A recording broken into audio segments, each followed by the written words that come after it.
Welcome. Good morning and happy Fated Friday, everyone. How the fuck are you doing? I hope you're doing well. Dude, someone hurt Sam in the way that someone hurt Adele and created the best music ever. I just can't with it. Good morning. Tired wave, cold wave. I literally can't feel my fingers right now. Give me a sec. It's so fucking cold. God damn, my fingers are literally numb. I'm cooking them. This coffee's so hot. I can feel it. It's probably burning me. I'm deaf eating my Sour Patch Kids. Oh, yum. I can't, I have like a weakness for sour things. I can't stop eating them until they've destroyed my body. Like I will eat Sour Patch Kids until my tongue is raw. It's probably the worst. Like sour things or pineapple. Oh my god. I can eat an entire pineapple and have bleeding lips and still go for more. It's a little sick. The watermelon. Oh my god, same. Good morning. Oh my god, Vile. Wait, it's a Friday. How are you not working? Is it the apocalypse? What is that? Is that paint? Oh my god, it's liquid latex stuck on me. Let's not talk about it. Good morning, Lilac. How are you? Snowing in Michigan, still 90 miles from my snowmobile. At least I have unlimited weed on Friday. Fuck yeah, dude. It's still snowing here as well. It like kind of took a break last night a little bit and then it just kept going, but it's so cold. I read about I read about snow. I learned about snow way long ago and like there's something about I got it. Maybe. There's something about how um snow like insulates so it doesn't feel like as frigid as when snow's not here. I don't know. Maybe that's just me. How do I have liquid latex on my shirt? It's amazing. Oh, it's so fucking freezing. It's like negative something here. And I don't think it can snow when it's super cold either. I think there's a certain temperature when it gets really, really cold. It literally can't snow anymore because it's too cold. -14 in the C's. What is that in the F's? I don't know. It's cold. It's fucking cold. Colorado barely gets snow. I'd be shorts. You're broken inside. I still love you, but we all need to admit that anyone that goes outside in negative degrees in shorts is mildly broken inside. You know what I'm saying? I still love you. You're a superhero, but a little broken. Like, that's psychotic. I actually did that one time, but I was high on painkillers because I got my fucking wisdom teeth pulled during winter break in college one time and decided to go outside in my underwear and play in snow because I couldn't feel anything. That was a bad time. I got burns on my legs. You're sick. Crystal, get this. So I'm literally the polar opposite of you. I was literally just bitching about it yesterday. Like, I am so not built for cold weather. I don't know what it is. Someone said it yesterday. Someone said in chat yesterday their wife says their fat is defective. That's exactly how I feel. Like, I'm not a thin person. I shouldn't be this cold. But when I get up in the morning, before I do like anything, I have to put on like 4 layers of clothes just to prevent my own death. So I'm broken. It's fine. I still love you. We just have to accept it, right? I'm probably broken. It's fine. I'm fucking freezing all the time. Like, if wind can touch me, I'm done for. Vissy, thank you for summoning the class, keeping the classy alive, and giving names swings. I love you, honeybean. Speaking of Adele, how are you, love? For real, like, I have, like, I have thermal fleece-lined leggings and fleece leg warmers, 2 pairs of socks, sheepskin slippers. Like, I have to put on so many layers to just, like, separate myself from the weather outside. It's so stupid. Oh, Missy, I love you so much. I'll see you in 2 minutes. Kills. How could you?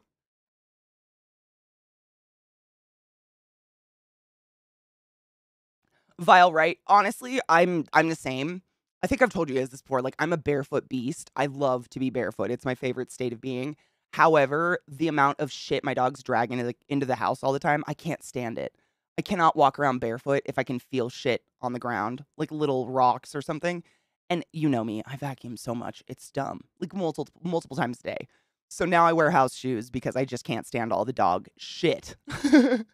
Kills. That was a big slip, honey bean. Me too. Oh my God, Kona, what is that called? I was literally going to say that and I can't remember the word. There is a word, exactly what Kona's saying. There's a word, there's a Japanese term for something broken that is more beautiful now that it's broken. Like if pottery breaks, they'll seal the cracks with like this gold paint and they think it's more beautiful and I can't remember the name of it. It's like that. You guys are just like that Oh, that's Kim. Oh God, I can't say that. Kintsugi.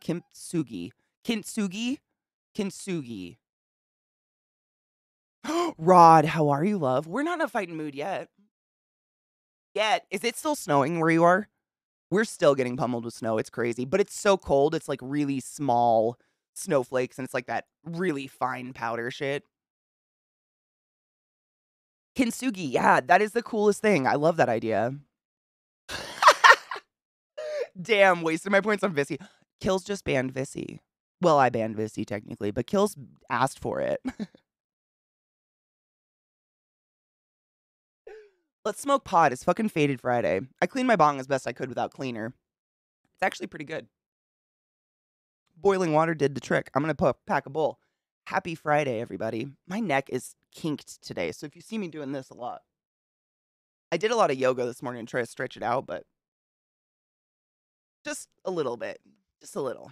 It's a little tingy today. Good morning, Nick. How are you? I'll take the fine powder over the big fluffy me too. Oh my God, vile. I'm not shitting you. Until yesterday, I'd never heard of lake effect in my life, and now I know what it is. I got taught up about lake effect by the chat yesterday. I had no idea, and I grew up on a fucking lake. But it wasn't cold enough to have like lake effect. But apparently, if you don't know what lake effect is, I'm grinding up weed. Hold up. I'm gonna do some Chem 91 so I can empty this thing. Basically what happens is if freezing air blows across the surface of a freezing lake, it can literally like create snow that comes off of the top of the lake and blows up. It's crazy. It was I didn't know. I thought that was so fucking cool. Oh my God, Vissy. Welcome back, lover. How was your trip? How was your trip?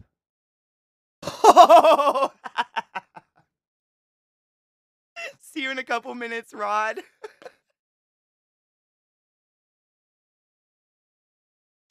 I love you guys so much.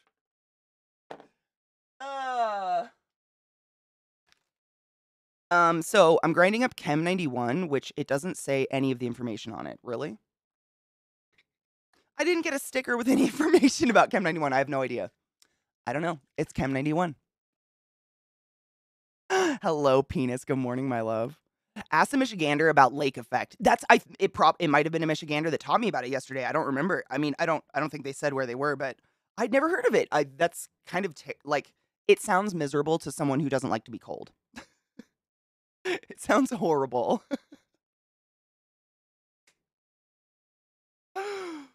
Oh no shit, from Lake Michigan. Yeah, it's very windy on that lake. That's what well, it's huge, isn't it? I've never been, but I'm pretty sure it's enormous, right? Hello, how are you, Metal? Good morning. I'll be wearing, dude, for real, do it. It's kind of crazy. We normally don't get snow this early. So when you come in January, Vissy, it's going to be, by the way, Vissy's visiting me in January. It's going to be cold. It's going to be fucking cold. Good morning, Pagan God. How are you? Oh God, and with Chicago right on the lake makes for great windstorms. That's probably why Chicago's so fucking cold. Hello, Mayo. How are you, my love? Allow yourself to be penetrated. Be penetrated by everything and everyone that is good in this life. Amen. This weed smells good.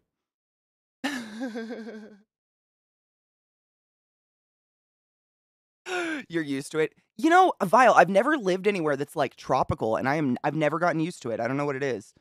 I can remember as far back as I can remember, literally being like, I'm cold, and my dad saying, put clothes on. And I'd be like, okay. Just always. I don't know what it is. But when the cold weather hits like this, I die. My body just starts to decompose. Good morning, Bolvi. How are you, love?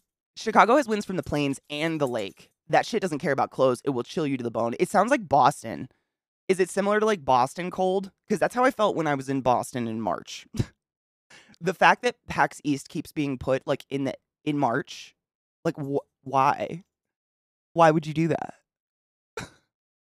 It's so miserable.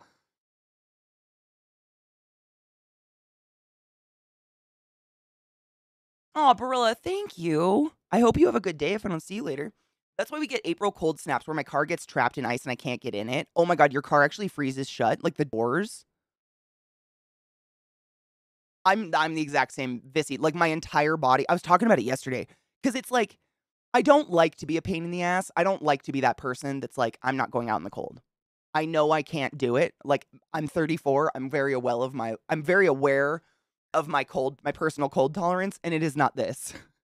And it doesn't matter how much clothes I put on. You just are fucked. And so I got you, Rod. Uh what it feels like when I get really cold is every single muscle in my body just clenches down at once and clamps, and I can't get my arms away from myself, and I just start to shake uncontrollably until my body temperature is back at normal, which is when I'm in front of heat. Like, it sucks. I don't like to be this way. If there was a way to change it, I would. Unfortunately, I'm fucking cold. Ugh! Happy Faded Friday, bitches. Please don't be clogged.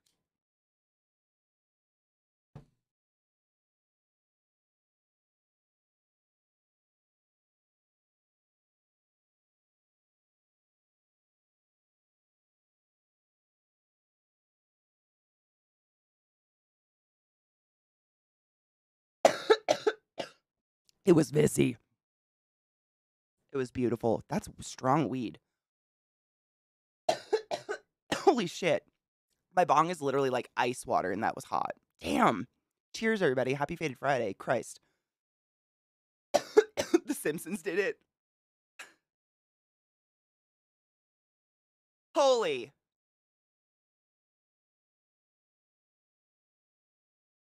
That was a strong hit. Happy Faded Friday, everybody. Whoa. Sorry, Chaudry. Not today. Not today. So I fucked with my graphics, or not my graphics card. I fucked with my capture card last night, and it's still not working. It's so weird. I did all the stuff you guys suggested, and it's like the moment I plug it in, my gaming PC starts to act weird. The moment. And I don't know how the fuck a capture card can do that because it was working absolutely fine and I haven't changed anything about it. But unfortunately, I can't play any games because I can't show you the gaming PC. It's fucked, and I'm upset about it. However, on this fine-ass Friday, I do have 40-something tarantulas that are probably down to eat. Probably. So I figured what we could do is I'm going to set up some sort of little platform, and then we could feed some spoods. Because I have to do it anyways, and it's fun. Everybody likes to watch a spider take down a worm. Ooh, update. The guy who did the Christmas parade tragedy got sentenced. What is the sentencing? I didn't hear anything about it yet. He got 1,200 years. How many lifetimes did he get? Like, how many lifetimes is that? Wow. Oh, shit. Okay, here, let me click this. Hold up. What? Good. I mean, fuck. But wow.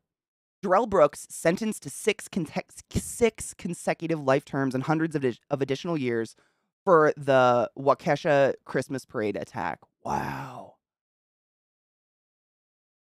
Good. Wow. I hadn't heard anything about that in a while. That's shocking when bad people actually get sentenced, I guess. If it's USB, if you have too many USB devices, it could be. I said that time. I was literally telling people that yesterday. I tried that. I don't know. Can you explain to me why? Like, I was literally telling chat about that because it might have been you. Someone in chat taught me that a while ago that some USBs, like, want their own board. They want their own, like, everything. They're very specific about it. And I tried that.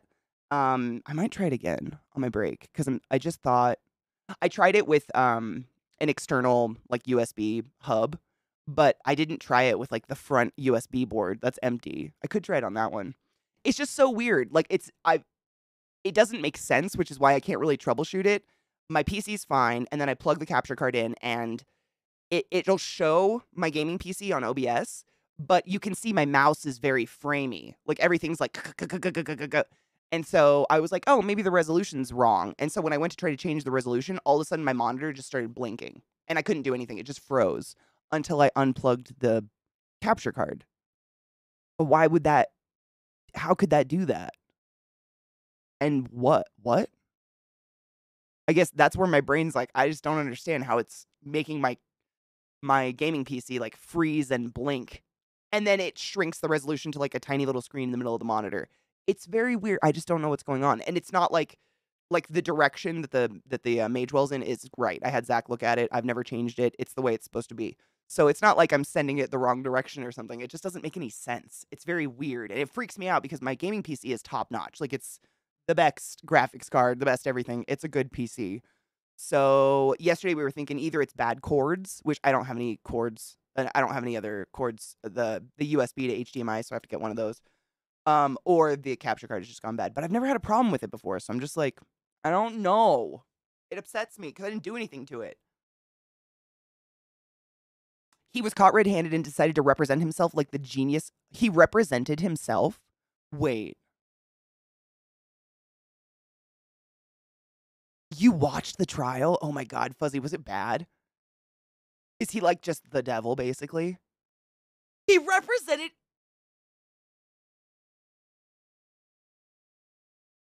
No, I haven't heard anything about this for a while. There's so much news going on. I feel like sometimes I miss some of it. Like, I guess I just completely missed all. I knew this. Obviously, we all knew this horrible massacre happened, but I've just missed all the news on it. Wow. Wow, showed zero remorse or compassion. That's not shocking, but wow. That's, I mean, where my brain, I froze for a minute because I feel like that's in a sitcom. Isn't that in a sitcom where someone decides to represent themselves and it's like a joke? And they like, they put themselves on the stand and question themselves? What show is that? Is it Parks and Rec? No. My brain is farting hard. It's in something. Wow. No one wants an inventory audit before a week before Thanksgiving except Jewel Osco or 7-Eleven. I do work on Monday, Tuesday next week. Why would they want an inventory right before Thanksgiving? That makes zero sense. Because this is, and Vile, correct me if I'm wrong, but where my mind goes is once Black Friday goes down, that store is fucked. I'd be wanting my inventory post Black Friday. Just the crowds alone, my god. Oh, did you... Hold on, I want to click the link again. I clicked on the wrong monitor. On the gaming monitor, I can't show you guys.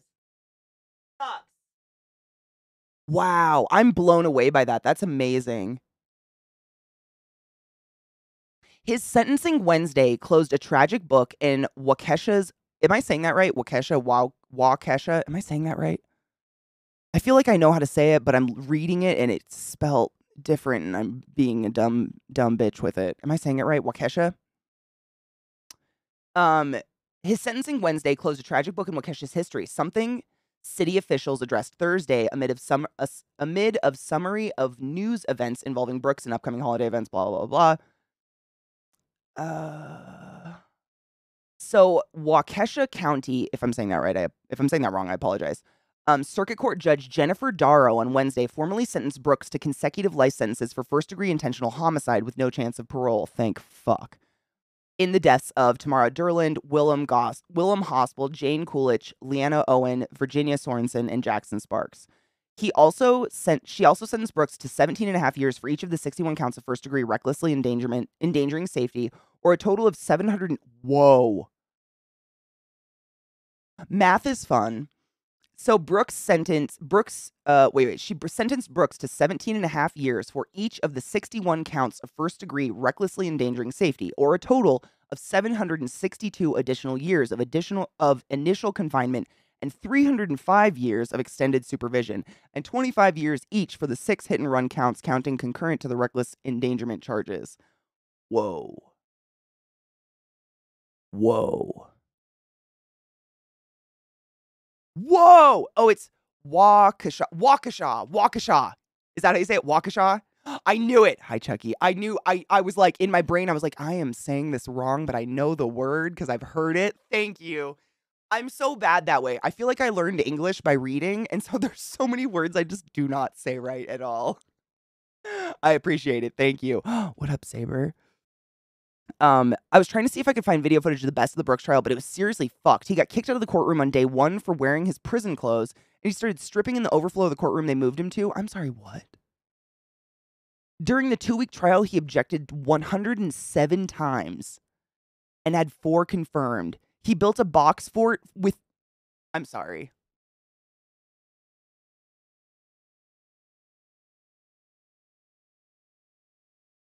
He built a box fort with his files at one point to hide from the judge like a toddler. He tried to nullify the jury. What the fuck? Chucky, do you remember the Christmas massacre last year, 2021? Guy like drove into the huge parade crowd, killed a bunch of people. It was horrible. He was finally sentenced, and I'm learning about the trial. Apparently, he represented himself and is all over just a fucking idiot. But he was sentenced to over 1,200 years, including extended supervision, in total for everything. I mean, that I just whoa. Whoa! And he was trying to pull the sovereign citizen bullshit in the courtroom. What is that? I'm sorry, I'm a dumb white bitch. What is that?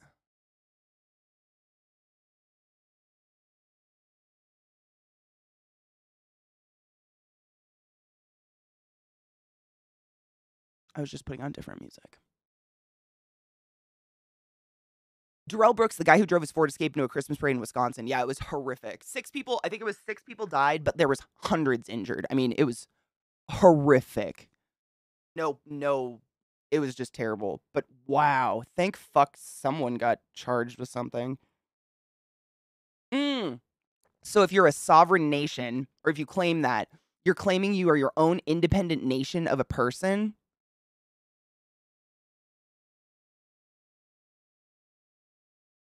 Ugh! He was constantly challenging the court's jurisdiction, which is a sovereign citizen move. What the fuck? Sovereign citizens claim that they aren't beholden to any government or their laws, that they are independent on earth. Is there anyone that is that? I think he might be in a place where they don't have Wisconsin might not have death penalty. Because honestly, with all those years, if they had death penalty, I feel like they'd be axing him. But I don't know. The sovereign citizen movement, also Sovsit movement or Sovsits. The fuck? Sovsits 1 is a loose grouping of litigants, activists, tax protesters, financial scheme promoters, and conspiracy theorists who claim to be answerable only to their particular interpretations of common law and to not be subject to any government statutes or proceedings unless they consent to them.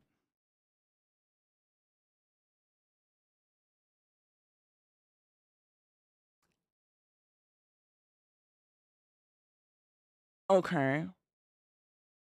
All right.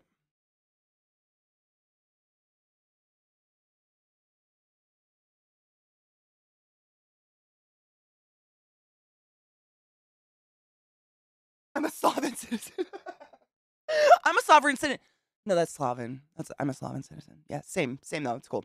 We all make mistakes. It's the I'm a white man that should never be subject to consequences that I decide I'm culpable for. It sounds like that other kid, the Rittenhouse, whatever.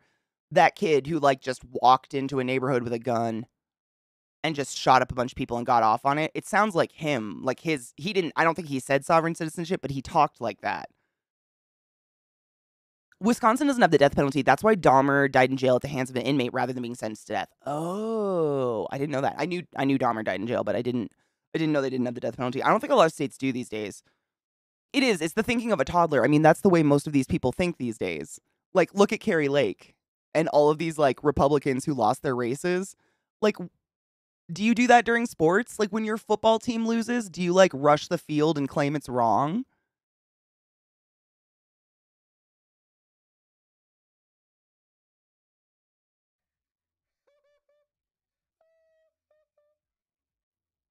Out here. Fuzzies. It's a YouTube rabbit hole. There are dozens of videos. Oh my God. I swear to God. Fuzzies, they fly to my face. There are dozens of videos of sovereign citizens getting their vehicles impounded and getting arrested for simple traffic stops because they refuse to cooperate. That's the. It sounds like a toddler, like throwing themselves on the ground and kicking and screaming. An independent nation, but is that like you can claim anything? Like I can say I'm the witch of the North. Like that doesn't make me the witch of the North. You know what I mean?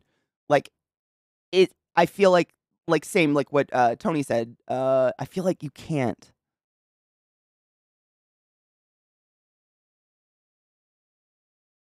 I don't understand it. Is the Republic of Molossia is Molos? This sounds fake. Am I being debated? This is ridiculous. When my football team loses, I just root for the Seahawks. Trev, how are you?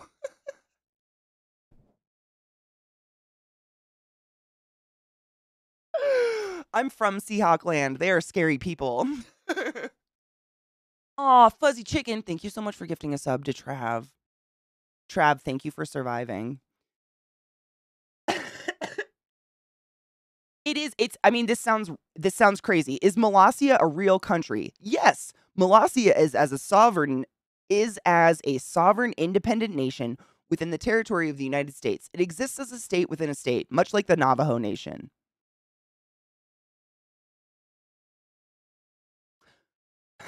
It's really hard not to laugh. I'm sorry. We exercise sovereignty over our own territory and have our own laws, customs, and land. Is Molossia a real place? Yes, we have 17,920 square Royal Nortons of sovereign territory east of Reno, Nevada, in Southern California, and in Northern California. The Molossia, stop it. Is this real? I feel like this can't be real. I mean, I'd love to be the Witch of the North, but you know what I'm saying? Like, up here in Canada, we have a bunch of people who follow this nut job that calls herself Queen of Canada. No shit, I was joking. Oh my God. And she told them to write the power company and tell them electricity is free. And then they started posting videos online freaking out when the power company came and cut them off for not paying their bill.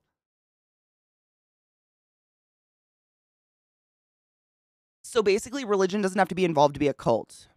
For like a cult to form is what we're learning. Molossia is the stupidest name. I'm so sorry to anyone part of Molossia, but I feel like I'm reading a bad children's book or like one of the Abarat books. Did Molossia secede from the U.S.? No, Molossia is a sovereign, independent nation. Although we recognize the power and authority of the neighboring United States, we assert our right to self-determination, the right that all peoples have. The questions, I mean... The next, I'm just reading it down the list. Are Molossians wild-eyed, gun-toting, government-hating survivalists? I don't even care what the answer is if you have to say it. Like, I don't think I've ever had to say ever in my life, I'm not a Nazi, because no one's questioned that. Because I'm Jew as fuck. Like, if you have to put it up, you know what I'm saying? It sounds like Wild Wild Country. I was thinking the same thing. I mean, it just sounds... So here's the answer to their question. I don't have a first paragraph. I literally just got FAQ about Molossia. Where should I go to read first paragraph? No, we are law-abiding citizens of the our nation and observe the laws of our neighbor nation, the U.S. as well. Though a sovereign nation, we are in no way related to sovereign citizen movement in the U.S. Oh, well, that's good. So they're not part of the weird sovereign thing. Yeah? At least they're claiming not to be. Wait, you have to book a tour? Can I visit Molossia? Yes, we look forward to your visit. Tours are conducted monthly, April through October. Please do not come here unannounced. Our tour dates, bring your passport, and we will stamp it.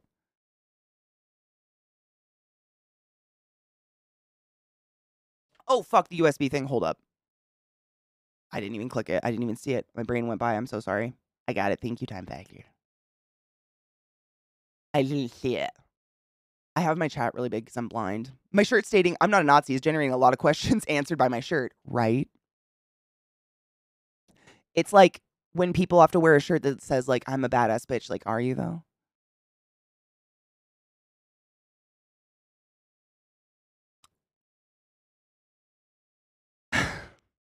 I just can't read this out loud. His His Excellency President Grand Admiral Colonel Dr. Kevin Bow, President and Rals of Molossia? What is that? Rals? Right. It's a weird letter with a dot under it. I don't know what that means. Protector of the nation and guardian of the people.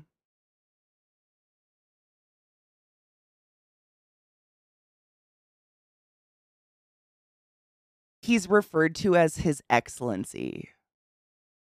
Like, it just keeps getting, to me, more culty, allegedly, in my opinion. We just keep getting, the deeper I go, it gets cultier and cultier. I don't know. His Excellency? I'm a certified bitch. You know what, Virabot? You have goals, and that's what's important. And admirable. Is it an elaborate troll attempt? It feels that way, but I don't think so. How to start your own country. I don't want to do that. How come they're all in, like, Northern California, Utah, and Nevada? And how come I feel like they're all a branch off of the fucking polygamy shit? Like, how come all the weird groups go there? You know what I'm saying? Yeah. Zakistan? I don't know how to say this word. Zakistan, whatever the fuck. Officially, the Republic of Zakistan is a micronation in Box Elder County, Utah, created in 2005 by self-declared President Zach Landsberg. Landsberg pays property taxes on the land, which has no residents or buildings on it. Although he's installed monuments and a border patrol gate. Zakistan, shut the fuck up. Zakistan, shut the fuck up. You know, I just learned what a moomin is. I had no idea. I thought that was a made-up word. The country grants citizenship for free to anyone who asks for it, with the option of obtaining a passport for suggested US $50 fee. Landsberg, a sculptor who lives in Brooklyn, bought the property in July 2005 for $610. Its size has been variously described as 2 acres and 4 acres. What? The nearest town is Montello, Nevada, about 60 miles. That is just... Yeah, it's the Moonies, right? Self-declared makes me nervous. I mean, like, even the other dude, the Molossia, he chose, like, when he was like, I'm going to rule this place, he chose to be called His Excellency. Is he an ex-Mooney? That makes sense. I mean, it does make sense. You know what I mean? That's kind of what I thought, though. Like, all of this, they're all in the area where like, the not nice Mormons, I recognize there are a lot of normal Mormons. Well, normal's subjective. You know what I mean? Mormons that aren't out there, like, raping kids and shit and having catalogs of little girls in their nightgowns to shop for multiple wives. There are Mormons who do not do that, and then there are Mormons who do, and they all settled in that this same, like, all the cults, though. Even in Colorado, there's been some bad ones in Colorado, too. One very recently, the leader, like, went to Hawaii and starved herself to death and died, and they're still waiting for her to come back or some shit. Good morning, C. How are you? It's very... I can't remember what it's called. I am the Supreme Emperor of Glebotnica. Glebotnica. I like that better than Molossia. It has dams, mountains, deserts, and about 60 marble monuments, and it fits in this shoebox I keep near my battery charger.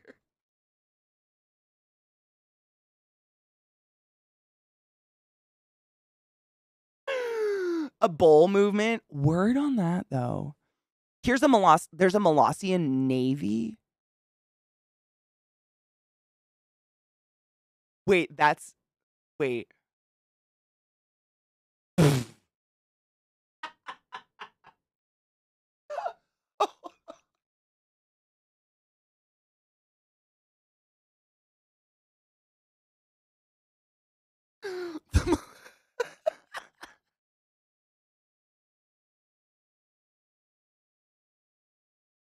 First off, let's not post pictures of our children in their bathing suits. That makes me anxious.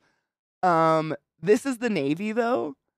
Like, I'm fucking dying. Their Navy looks nice.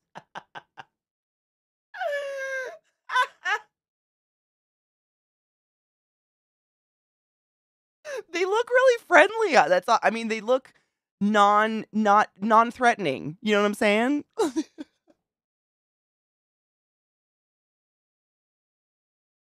But the name.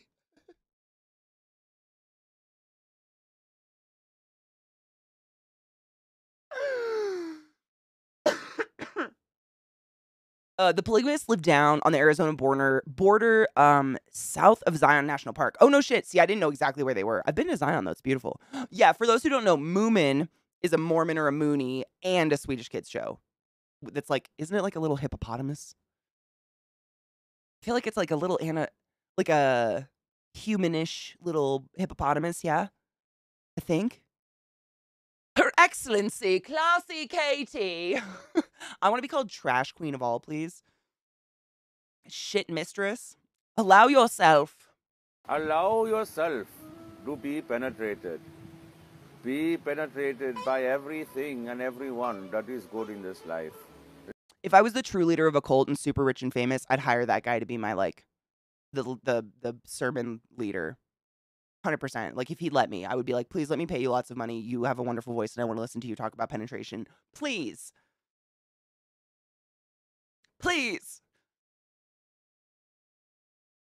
I don't know. I mean, that's what I'm saying. Like, I guess I don't know. Like, what does it mean to be a sovereign nation? Is it just they get to claim it, but really they just are just like you and I have to pay taxes and all this shit? Like, I don't know. It. You can say you're anything. I could say my house is like its own fucking sovereign thing, like whatever. I don't know. It just seems it seems like, life is pretty complicated. I say this a lot. Like I'm 34 and still trying to figure out how to do my own taxes. I think we all are. Like we kind of question them until we're not audited and then we're like, "Phew, okay, next year." Like and these people are like, "You know what I want to do? I want to tack on being a sovereign nation in the middle of Utah, Nevada, California on top of just existing in the world." It just seems like extra shit for no reason. Yes, it's the Moomin troll. Yeah, it's like a little hippo creature. It's cute. I've traveled to many places in Europe and I've seen Moomin everywhere and I never knew what the fuck it was though. I was like, is that like Swedish for hippo? I don't think it is, but I thought that at first. I am self-proclaimed dumpster fire lord. All hail. You must be busy. Jesse Robbins, thank you so much for the biddies. How are you, my love? Good morning. A lot of these folks end up in huge trouble with the government over taxes. That's what I'm saying. Like, I don't think you can say whatever you want, but you still have to abide. Yes, very strong spaghetti monster vibes, or that it's a joke. Like, this seems like a website that's describing a land. Oh my god, I kind of want to build a D&D campaign around Molossia. Would that be weird? Like, literally, our navy of Molossia would just be like sunburnt tourists in blow-up rafts. Oh my god, someone make a D&D. Is anyone a writer?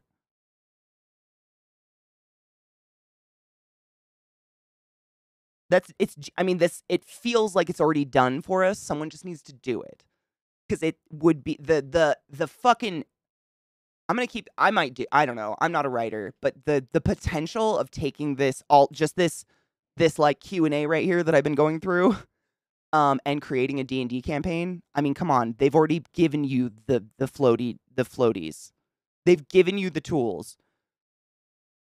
Vissy, no. I don't go outside when it's cold.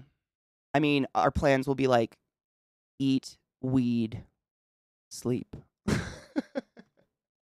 No, I would never force you to go sit in the horror that is the outside here ever. I mean, if we went anywhere, it would be to do indoor things. No, I would never force you to do that. No.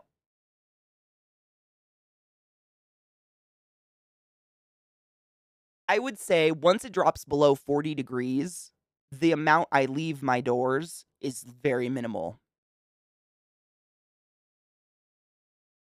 If it's hot, I'll go outside. I love working in my yard, but oh no. Oh no. I ain't here to be miserable. I ain't here to prove a point. I have nobody to impress.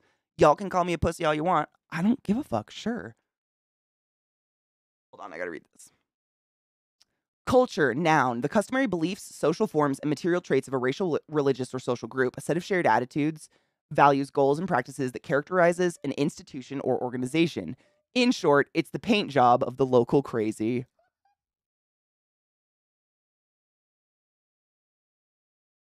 I mean, though.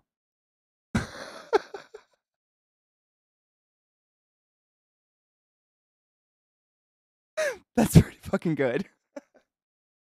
You have to venture out in the storm today? I'm so sorry.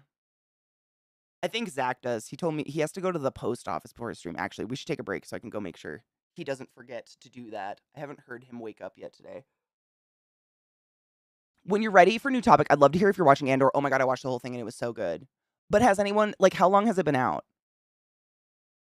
I don't want to talk spoilers, but I really liked it. The last episode was fucking holy shit. The latest episode I watched was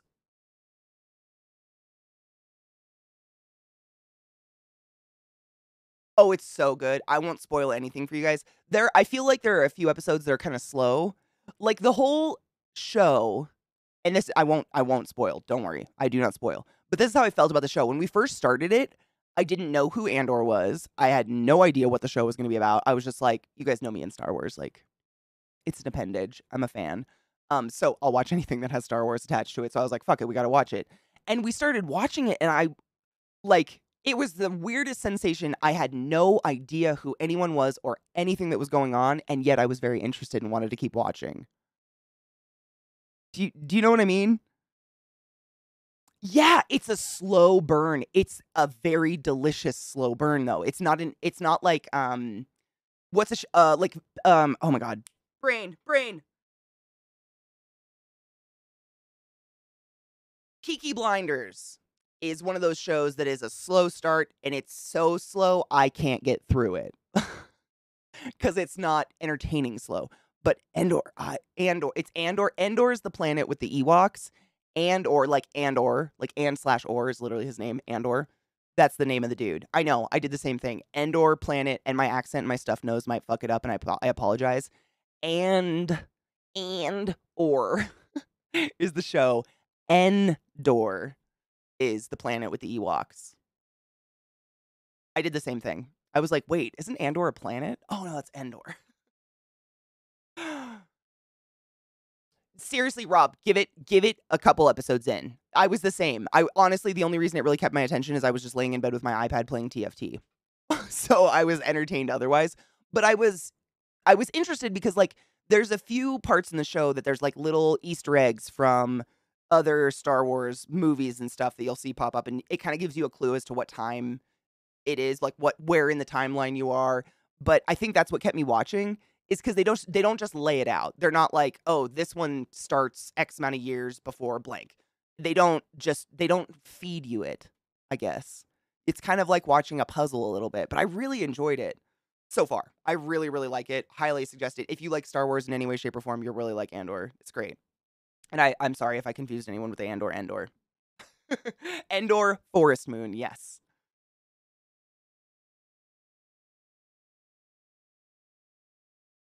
I agree, Vissy. It had like a weird start. Like it was so I really like Eccleston, I think is how you say his name. Eccleston's honestly one of my favorite doctors. I'm heartbroken he didn't do more, but he was so drastically different from all the doctors of the previous string of Doctor Who's that it was like I was kind of taken aback. I was like, "Who is this violent man?" Good morning, Jackie. How are you, love?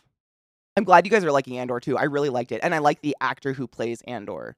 And this isn't a show spoiler, but I didn't realize until like episode 3 that he's in Rogue One, which is maybe my favorite Star Wars movie of the recent ones. I didn't I it like I just I think Zach and I at the same time were like, "Oh shit. Oh shit."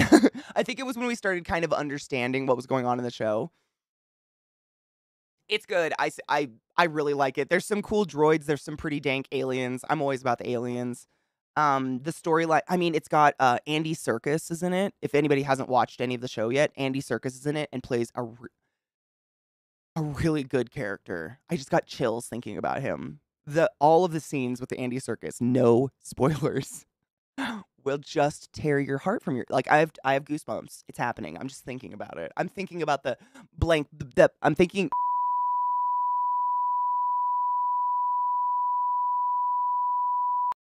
that's what I'm thinking about. Sweaty chills.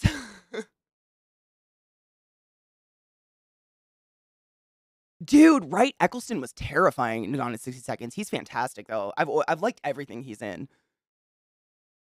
I'm amazed that something that's openly anti-fascist and anti-capitalist made it. Dude, Theory, have you watched all of it? Because there is, I mean, episode 1 of Andor, Zach and I looked at each other and were like, this is Disney? Like, Disney's getting fucking dark. It's dark. There's queerness in the show. No spoilers. Queer, like, okay queerness. There is some very violent death. Yeah, Disney got dark.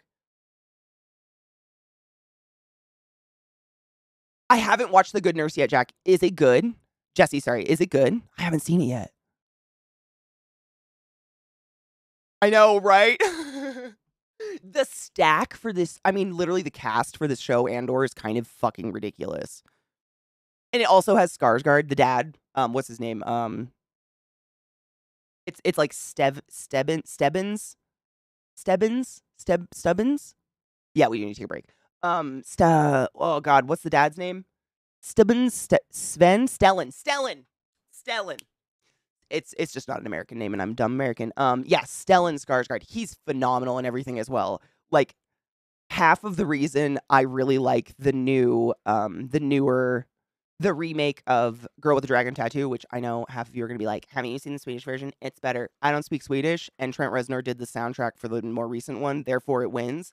But Stellan Skarsgård's in it, and he is implanted in my nightmares for the rest of my life because of that movie. He does such a fucking good job of being a maniacal psychopath. Oh my god. Fantastic. All right, break time, buddy. It is fucking cold. I had to pee. I like the Suns. The one that was in It freaked me out. He's got a weird face. But other than that, yeah, the Skarsgård kids, they're all very talented. Like, don't all of his kids act? Or some shit? Dude, me neither. I had such a fucking weird obsession with Eric Northman. Like, I don't know what it was, but just like his voice and him, I would just melt. It was crazy. There was some about Eric Northman that did weird things to me. Hello, Brittany. Good morning. How are you? Oh my god. I was wondering why my girlfriend was throwing all my Stephen King books around. Then it hit me.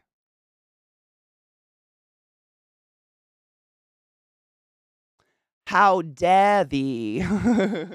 I know that scream.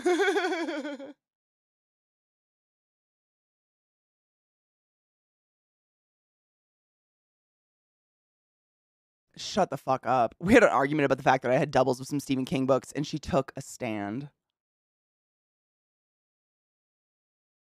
Fucking hate you. That's good, though. I mean, I hate you in a good way. Wait, I'm so obsessed with Taylor Lautner. I want him to crush my skull. Dude, I get it. You want to know, like, I'm sure we've all had, like, those weird, like, you see someone in a movie when you're at any age and you just become infatuated out of nowhere and you're like, I don't get it, but I want to ride that person's face into eternity. If you've ever seen, I think it's called 10th Kingdom or something, 10th Kingdom. It's like a mini series that was way back when I was like in elementary school. And there's a guy in it who's actually on Gilmore Girls for a while. He played Lorelai's boyfriend for a bit, but he played the wolf. 10th Kingdom, the 10th Kingdom. You know the guy who plays Wolf? I'm not even kidding you. I was like in 5th grade when I watched that, and my sexuality awokened. And I didn't even know what to do with it. I still love that miniseries, by the way. It's great if you've never seen it. It's fucking funny. Obsessed. Clinically fucking, I don't know what it was. I think his name was literally just Wolf in the show. If you look up 10th Kingdom Wolf.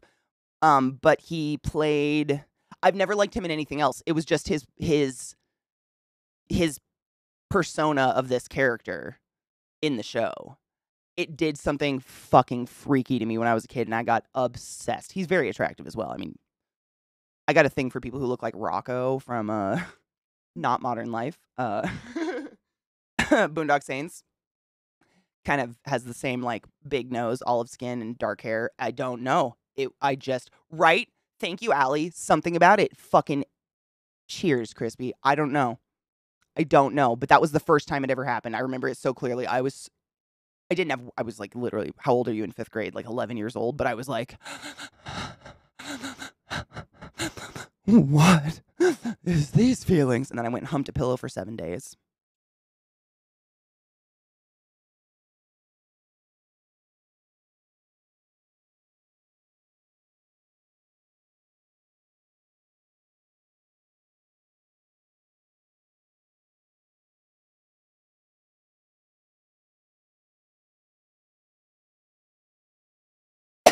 He's hot as fuck, right? And then I think the next time I ever saw him as an actor was in Gilmore Girls. I don't know what season it is. It's been ages since I saw Gilmore Girls, but he plays like a rich, neurotic dude who wants to date Lorelai. He won't even let her sleep in his bed. Like they'll fuck, and then he's like, "Okay, you have a special bedroom you get to go to." Like he's so the opposite of my type in any way, shape, or form that now my brain's like, I'm not infatuated anymore. But when that was all I had, oh my god, it did.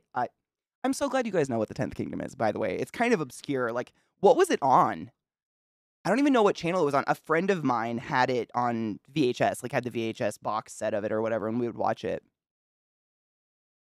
I have an appointment scheduled with my tattoo artist on my birthday. Oh my god, yes! Oh my god, yes! No, that's fucking exciting though. That's better, to be honest. All my young childhood crushers were Jennifer Love Hewitt, Kristen Bell, and Sarah Michelle Gellar. Everybody loves Sarah Michelle Gellar. I love Sarah Michelle Gellar. I mean, you're crazy if you didn't like Sarah Michelle Gellar. I obsessively watched that series in one sitting overnight when I couldn't sleep because my cat was going to get fixed. Oh, your cat was okay though, right? Gilmore Girls, right? That show, man. You know what's funny? I never watched it when it was on the air because I didn't have TV or anything. When I was like 24 or something, a family member of a dude I was dating was like, "You remind me so much of Lorelai Gilmore," and I was like, "Who the fuck is that? Thank you." And then I had to go look it up, and then I like literally binged all of Gilmore Girls on Netflix in like a week, and I was like, "Oh, okay. Cheers."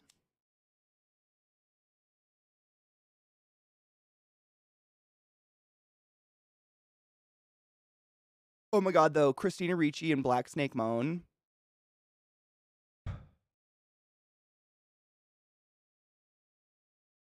I think I had kind of a crush on Christina Ricci as a kid because I definitely I was obsessed. Like, what was the first movie I saw her in? Was I know the movie, I just can't think of the name. It was called like Now and Then. It has a bunch of big names in it. Like Thora Birch is in it, and Christina Ricci, and it's like a group of girls. It's kind of like Stand by Me, but girls and no death.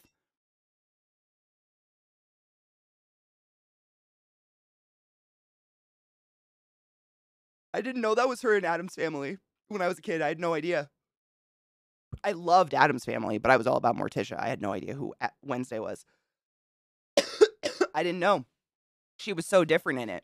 Until the second one, then I knew who she was, but I was so young, I had no idea. I think Wednesday comes out this week. I think it comes out this week, right?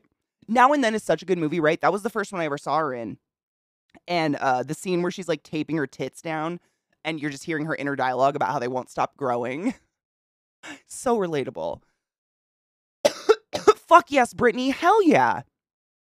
Huge crush on her. See, and I think it was the same, like I wanted to be her. It was very confusing because I do love women. Like I'm very bi or whatever the fuck you want to call it. So it was confusing when I was a kid because I was like, or a kid or younger. Still to this day, I'm like, do I want to have sex with you or be you? And I think I wanted to be Christina Ricci because she got to be in all the really cool, like she got to be kind of the dark girl in all the movies like Casper and Addams Family and Now and Then. She was always kind of like the tough, tomboyish, darker girl. And I idolized. I was like, yeah, that's me. Let's fucking go. But yeah, it was. I think I wanted to be her. But in oh my god, Black Snake Moan gives me feelings.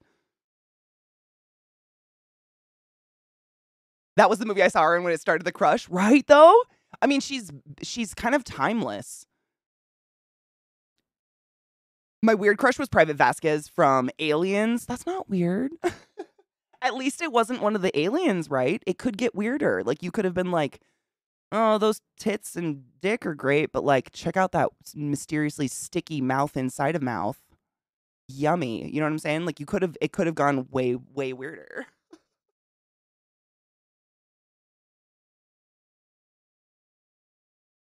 Oh my god, the photos of her in sinks. I know, right?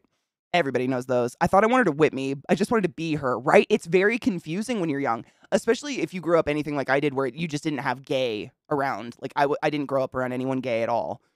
I was raised to be very accepting of it. My mom had lots of lesbian friends, but I wasn't raised around them. Like I wasn't really exposed to it. So I was like, what is this feeling of like I want to be on her but also her? Like it was really confusing for a while. Uh oh, my chat just did the double up fucking thing. What that inner alien mouth do though, it's very wet. That's all I have to say. What that mouth inside a mouth do, boy.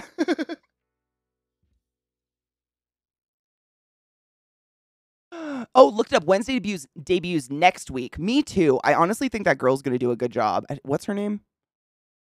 Uh, the actress. I just blanked on her name. Other Ren. Thank you. I knew I heard a resub. That's what I was trying to scroll for, and that's when my chat doubled. Thank you so much for resubbing the class, keeping the classy alive, and giving an A to swings. You love. I appreciate you. I call it, is this life skills or wife skills? Or do I want to be them or be with them? Oh, I love that. That's do I want to be them or be with them? That is the exact, like, I don't know. Sometimes I just don't know. I also had a huge crush on most of the members of the S Club 7. I don't remember what that, I didn't have TV. Yeah, if it was the 90s, I basically was exposed to movies and that was it. Actress who played Velasquez was also played John Connor's mom in T2, and I never caught it until like 2 years ago. Hold on, I gotta look it up. I gotta look up T2 now because I haven't seen that in years. Such a good slasher film.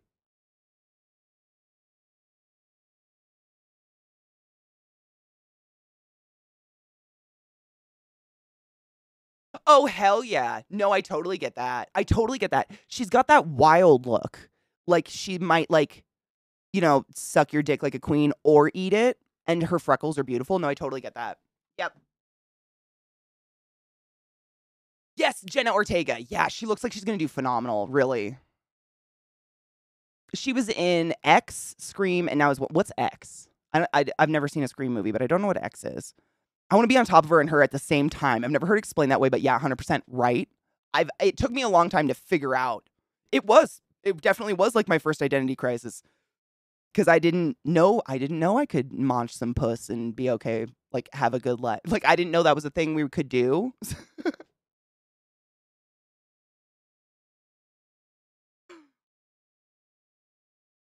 Is it good? X was a horror movie that came out this year by Ty West. I have not heard of it at all. Is it decent? Should I watch it? I love Sigourney Weaver. Oh my god, you wanna know one of my like a crush from my youth that to this day I still hold firm is, I just blanked on her name. Why am I like this? Hold on. You're gonna hate it's so stupid. I hate my brain beyond reason. Susan Sarandon. I literally had to look up, Rocky Horror Picture Show. I could remember Janet. I hate my head. I fucking love Susan Sarandon so much. Like, I wanna be her with her, and I wanna call her mom.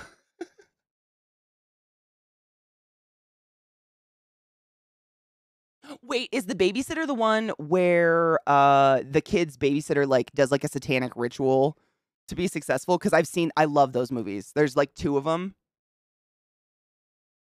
Smokes Bowl forgets name. Why am I like this? But it's like all the time. I can be totally sober. My biggest problem is my brain pulls people's names from the movies and not their real names. Like to this day, Alan Rickman, I did it. Whoa, whoa.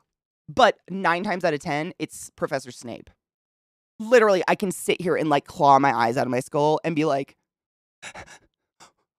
the Metatron, Professor Snape, help, help, help. It's like this block goes down and is like, no, you accepted Professor Snape and we're not going to go any further in my head. And I hate it so much. I do it so much. But every once in a while, it's like Alan Rickman. I love Alan Rickman. Everything he's ever done. But my brain is like, meh, who's Alan Rickman? Brains are dumb. Not a fan. Darcy Carden. Oh, I gotta look it up. Hold on. Again, bad with names. I used to ride my bike. I used to wake up with a smile.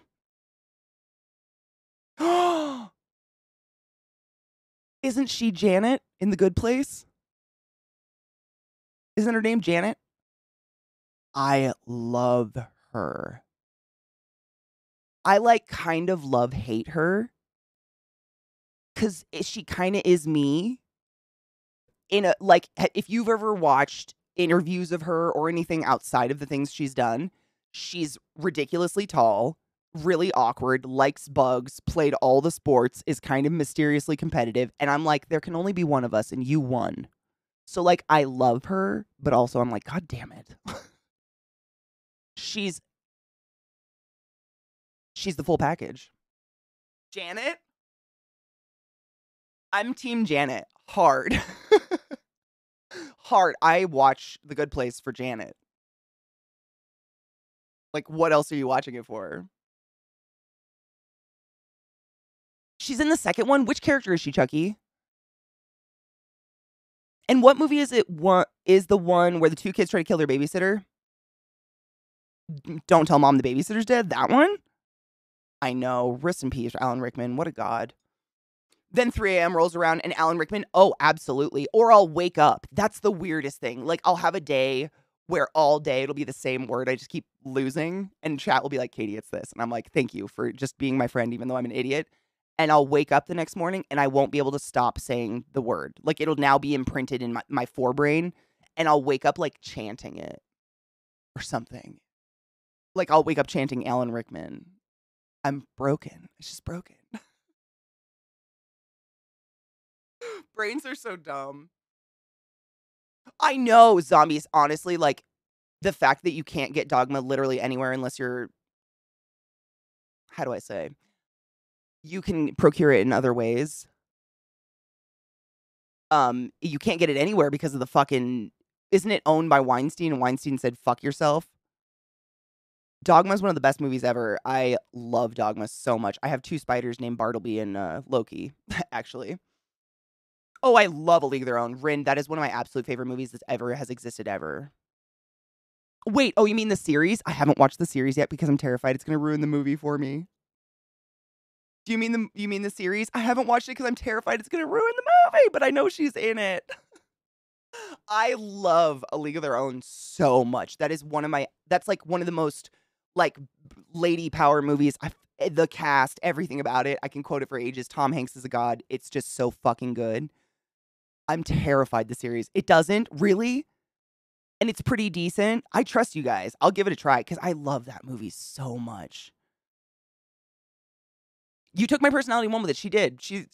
I mean, you know what I mean? Like, it's real hard to be, like, I think funny females are the most hated in terms of the sphere that we're in. And you only get a few that win, and I didn't win. Oh! Oh, Chucky, I know exactly who she is now. Okay, I just didn't know her name at all. I've seen her in a few things. She's cute. I get it. Welcome back, Najiel. How was it? Was it terrible? It wasn't.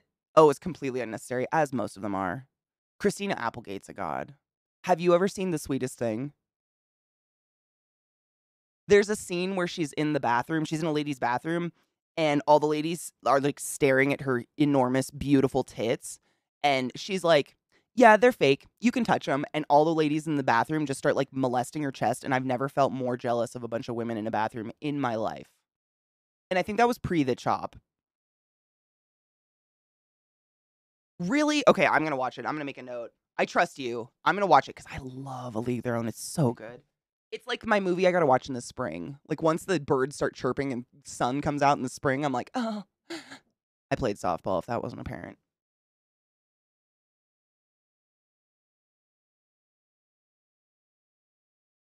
You know, I think the interview I watched was because she's in that. There's no crying in baseball. There's no crying in baseball. Oh my God. What's the little kid's name? The little butterball that runs around with chocolate all over his face all day. Oh my God. Angel. It's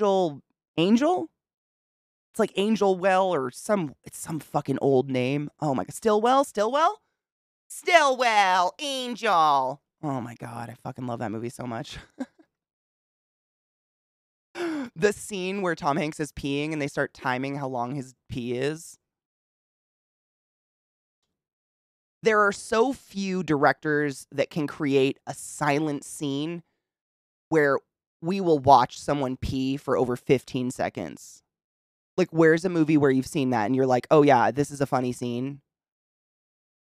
Silence. Just a stream of piss coming out of fuck. Okay, Austin Powers, you got me. You got me. Okay, Austin Powers. That's the only other one, though. Is there any other besides Austin Powers? You got me. You got me, Vissy. You win. Austin Powers. How did I not remember that? Now I feel bad. Oh, that's terrible. I also have a confused crush on Christian Shaw. Wait, who is that? What is that? Did I just say what is that? I'm just bad with names. I really like Christian Shaw too, though. No, I totally get it.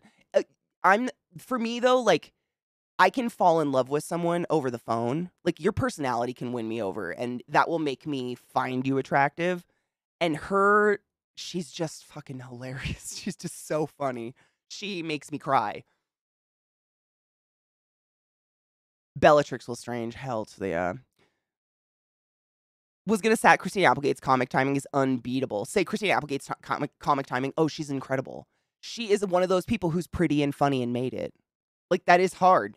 That if you've ever watched interviews of female comics and stuff, the number one thing they're told is you're too funny to be the pretty girl and you're too pretty to be the funny girl. You can't do anything, and they just end up fizzling out. It's the number one thing I hear. It's horrible, and we got to celebrate the ones that like fought the fucking system.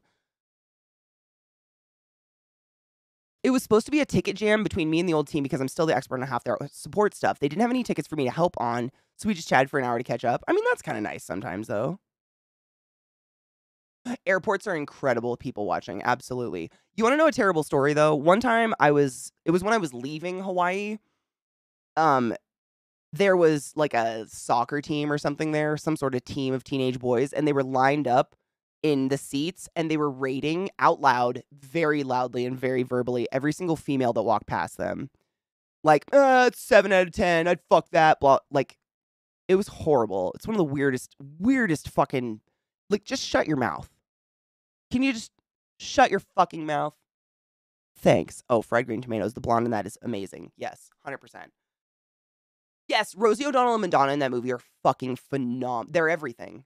They are everything. May and oh, what's Rosie's name? It's May. All the Way May is Madonna. All the Way May and I can't remember Rosie's name, man. How did I remember All the Way May? Nobody knows. Vile, be safe and have a good day, love. Evacuate. Psh, psh, evacuation come. Psh, psh. It's one of the best scenes that have ever existed. Lily James is beautiful as well. 100% agree. Kristen's so off the wall crazy in What We Do in the Shadows. She's incredible. She's so funny. What We Do in the Shadows is one of the best shows that's ever come out. I love Tina Fey as well. Did you read her book? Bossy Pants or whatever? It's fantastic. I learned where her scar came from, and it's kind of horrible. She was, like, knifed down at the age of 10 in an alley. I love Sarah Silverman. I think she's really hot, too. She's one of those tall, funny, pretty girls that made it. I very much celebrate her, but also, like, there's this weird tinge of resentment in me. The way they portrayed Christina Applegate in Married with Children was disgusting, to be honest. She was 16 per the show. Maybe in real life, too, but I'm not sure. I never watched... I think I watched, like... I don't think I've ever seen a lot of that show, to be honest. I've seen, like... I know the show because I know the main girl, like, her screaming owl all the time. There's, like, GIFs and stuff of it, but I don't think I saw it a lot. And you're too ugly to be an actor anyways, so, Mr. Director, right? I wish they would say that. Oh, I love Aubrey Plaza. I'll watch anything she's in. I literally just watched the entire first season of White Lotus just because I heard she's in the second season, and I just needed to get to it. I really like Aubrey Plaza. She's so funny. She's so deadpan, like, naturally funny. Joe. Was it Joe? Doris. Nope, you're right. It was Doris. Yep. Doris and May.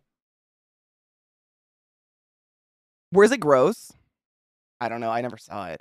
I didn't grow up with sitcoms. I actually watch a lot of sitcoms now, like, in my off time. Like, I watch, like, the Tim the Toolman show. What is it called? fix-it hour or handy fuck, I don't know. I never saw it as a kid. I've been watching it for the first time ever on Hulu. Home Improvement, Tool Time. One of those is like his show within a show. I think the show is Home Improvement, and then his show within a show is Tool Time. But I'd never seen those ever. Like I knew Tim Allen. I've always loved Tim Allen. He reminds me of my stepdad for one thing. They have the exact same weird mullet haircut in the 90s. My dad still has it today. But I love The Santa Claus, I think is the name of the movie. It was one of my favorite Christmas movies as a kid. And I found it and I'm like, oh my God, Tim Allen's in a show? But we just didn't have TV as a kid, so I missed out on all those. Katie Siegel, yes. Katie Siegel's fantastic. She was in that motorcycle show that I'm blanking on the name of because his brains are stupid. You guys know the one. Sons of Anarchy, thank you. Yes, Tim the Toolman Taylor. Yep, that show is I really like to watch it. And I was actually reading some, like, extra, like, just, extra stuff about the show. And Zach told me that his wife in the show fought to be a main character in that show. She was the first, like, sitcom mom to not just be a backing board for the husband or the kids or whatever. She was paid the same as him or something. She was paid really well. Like, there's all this stuff. She's a strong bitch. I have a lot of respect for the mom in that show. Like, she did a lot for herself. Rin, I really appreciate you being my brain today. Oh, Legion is such a good show. Oh my God, Rob, if you haven't seen Legion.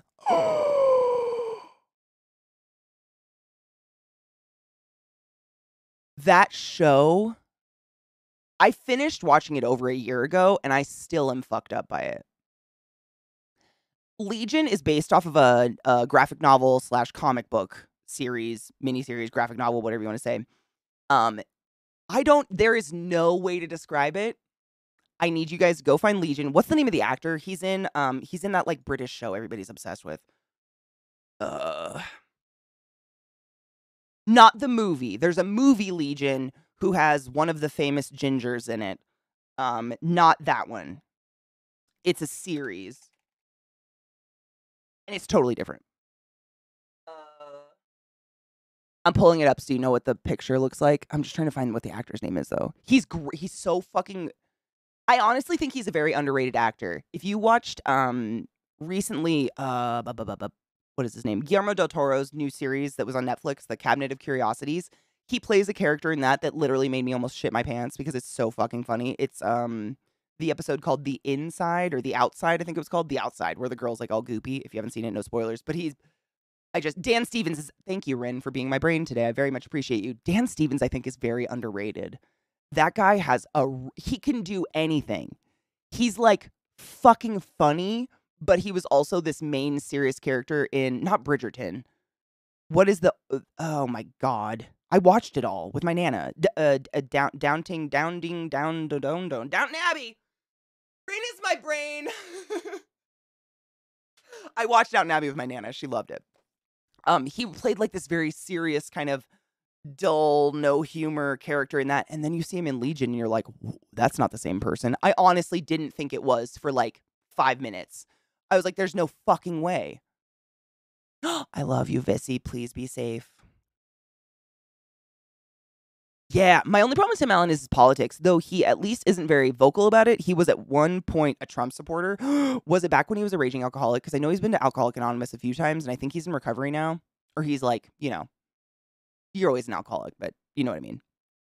Oh my God, Rod. That doesn't even graze the surface. You would love it.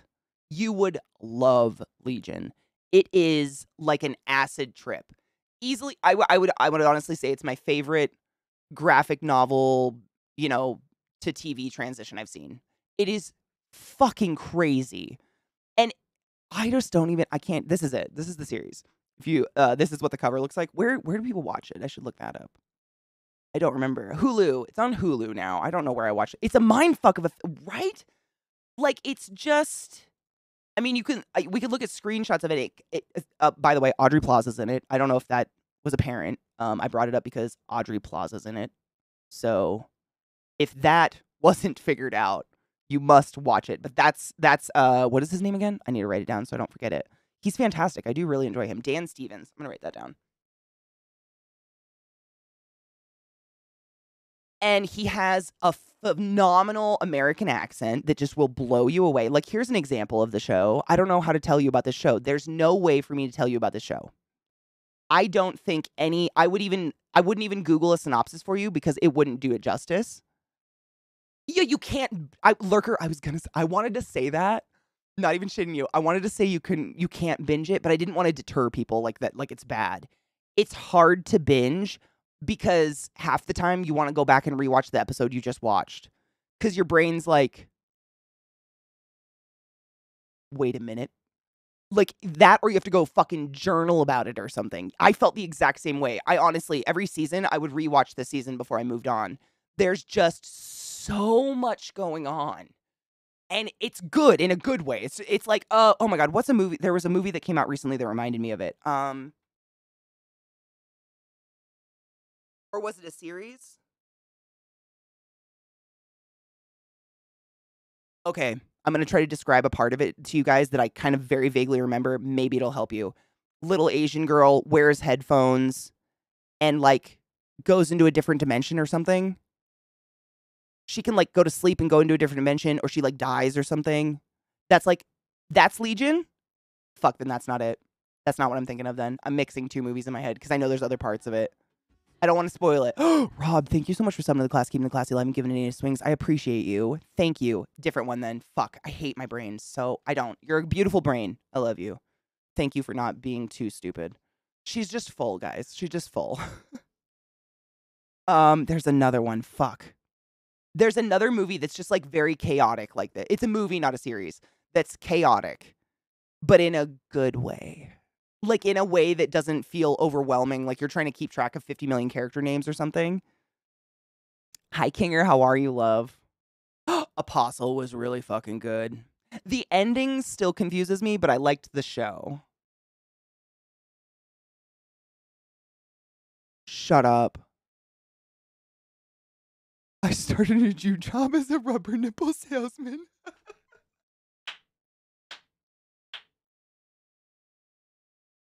It's so infrequent that we get people who understand Ren and Stimpy quotes. One of the very few cartoons I did get exposed to as a child. It's stuck in me forever and ever and ever. I fucking love Ren and Stimpy. I didn't have TV as a kid, but my friends would watch MTV, and so I got like Daria and Ren and Stimpy and all the good ones, and fuck yes. Also, because we're on the topic of rubber nipples, and because you enjoyed Ren and Stimpy, I truly believe you will appreciate this. Hold up.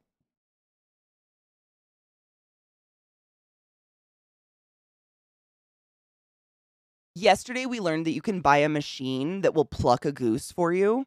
However, the inside of it quite literally just looks like a tub of rubber nipples or like rubber teats.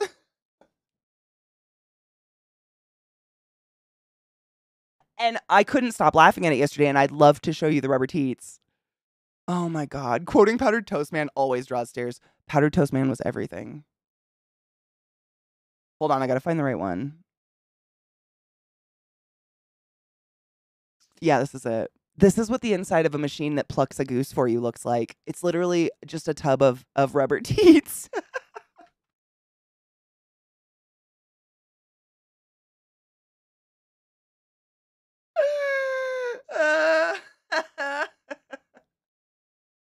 I love it so much. Don't ask how we got here.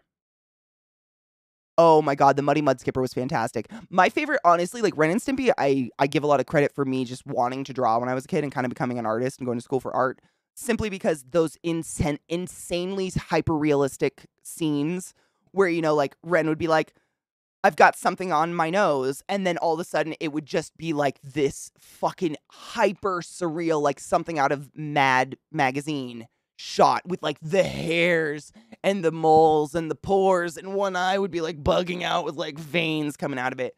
Dude, I loved it though. I was like, oh, I've never seen a show do this before. This is the best animation ever. And it really inspired, like when I was a kid, I was like, you mean you can draw shit that's not like ponies? Like, let's go.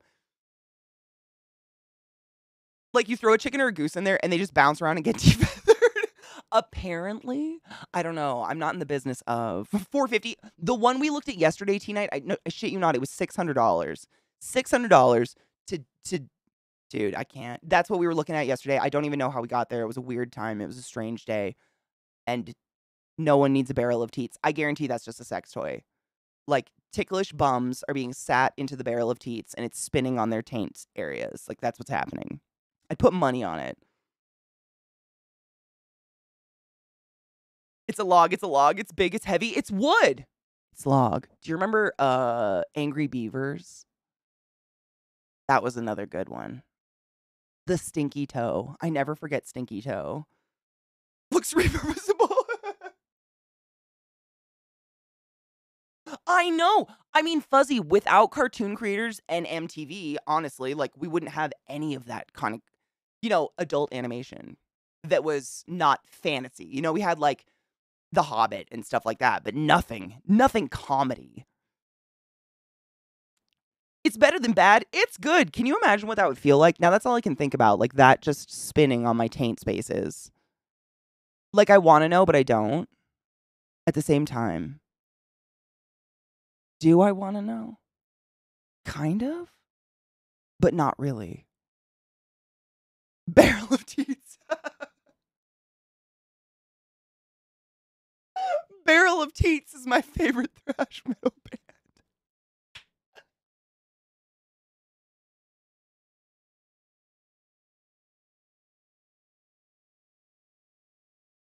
Barrel of Teats. That's fucking funny.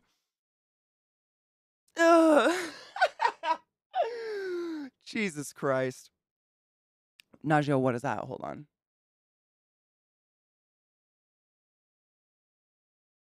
Stretching my shoulder. Tonight's the night.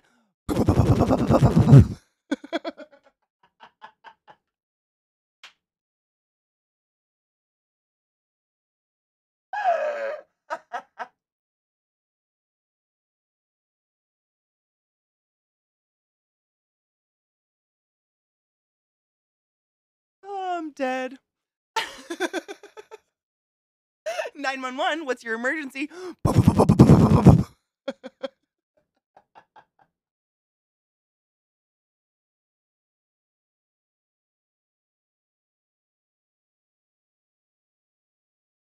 This is the shit that created our generation, I think. Because as a kid, I don't think I realized what was going on, but as an adult, now I know what happened. You know what I'm saying?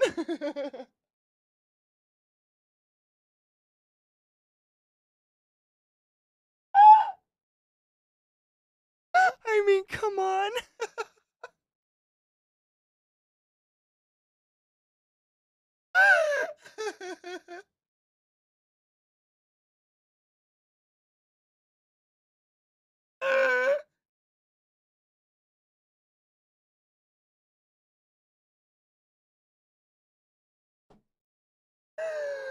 I can't breathe. That raised us. That right there. And people wonder. I fell in on my goose pushed me in the plucker, bitch. Combine it with a Floby. Oh my god, and you never have to leave the house. Shut the fuck up. Oh my god. Jesus on a dick. My lord. Nevermore. Well, it's been an emotional and stinky tooth-hole filled delight. You're welcome. Thanks. You're welcome. I have to go now. You have a great one. Be safe. Don't forget to wash your hands and pee after sex. Thank you for hanging out. I don't have any words for that. I know, right? Like, my mom wouldn't let me watch my mom was against, like, murder stuff. Like, I couldn't watch Terminator when I was a kid. I didn't get to watch that until I was, like, in my teens. I couldn't watch anything like that, but I could watch that because it was animation. I was clearly not being monitored. I mean, I'm not here to tell you how to live your life. You just wanna cleanse the catheter, at least you wanna cleanse your urethra after the act is done. So, like, pee during, but you gotta have a little tinkle afterwards, you know what I'm saying? Save a little in the tank. Drink some water. Stay hydrated. I could pee every 15 minutes if I wanted to. Let's go. All Real Monsters scared me too, but I really liked it at the same time. Oblina scared the shit out of me though. Like there was something like I don't know what it is. A Floby barrel of teats. They would find men dead and drained of fluids all over the world. I can't. A Floby of teats. Someone make it.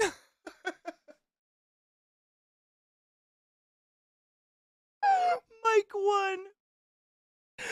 Hail Satan. Hail Satan. Hail Satan. Hail Satan. Thank you for subbing to the class, keeping the class alive, and giving native swings for so fucking long. I appreciate you. A Floby of teats is now stuck in my subconscious for the rest of my life. I have an important question. Are you going to be on last call for Adventure RP show? What? I'm going to go with no, because I don't know what any of those words mean. I haven't been invited to anything. Yeah. Not to be sad about it. But no.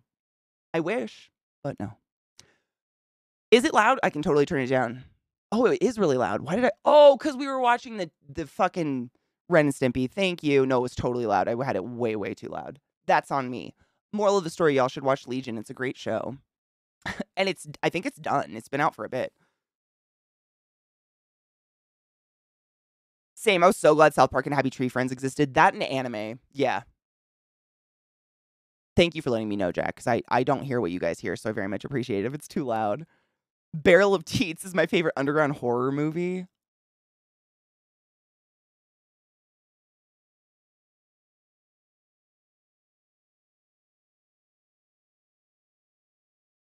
Oh. No, I'm not in it. Unfortunately. I miss doing D&D. It's all over. Yes, you can binge it all. If you can binge it. Good luck. I couldn't. It's a lot to take in. Dread, I can't. I mean, if I think about it too hard, it's going to kill me. Like, someone has to quality check that.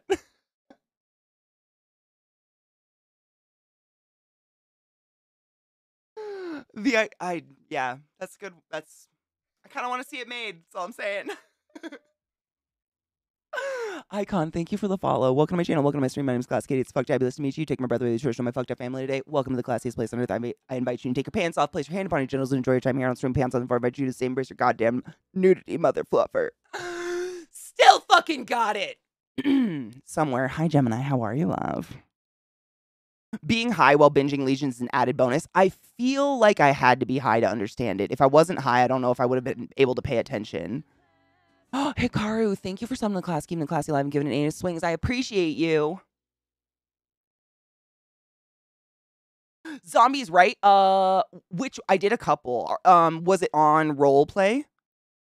The one Zach and I did on roleplay was the Vampire the Masquerade. That was actually me and Bronzy and Zach were on Vampire the Masquerade. And then I was in my first show on Table Story was Spark of Eternity, I believe. And then Zach and I were in Nocturne together. A high-pitched whine and a constant thubba thubba.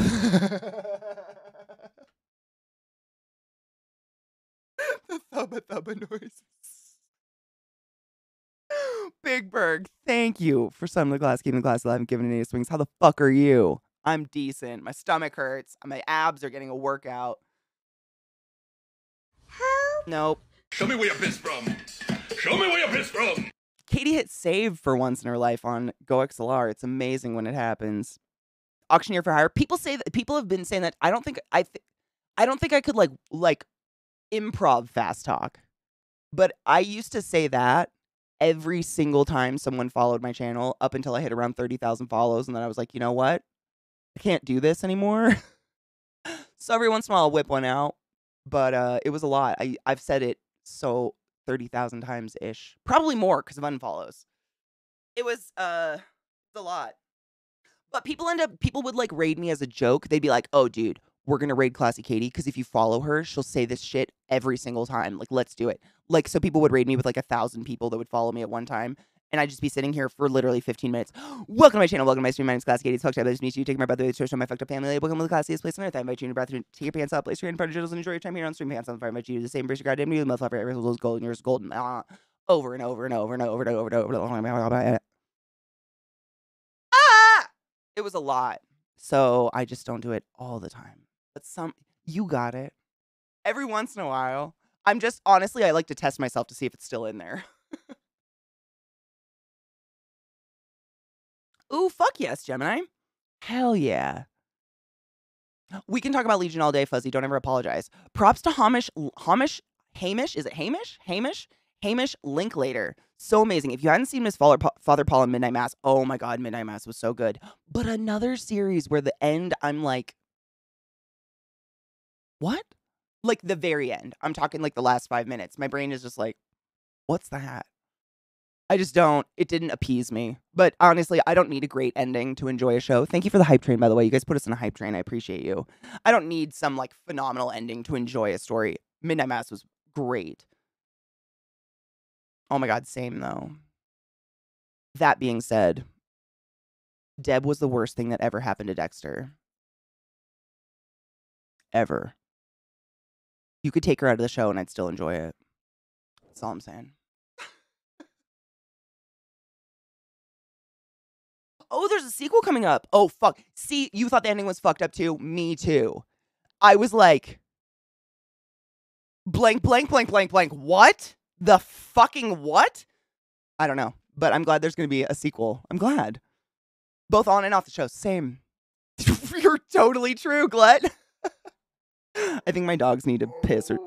Oh, really? Yeah, we need to take a break. Let's take a quick break, guys. Probably because Dad's about to start his stream, so they're getting all horned up. They're like, Mom, Dad's moving. Quick break, yeah? Quick break to pee the poods? Oh my God. Okay. Hi, Bubba. Hello. Oh. Hi. What are you doing? Want to go outside? Hi. Oh. Thank you. Nope. Don't lick my mouth. I have ouchies. This is my poodle Trick. He's precious. Actually named after a character in Nocturne. Hi, baby boy.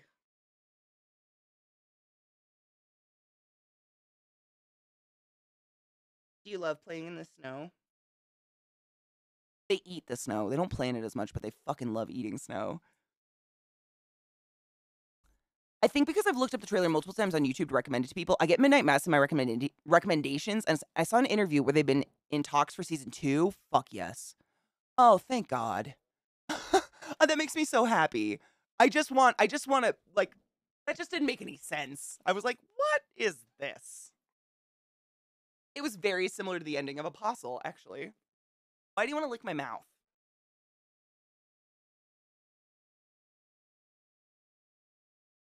Come and smoke a pound with me.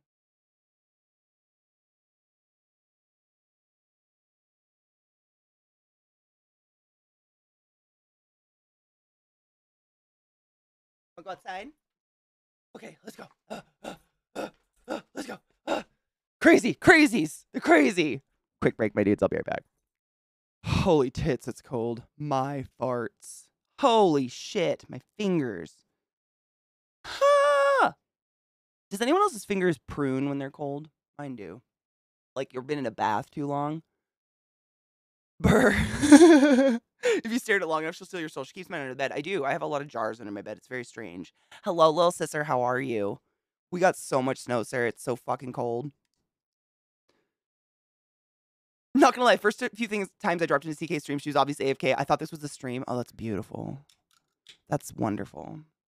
I really like nice visuals. I don't know. Gross. It is fucking gross. It's like, I don't know what it is in the Fs. It's negative something in the Cs on my phone. I'm real bad at the mental conversions. -14. What is that in America? Dumb units. I have no idea. Mayo, thank you for gifting a sub to my little sister. Guys, if you didn't know, Sassy Sarah is my genetic zygote twin. We are genetically the same. We're not twins, but we look the twins. We're sisters. She's my real sister. Don't fuck with that bitch. Thank you for gifting a sub to my sister. Sarah, you know what's up. Consensuality and emotes. Hail the Tank Lord, motherfucker. Dude, Sassy fits so well. Maybe it's a Sarah thing. Is your wife's name Sarah without an H too? I'm not even kidding. Like, Sarah's description some places is Sarah without an H. Because her name is Sarah without an H. And she's so adamant about it. And people fucking put I've told you guys about it. They always put an R on her name. They want to finish our names all the time. They think we don't know how to spell our last name, even though we're like women, like adults. The Sarah, all the time. They'll put an H on it like she fucking doesn't know how to spell her own name. That's great. Meliorated. Holy shit. That's almost 2 years, bitch. What the fuck? Thank you for subbing the class, keeping the class alive, and giving Nana swings for 23 fucking months. You know, there is sometimes, I mean, sometimes you could say that we talk occasionally. -7C, 20F. Yeah, burr. You guys get way colder than that, though, don't you, Chronicle? I feel like you guys get even colder than we do. The pruning of your hands. Scientists used to think it was because your skin absorbed water and then expanded, making the wrinkles. But they've since learned that's actually a nerve reaction so that you can grip onto things underwater. Really? Bodies are fucking weird. That's magic. So your nerves do it when they're cold, so you can grip because you can't feel as well. That makes a lot of sense. That is so weird. F Cancer now? Agreed. Hard. Big ol' fuck Cancer. Thank you for the follow. Welcome to my channel. Hard agree. Someone wrote it on our Starbucks, Sarah without an H. Oh, I love that so much. Oh, that's beautiful. Sarah, has anyone done that for you? It's a really long name. Our parents are very old-fashioned. Yeah, I think you guys get worse than us because we're so high elevated, the sun hits us pretty darn hard. So, like, even when it snows, sometimes it can melt by noon, and just because of the intensity of the sun. Thank you for the follow and welcome. Is it loud? Oh, thank you. I don't think I turned it down after I came back. Thank you for letting me know. I don't hear what you guys hear, so I never mind being told. Let us cheers. Appreciate it. Evolution, I mean, dude, human bodies are so wild. It's honestly, like, the more I learn about them, the more I just kind of realize I know nothing. You know what I mean? Like, the more you learn about the systems of the body, like, what we know, like, what little we know, the more you're just like, I know nothing, Jon Snow. I know nothing. I would love if someone wrote my name straight up Sarah without an H. That's beautiful. Honestly, you got to aim for that now, Sarah. Just say that everywhere. It's Sarah without an H. Right, zombies. Colorado is so weird. The weather here is insane. And honestly, I think it's all the elevation. That's the only thing I come up with because I've lived places that have extreme weather before. And it's not... Nowhere changes as fast as this place. The weather here, like in Washington, if it starts raining, chances are it's not going to literally stop raining for days, weeks sometimes. And then when you get sun, chances are you're going to have sun for weeks and days at a time, like months sometimes. Like they had a drought this year. Like I think Seattle, like the Western Washington didn't get rain from like June to September or something like that, or October. It was crazy. Whereas here, it could be snowing and -10 in the morning and it could be 70 degrees by 3 in the afternoon. It could be gone. Just because that sun is so intense and we're like so much closer to it. I mean, not really that much in terms of like actual distance to the sun, but we're close enough that it's just weird. Oh, Vander, boo! Happy Friday. I'm about to cheers. I'll cheers spiritually for you. It's mostly slight hills or flatlands, so the wind real fucks up temp and MN. Yeah, I think it's that flat, right? Everywhere in the US where it's really flat, the wind is what really fucks you guys up. Whereas we have the mountains that probably breaks that a little bit. I still am relatively new here, so I don't totally understand it. If you go to any conference or meeting with name tags, write your names with Sharpies, Sarah without an H. I totally would, Sarah. Like Sarah sans H. I started telling Katie right after she moved here, if you don't like the weather, wait 5 minutes, literally. That's literally where Roddy's like, if you don't like the weather, wait 5 or 10. You just never know. Which, I mean, it's exciting on a certain level, but also in the wintertime, I go through I do so much laundry. Because in the morning when I wake up and it's like -10, I gotta like bundle up in a parka. But then when it's 70 at 3 in the afternoon, I'm like stripping into shorts because I'm hot. And I'm like, how am I doing laundry 4 times a week? What is going on here? Oh, because you change in the day for the fucking weirdness. Most people don't know that Eastern Washington's a crazy weird topological features. Dude, Eastern Washington is wild. Eastern Washington and Northern Idaho, right? I had a couple friends that were the rock people. I had a couple friends in the geology program at Western who moved to Northern Idaho and Eastern Washington for work because there's so much geological fucknuttery over there, apparently. It's really cool. I grew up on Eastern Washington, but we learned about the kettles because our city was named after our town was named after the kettles, but that's about as far as I go.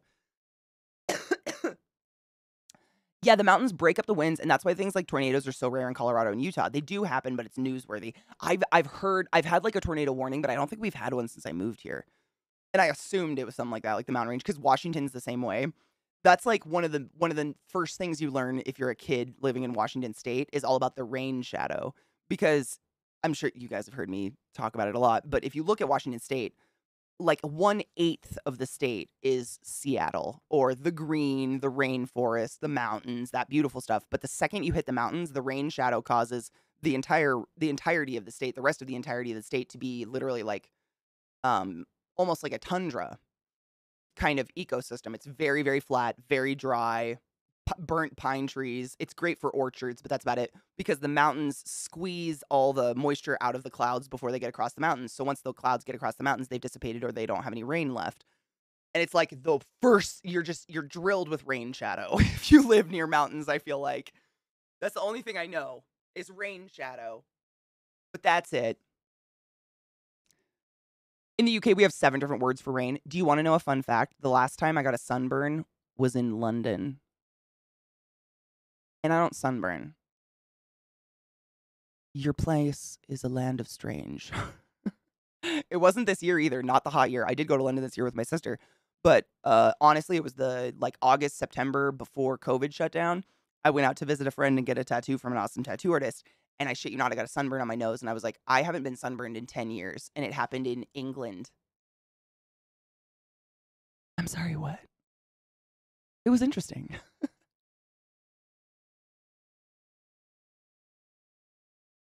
I went to WSU in Pullman in the area called the Palouse. Oh, yeah, the Palouse is beautiful. I had a bunch of friends who went to Wazoo, so we would drive out there. Driving those hills, like when they're blooming, like in the spring and shit, it's literally a rainbow. It's gorgeous out there. I think Washington's the only state that has all types of climate. I think it's, if not one of the few, absolutely, because it has like rainforest, tundra, so on and so forth, mountainous. I don't want a tornado. No, I don't. Wind is scary. Nope, I'm good. The Spokane flood left its mark along a course of more than 550 miles, extending from western Montana to the Pacific Ocean. But most spectacular flood features were carved into the black volcanic rock terrain in eastern Washington. I've seen that. This rock, the floor, the scablands, is basalt, a dense crystalline lava that covers more than 100,000 square miles. Wow. In parts of Washington, Oregon, and Idaho. That makes sense. Yeah, a lot of people go to school in Washington for geology for that stuff. It's cool, though. I haven't had a sunburn here yet. But honestly, Rod, I think it's because, like, I'm outside in the yard constantly in the spring. So I kind of get, like, that base tan, whatever you want to call it. So I don't burn because I'm outside a lot once it warms up. I'm so excited for winter to end. I'm like, yeah. You get a lot of rain still up in areas like Leavenworth, but eastern Washington is dry as fuck. Oh, yeah. Oh, my God, Fuzzy. I don't know if I've ever told you guys this story. When I was a kid, we grew up in eastern Washington. Literally, like, where my sister and I grew up. Sarah, definitely. I spent, like, 4 or 5 years there. But it's the most northeastern corner of Washington State you can get, where there's still towns that are actually towns, that are more than a gas station. That's where we were raised and, like, graduated high school and stuff. And it is literally, like, the pine trees that are alive look dead because they seep sap, and then in the summertime, the sap burns, so the trunks are just charred black. It is so fucking dry. No one has bonfires, none of that shit. And one year, I was in high school, and there was a horrible fire literally happening across the street from where my parents' house was. So where our house, my parents built the house on Lake Roosevelt. We were across on the other side of the river from the town, and we were literally up against, like, the state line where like, if you've ever lived on a lake or a river, there's, like, a line around the lake or river, at least in Washington State, where it doesn't matter how much property you have, like, the state owns that. No matter how far the water goes out or comes in because of a dam, the state owns all that land. Our house was right up against it. We were literally like 15 feet from water-ish. 15 feet. No, that's way too short. 15 feet to the trail, probably like yards. I don't know. It was a really short walk to the water. And so across the street, like across the highway from us, was just this hill that used to, I think, be a wheat farm or something because it just grew like old, like messy wheat at this point. The entire hill was just black and red smoldering coals. Like you could watch it like undulating. And so I was working at Taco Time at the time, and I got off work at like 10 or whatever, and I'm driving home, and I get to the bridge to cross the river to the side of the river where my parents' house is, and there's cops on the river, and they stop my car or on the river at the other side of the bridge. And it's just a 2-lane like logging bridge. Like I literally lived in bumfuck nowhere. And there's a cop there, and they pull me over, and I'm like, what the fuck? I wasn't speeding or anything. And they're like, where are you going? And I said, home. And they said, okay, well, I can't even remember what they said, but there was a huge fire in the area and I have to be prepared to find somewhere else to go if I get to a point where I can't drive anymore. Because I don't understand it all. I'm not that smart, but the DNR like lines the road with sandbags and all this stuff, hoping the fire won't jump the highway because everything's so dry. It's like a matchstick. It's like cotton, it's just poof, just flies up crazy fast. So basically what they were doing literally directly across the street, across the highway from my mailbox, all these DNR people were lining up sandbags and shit against the hill trying to get it to not jump the highway to my parents' house. And they were like, your house will just go up. Like our house was quite literally just this big, like a lake, lake houses, they're like kind of triangle and they're all like just raw wood kind of looking shit, like baby poop color. It was exactly that, like a 3-story weird triangle river house. And surround in the middle of a wheat field, in the middle of what used to be a wheat field, like the property my parents had. It was just like imagine, laying in a bed of matchsticks, like someone's playing with flint or something. It's basically what it was. And at the time, I had pictures. Like I had a really shitty, one of the very first camera phones that ever came out, and I had pictures of what the hill looked like with like the crazy undulating, like black and red. You couldn't see fire though. That was the weirdest part. I don't remember seeing like, flames. It was just this weird, like hot coals in a fire, just undulating. It was one of the scariest moments of my life. It did not jump the highway. It did not burn my house down, obviously. But I was it was so real. Like you hear about people's houses going up and stuff, and at the rate it moves, like it's with the wind and everything, like there's no chance for anyone to get out, and it was so scary. I think my high school boyfriend at the time, we parked on the side of the road together and watched it, and we're like taking pictures of it because it was just there. It was like watching it. You know what it reminded me of? If you've ever been to Hawaii or anywhere that has volcanoes and you get to actually watch lava, or if you've just watched a video of lava moving, magma, whatever the fuck, that's what it looked like. It was like this thing that is super fucking deadly, but you could just you could be 10 feet from it and just be standing there. There was a couple people out there like watching it and taking pictures of it. It was wild. Your towns have gas stations? Our town has one. Yeah. We have a gas station, we have a bar and a church. Yeah, we have one. We even have a stoplight. My hometown had a stoplight. I still to this day don't know why. It's completely unnecessary. I've never seen more than 2 cars at it in my life. But we have one. Honestly, I think it's because, what is it? Highway. Oh my God, I forgot the name of the highway. It's 365 or something. It's a major like trucker highway. It goes straight through where I grew up, my hometown. I think that's why they have a stoplight. Probably for logging trucks and shit. I don't know. 395. Thank you. It's 395. It just goes straight through the state. I think that's probably why they had one. I don't know.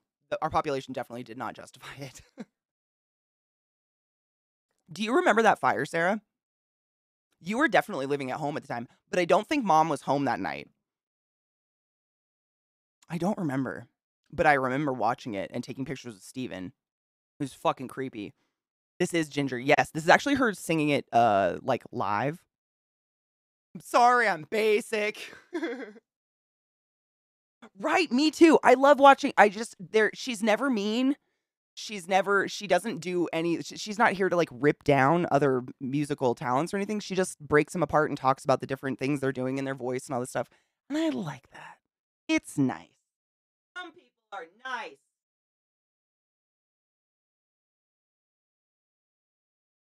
I know that's loud. Give me a sec.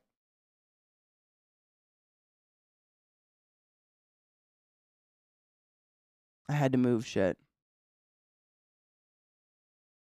Do y'all know who Ronnie Radke is from Falling in Reverse? He streams on Twitch. He does reaction videos to his own music videos. Whoa. That's so much Inception. That's like the ultimate reading the comments. You know what I mean? I watched a video not long ago having two composers listening by ear and trying to tell if the piece of music was Mozart or Pokemon. Could they? Are very similar, which is why they collabed. That's awesome. I followed her. I'm very excited to have someone else to watch. Oh my god, it kind of looks like Aurelian, huh? She does. Oh my gosh, no, you're totally right, though. That same, like, perfect princess hair. Yeah, no, totally see it. Totally see it. Oh, man. Oh, dude, I love OTEP. Stop. I almost saw them live on accident one time, but I don't remember why I didn't get to see them. Maybe they just didn't. Maybe they didn't come to something. They didn't, like, go to an event or something or a festival, but I almost saw them. Ronnie Radke, I hear, might be a little anti-trans. Who is Ronnie Radke? I don't know who that is. The name doesn't ring a bell.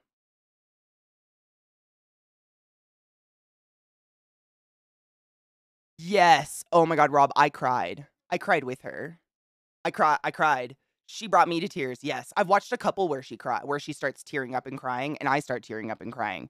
Like, there's sometimes music actually moves me too, but most of the time it's because she starts getting teary. I'm like, oh no. Don't do that. OTEP Live is one of the top concerts of my life. Seriously. I can't be sad. I've seen some incredible artists. Like, I definitely have seen some amazing things. I can't be sad, but it would be great someday. Watching Elizabeth is like watching a Disney princess react to hearing metal for the first time. Very much so. Yes. And she's always like, oh, well, it's very beautiful. The lilt in the, I fucking love her. She's just so, I find a lot of the YouTubers that I like to watch, oh, that got really loud on me, sorry, are very similar to that, like Clint's Reptiles. I showed you guys a little taste of him yesterday or the day before, but if you've never seen Clint's Reptiles, he's like a sweet Mormon zoologist who loves reptiles, and he sits there in a little suit and tie, and he's like, "Oh, hey there. Today we're going to talk about one of my favorite animals in the world, the potato bug." But he's like, wouldn't even say crap. You know what I mean? He like says crud. They're just so innocent and pure, and I don't know why I watch a lot of people like that. Maybe I'm jealous. It's the subtleness and the bleh that really it really emotionally I felt it deep within my you know what I'm saying?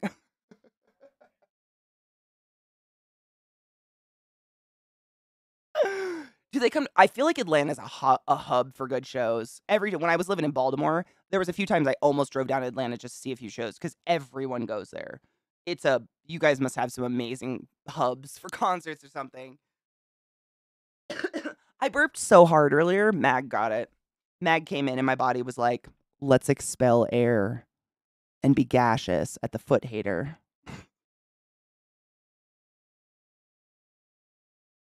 Maybe. It'll happen again. You know it. I don't fart, so my theory is it all just comes out the top. But I don't have stinky burps, so I don't know. It's a mystery of the world.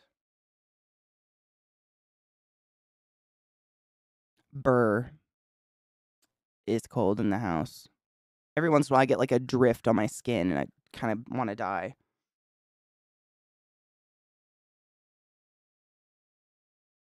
Now that the Masquerade's gone, not as many rough bands come around. Oh, really? Was that like the venue they went to? That's a bummer. We kind of have like one like that in Seattle. It's not that it goes away. It's just it keeps getting new ownership and changing names. So like when I lived in Seattle, it was called El Corazon, and that's like where I saw Iced Earth and who else did I see? I saw Iced Earth. I think I saw 3 Inches of Blood once there. Like they tended to play the more obscure, for lack of a better word, like less mainstream metal and shit like that. But they keep I don't know. I think they're called something else again. They're not El Corazon anymore. It's something else. But because they keep changing the name, I feel like they'll never be successful. Like you can't if I can't tell you where to go, or if like you keep telling me the venue, but I don't know where the fuck it is, like you know what I'm saying? It becomes complicated. Stop it. Someone introduced me to this band ages ago, and it's still in my playlist on Spotify. I believe you because I don't burp. I burp all the time. I wish I didn't fart. Specifically today, I had Popeyes for dinner last night. Ooh, they feeling spicy on your beehole. Wouldn't it be nice to have a tushy? We have a tushy. Isn't it Necrogoblicon or something? Necrogoblin, whatever. They're fantastic. Yeah, they're another one of those bands that like you think is going to be a joke, and the music's actually phenomenal. There's a lot like that. I feel like Death Clock, like was maybe kind of like just for the cartoon and a joke, but it's phenomenal music. I fucking love Death Clock. What's another one? One popped in my mind and just left. Steel Panther. Like they're like a gimmick band of like burnt out, rock stars from the 80s, but the music's actually like really their voices are really good and they play really good music, even though the lyrics are about sucking dick and shit, you know what I'm saying? Not that there's anything wrong with that, it's just not everyone wants to sing that around Nana. Trump Legal Watch. Apparently Garland's about to announce he's appointing a special counsel. Can you explain that to me like I'm 5?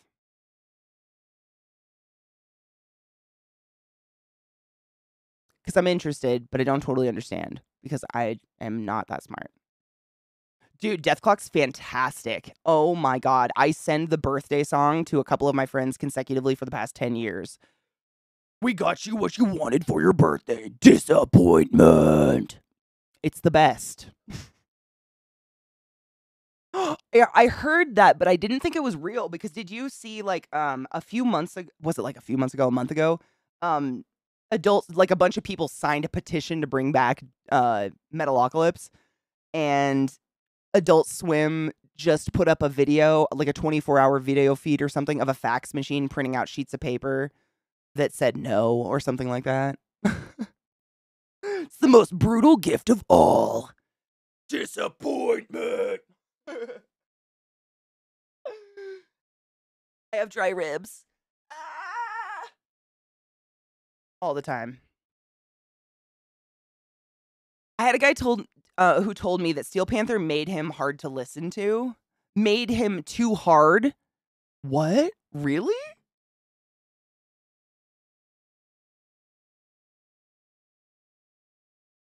I swear to God, Jonathan Davis needs to get in on this. Most filthiest bleh breakdown. Wait, what? Okay, hold on. I want to finish this song. Oh, I don't know what that is, but bleh.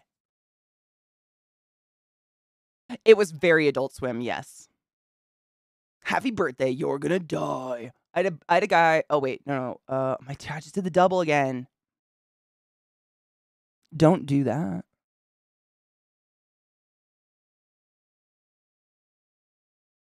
Who is Ronnie Radke? I don't know who it is. Falling in Reverse is Ronnie Radke is no stranger to controversial situations, releasing songs about being canceled and being a part of blah, blah, blah, blah, blah. Now he's in some hot water on Twitter after photos surfaced of him apparently spouting some transphobic comments. Wait. Oh, like tweeting them?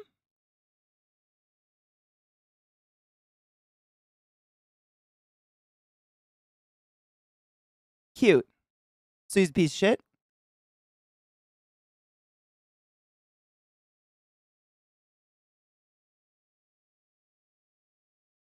Oh, that's what they consider the noise? Oh, I'm old. We just considered it a scream in my day. It was announced that new Metalocalypse is still on track for release. Oh, fuck yes. Oh, yes. Special counsel will be appointed to carry out legal stuff versus Trump while putting more space between the executive office he used to hold. Oh. Interesting. Attorney General Merrick Garland has appointed a special prosecutor to oversee criminal matters related to former President Donald Trump, according to Senator Justice Department official.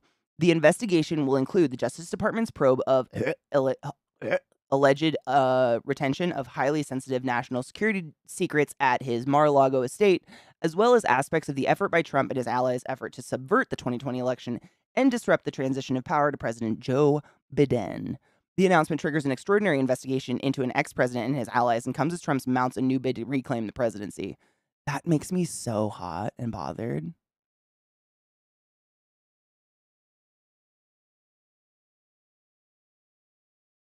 I kind of feel the same. And I'm sad it's that one creepy Skarsgård kid that was the it clown. Like, I just The Crow, like, there's nothing about it that's gonna make it a better movie. Like, none of the remakes were good. Like, none of the sequels were good. We all agree. I don't think anyone's out there like, The Crow 3 is my favorite. You know what I'm saying? So, like, let's learn from our mistakes and just learn that number 1 was the best and we don't need to do it. Like, let's stop fucking with a perfect movie. It's still good. There's nothing about that movie you could make better today. Like, you know what I mean? To me, I guess. And I'm not even Gen X. Like, I was born in 88. But it's still one of my favorite movies ever. It Can't Rain All the Time. Also, Nine Inch Nails is in it. Y'all know me and Trent got a fucking thing. Okay, we gotta watch The Bleh. I didn't know there was a name for it. See, as a female, I'm not really allowed to be a part of metal communities because the moment I say I like metal, I'm just given a quiz. And I never pass because, again, names. It's just not fun. Metal girls tend to stay by ourselves.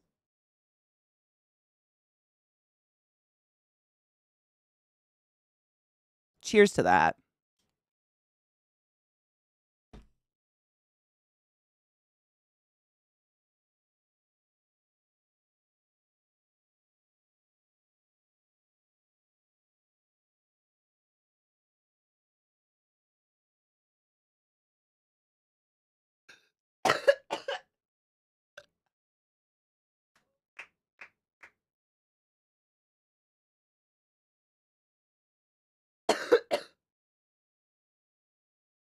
I love his face.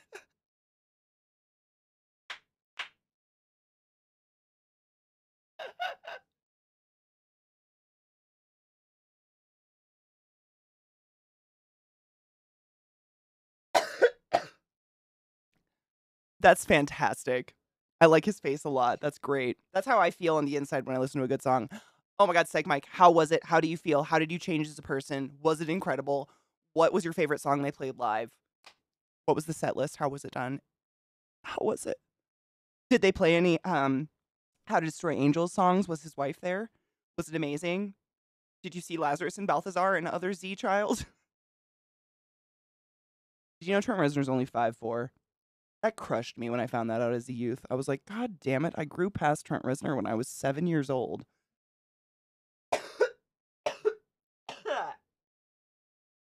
Oh, Najil, thank you. Well, as an adult, I find it a lot easier. It's just like, I guess it's like a cheat code to have your own Twitch community and get it that. Like, I've found amazing music through you guys, and I feel like I've learned a lot more, and I found a lot, like Spirit Box I found through you guys, Ghost, etc.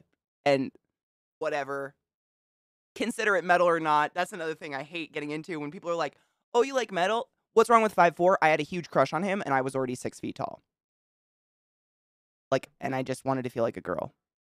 Like, that was it. There's nothing wrong with being 5'4" unless you're 16 and your crush who's already in his 30s is 5'4" and you're 6 foot, and you're like, sick. I could give him a piggyback. Maybe not now, because he's stacked. No, it was just, you know. Same with, like, Maynard James Keenan also is not 5'4". I think they're like 5'6", 5'7", maybe. I exaggerate. They're shorter than me by a significant amount-ish. And as I looked up to them literally. And when you never see someone in real life, I just assumed they were like they're huge. Like, in my mind, they were huge metal stars. They were gods to me, still are. And when you find out, like, I could give them piggybacks, you're like, oh, okay. Names are so hard, especially names of songs. I'm way better with names of bands, but I tend to actually like bands who make, like, concept albums where songs are either in a specific order on purpose or they tend to roll into each other with, like, a hum or something. Nine Inch Nails, Trent Reznor does that a lot. So, you mean back in the day, you'd put the CD in your CD player and it would just go and you'd let it go forever. I never learned the names of songs. To this day, I still, like, get fucked up over songs. They're some of my favorite songs in the world, but I just, you knew what CD it was on. March of the Pigs is a great song. I was literally as tall as him when I was 7 years old. Being 5'4" is against God's will. I study the Bible. Yeah, I know. This is true. She does. It was for Vets Aid 2022. So short set opened with Wish. Oh my God. You got to hear Hurt? I got to hear Hurt once. It was fucking phenomenal. Did they do the silk screen with like the projection on it or anything? Trent was super genuine and kind. Then they went hard. I'm a casual fan at most, but I'm definitely gonna dive into their. Oh my god, I am. I mean, I'm definitely not the most diehard fan of Nine Inch Nails. Like, there are people out there that know every Halo and every single track name by heart. I know a lot about Trent, and I know a lot about the albums that I really fucking like. My favorite album ever is The Fragile. Both sides. I can't pick one. I don't know. Maybe the right side. It's a little harder. The left side's fucking beautiful, though. It's some of the most beautiful music I've ever heard in my entire life. And unfortunately, it's the last album he made before he got sober, and then his music got a little bit more poppy and was a little bit more mainstream, whatever. But The Fragile is such a fucking perfect album. I can't with it. I don't know. It's just perfection. It's just, thank you, Crispy. It's just so good. Like, Trent is a genius. I don't know. I think because he made, I don't know. Like Tool, everybody knows who Tool is. Everybody. Even if you don't like Tool, everybody knows Tool. But Nine Inch Nails didn't get as far for some reason. Like their one song Closer got super popular, and you hear their songs in movies once in a while. But Trent Reznor is still kind of an obscure name that if you're not like in circles like this, like music people are still kind of like, who is that again? And it's weird to me because to me, they're on the same level of just like utter genius, those two. I'll listen to anything they touch ever. I like Ghosts. I really liked Ghosts. Oh my god, I gotta look at him. There was one of his like weirder, newer concept albums I didn't really like. I cannot now. Ghost is just stuck in my head. I'll have to look at his discography. Like I said, I'm bad with names and I don't remember every single Halo ever. Like I'm terrible at it. I just know weird facts like their first album, Pretty Hate Machine, was released in 1989, but actually their first album they tried to get released was released in 1988, the year I was born, and it was called Purest Feeling, but it was rejected. So all they did was remix it, and then they repackaged it, and they were like, yeah, it's called Pretty Hate Machine instead in 89, and then it got released. I know dumb facts like that, but I'm bad with that. 4 CDs, oh my god, that's so bad. CDs, so like an album. Does a double album count? Like, would The Fragile count as 2, or does it count as 1? You know what's really sad? Up until recently, I was a big fan of Kanye West music. It's unfortunate that they don't exist anymore. Like, College Dropout was fantastic. Or High School, whatever it was. Great album. As what? Okay. Man, that's a really, really good question. 4 CDs you can take to a desert island. I'm assuming they'll work forever and they can't scratch. And I have a CD player that works when I run from lions.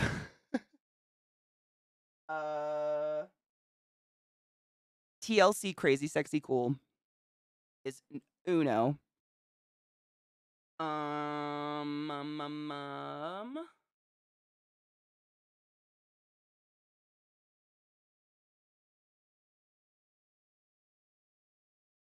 That is such a good question. I'm racking I need to look in my bins of records.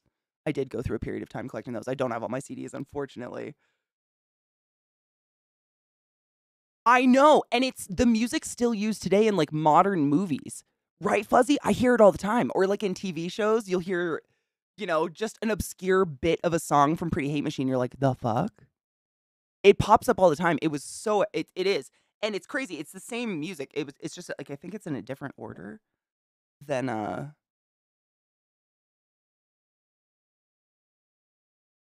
Purest Feeling, I think. Hold on, I need to put on it's too silent. Hold on. I was gonna put on the first Nine Inch Nails song I ever heard in my life.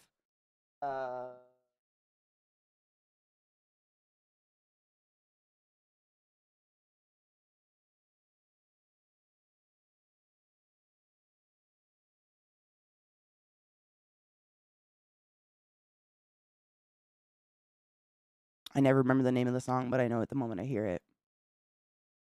Oh my god, this is a good song though. This is off of The Fragile, I believe. Correct me if I'm wrong. Or I don't know anymore. God, it's been a long. I just listen to them on mix these days. I don't listen to CDs anymore. It's just fucking Spotify. This is terrible. I need something in the background while I think about the CDs I would take with me. So, this is so hard. This is a good question, but a hard question.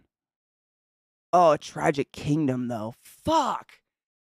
I hadn't even opened my brain to the 90s. I was trying to go back. I was like, oh, there's Led Zeppelin. Like, I love Zeppelin. I listen to Zeppelin probably more than most things. It's kind of my background music I put on all the time. I love guitar. Just good, weird guitar.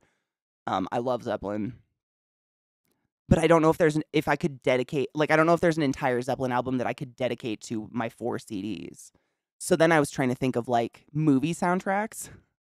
Like, you know, the official soundtracks. Those used to come out on CDs all the time. And, like, there's a few movies that have a fair amount of that in it, and I was trying to think of the others, the other bands in them. Like, is that worth it? I kind of want to say a comedy album, like Bo Burnham's newest one, Bo Burnham's newest thing, Inside. That album is just so. Oh yes, absolutely. That album's so fucking phenomenal, and funny, but it's also music. So it's like, I don't know. That's a really, really good album. But now I gotta think of Tragic Kingdom was so fucking good. I mean, Britney Spears though. The thing though is, here's the thing. Honestly, I probably wouldn't put in Tragic Kingdom or Britney Spears because I know it all. I could probably sing it from heart. I know the music videos by heart. I know the dance moves. I am that era. You know, Christina Aguilera, like Genie in a Bottle. We can all do that. You know what I'm saying? Like, I could probably act that out on the desert. I don't know if I'd want to bring the CD because I don't know if I need it. Oh, Radiohead was great. Radiohead has some of the best concept albums ever.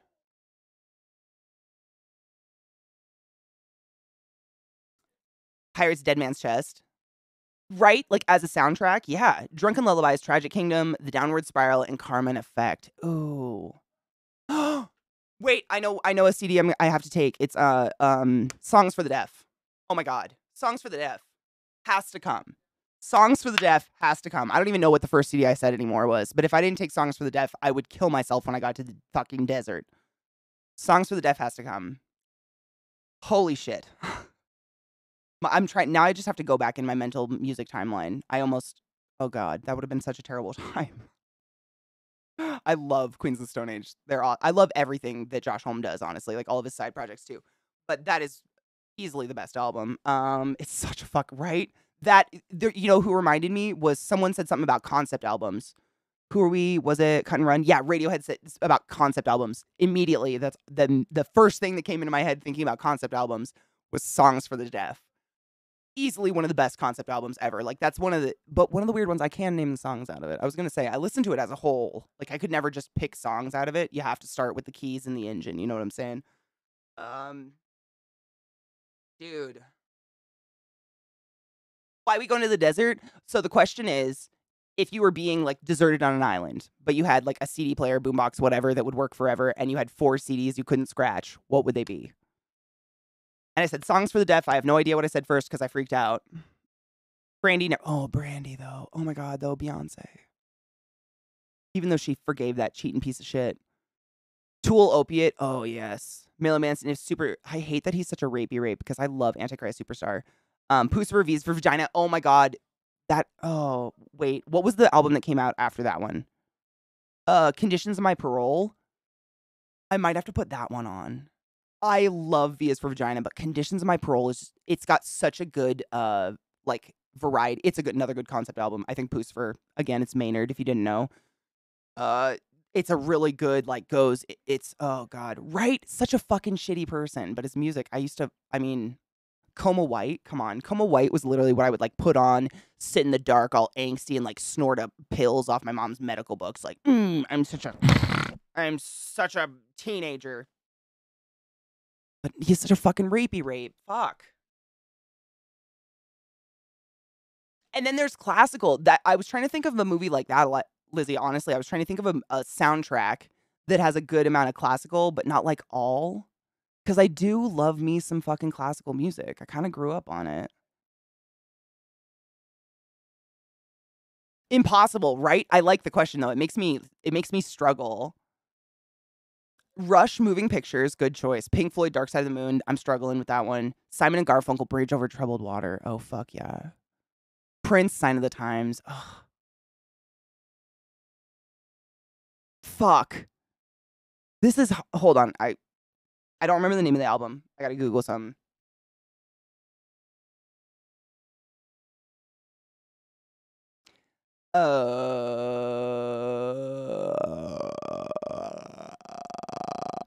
It's fine. Don't worry. Tuesday Night Music Club, Sheryl Crow. Don't judge me.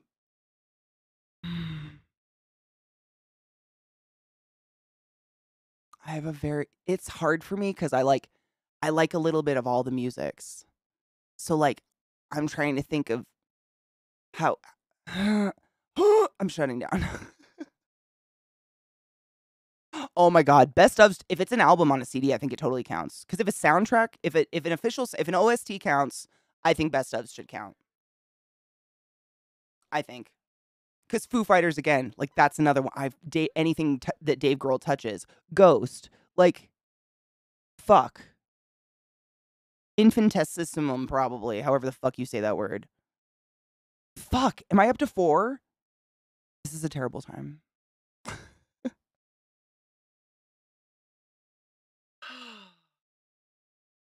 It really does make me dig my brain for all my music love, though, and I like that. I like doing stuff like that. Like, I didn't even get any R&B in there. I got no rap, and I love Kendrick Lamar.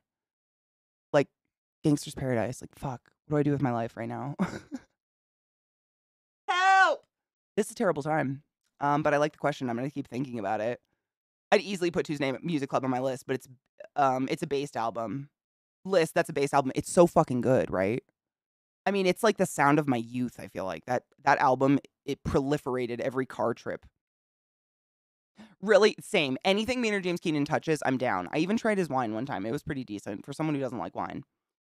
Oh, Amy Winehouse, Back to Black. Shut up. Adele. I really like Adele. I listen to Adele a lot. I love ballad singers, honestly. Like anyone that just sings. I mean, Adam Lambert. If you guys ever listen to Adam Lambert, he's actually a classically like theaterly trained musician, but he has a lot of albums out now. And he's fantastic. Oh, I love Tenacious D. Fuck, this is hard. I need to like, I need to type in all these bands into Google and be like, what soundtrack has these? Because that's really hard. Manson was a Trent Reznor acolyte, wasn't he? You guys seen the video? So someone actually came after the documentary came out from the person that Manson abused. There were a few people, I saw very little of it, that tried to go after Trent for that. And he made a few big old fat statements like, fuck yourself. We did a few videos together because we had the same like music label or something and they made us do it and we were never close and I had no idea any of this was going on and da da da da. I've said this before, but I'll say it again because I know we've all thought it before. It's not a unique thought. The amount of people that we idolize from like our youthhoods of the 90s and the 80s that would be fucking Me Too'd out of the fucking stratosphere if camera phones existed back then. You know what I'm saying? Or like just Twitter. I've thought about that a lot. Like, I don't want to know. I want to know, but I don't. You know what I'm saying? It's tumultuous. I don't think so. Nothing came about it. Like, Trent stood up and was like, how fuck. I think it was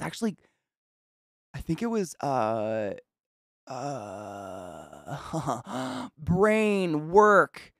Nirvana's lead. I think it was his ex's, like the chick who him. I think she like tweeted like, sure, someone's going after Manson, but you know that Manson and Maynard and Trent all hung out. Like she made Courtney. Is that her Courtney Love? I always fuck it up because there's the one in Friends. There's two Courtneys around the same era, and I don't want to insult one of. Is it Courtney Love? There's Courtney Love, then there's Courtney Love Hewitt, and then there's Courtney Cox. There's too many Courtneys during that time. It's very confusing. Um, Courtney Love, she tried to go after Trent, and I think he snapped right back. Like he wasn't like, oh, how could you? He was like, how fucking dare you? So I don't think anything came of it. I hope not. It's like I don't want to know, but I would need to know because it's really weird. Like we had a lot of, because the whole like, JK fuck coming out as a TERF happened in the middle of my kind of streaming career. Like it happened, 3-ish years ago ish. I don't know anymore. It's been a while. We've been very anti that hoe. But I'm still to this day, I love Harry Potter. Like I read the books many, many times as a kid. I kind of grew up with them. Like I matched the age at a certain point. They came out when I was really obsessed with reading. They were everything. If you read them, you know what I mean. If you've ever been addicted to a series that was like kind of a savior from reality for a while, that was that for me. I was Slytherin. I have so much fucking Slytherin shit. I have like 5 wands from the park. I have an official Slytherin robe I haven't even taken the sticky off of the little Slytherin thing so it doesn't get felty. Like, it's sick. And then bitch came out and she's like, trans women aren't women. And I was like, oh, fuck. And we all had to get educated on turf lifestyle. And like, chat helped me a lot with this because it's like, how can I still enjoy something and not support the hate coming out of this like creature who's just spewing hateful bullshit? And basically what chat and like our discussions led to was like, as people with no voice, we're just little people, our voice is where we financially put our money, right? So like, by buying tickets to the Harry Potter park, she's probably getting a cut of that. I am financially supporting her because she's still alive. Whereas there's people like Lovecraft, who is dead, but was a notorious racist who had a cat named the N-word. But I feel fine playing Darkest Dungeon because he has no family. He is not getting any funds from it. It is totally separate from the idea of it. There's no racism in it at all. There's no cat named the N-word. You know what I'm saying? Whereas if I buy anything licensed Harry Potter or buy into that at all at this point, guaranteed she's getting some sort of fucking cut out of it. And that's the only way I can say I do not agree with the way you've decided to use your voice and hate. It is. It's grief. It is. It's totally grief. It's like losing a part of you. And so, as gross it is, like when JK Fuckface dies, like I feel like I'll be able to enjoy some Harry Potter again. I don't wish death on people. That being said, just a tip for those who like to, who have friends and loved ones who are also very involved in Harry Potter and really, really like it, but may not know about it or may not be as involved and not as aware. If you want to buy them Christmas presents or holiday presents, whatever you celebrate, and you're like, fuck, how do I like, I've bought them. I've got them Hufflepuff shit every year. That's my go-to. Now what do I do? Etsy, my dudes. I would 100% support Etsy. Those are people making the textiles, creating the things by hand. None of the money's going to JK Fuckface. You can still get some pretty cool Harry Potter merch that has nothing to do with Warner Brothers and JK Fuckface. Why do people hate JK Rowling? Because she is a trans exclusionary radical feminist, which is basically a group of people who use their voice to exclaim that trans women are not women for one reason or another.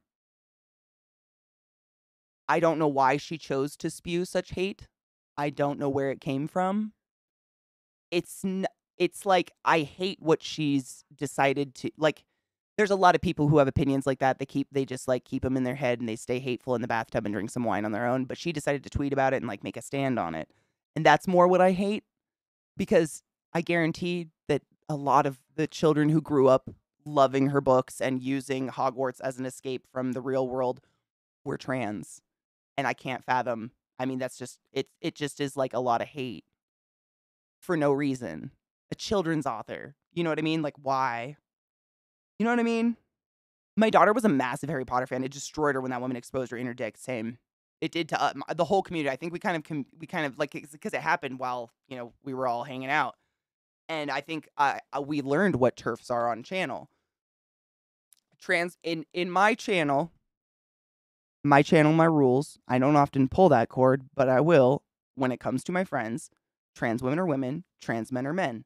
No one, regardless of gender identity, pronoun, genitals, owes anyone else anything in regards to how they outwardly appear or anything. Period. End of story. Love is love. If you have different opinions, that's fine. If you decide to type them, we're going to bonk your ass and say bye forever. Unplug your keyboard and pretend. There's enough hate in the world. You know what I'm saying? There is literally fucking plenty. Ain't got time. Ain't got time.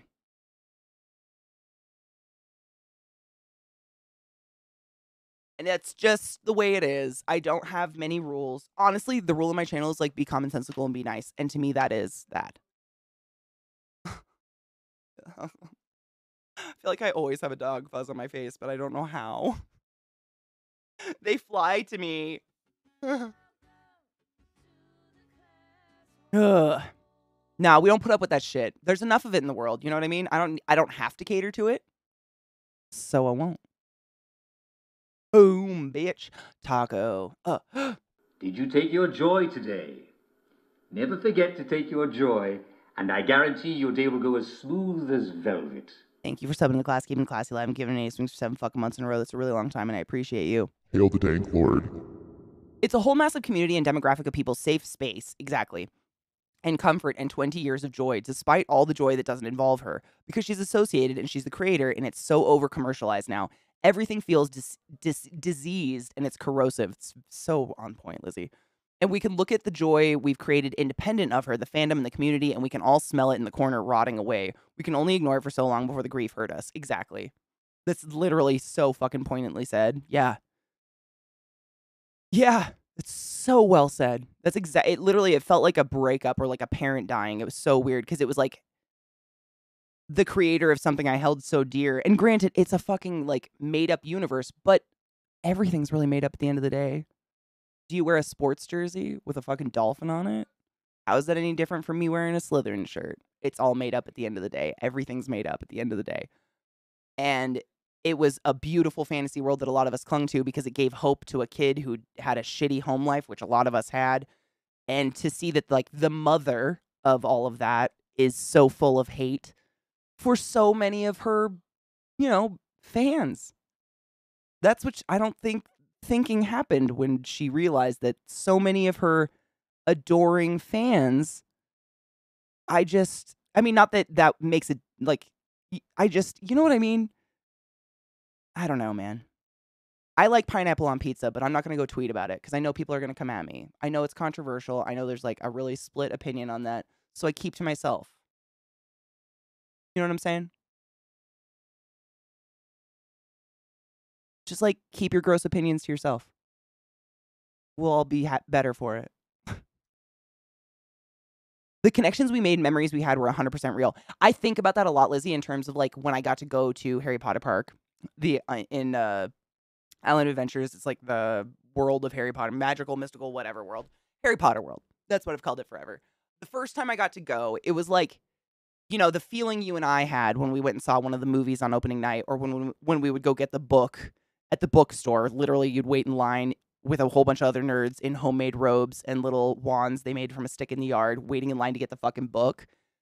That magic was just exponentiated across the park. And you felt it. Like, no one's going to Harry Potter Park casually. Like, they don't know what the fuck it is, or they really know what the fuck it is. And you felt that, and those are the things I'll hold on to, and I don't attribute any of that to her at all, though. Like, none of it. I don't associate that with her at all. I associate it with the artists. Like, actually, fun fact, did you know one of my friends who used to be a game dev over at ESO, her husband actually works for a robotics lab that created the Hagrid at Harry Potter World. Like one of the animatronic Hagrids that's like, I think he's part of a ride. I can't remember. He's huge, literally like life-size Hagrid, half-giant Hagrid. He built it. I think of that. I think of the work that goes in from those people, the artists, and the people that are standing in the park thinking of the atmosphere out of it stuff, because I guarantee she's not involved in any of that. And that gives me solace, because that stuff's magical to me still. It's just like their partner passing. I know someone who got an always tattoo in honor of Alan Rickman, all passed, and now she's considering tattoo removal on something that's part of the sleeve. Oh, I feel that spiritually, though. Pineapple on pizza is fucking delicious. I'm all about that sweet salty mix. I'm a really big fan of sweet salty. So like that salty with like maybe a spicy pepperoni or something with good mozzarella and a little, I'm not smothered in pineapple, but some pineapple chunks is. But I'm not gonna go tweeting about it, hurting people's feelings, because people tend to get their fucking feelings hurt about pizza. Thank you for the follow. Welcome, Ted Key. The POS was already monitored. We were already looking for an excuse to ban him. It's just hate. There's no room. I ain't got room for it unless it's towards Trump because he's a piece of shit. Or, what's that? The dude who claims Sandy Hook's a conspiracy. Again, names. That guy, we can hate that guy all day. He's a piece of shit. Musk will implode Twitter and declare bankruptcy just like Trump would. Do you think he's going to do that? It's kind of crazy. Someone tweeted yesterday, I saw it, y'all, we destroyed a billionaire in 15 days. I didn't realize it took, that's as long as he's been running it. It's been less than 2 weeks. And it is fucked. HP has to be rewritten with an entire LGBTQIA. That would be amazing. I mean, honestly, I have theories.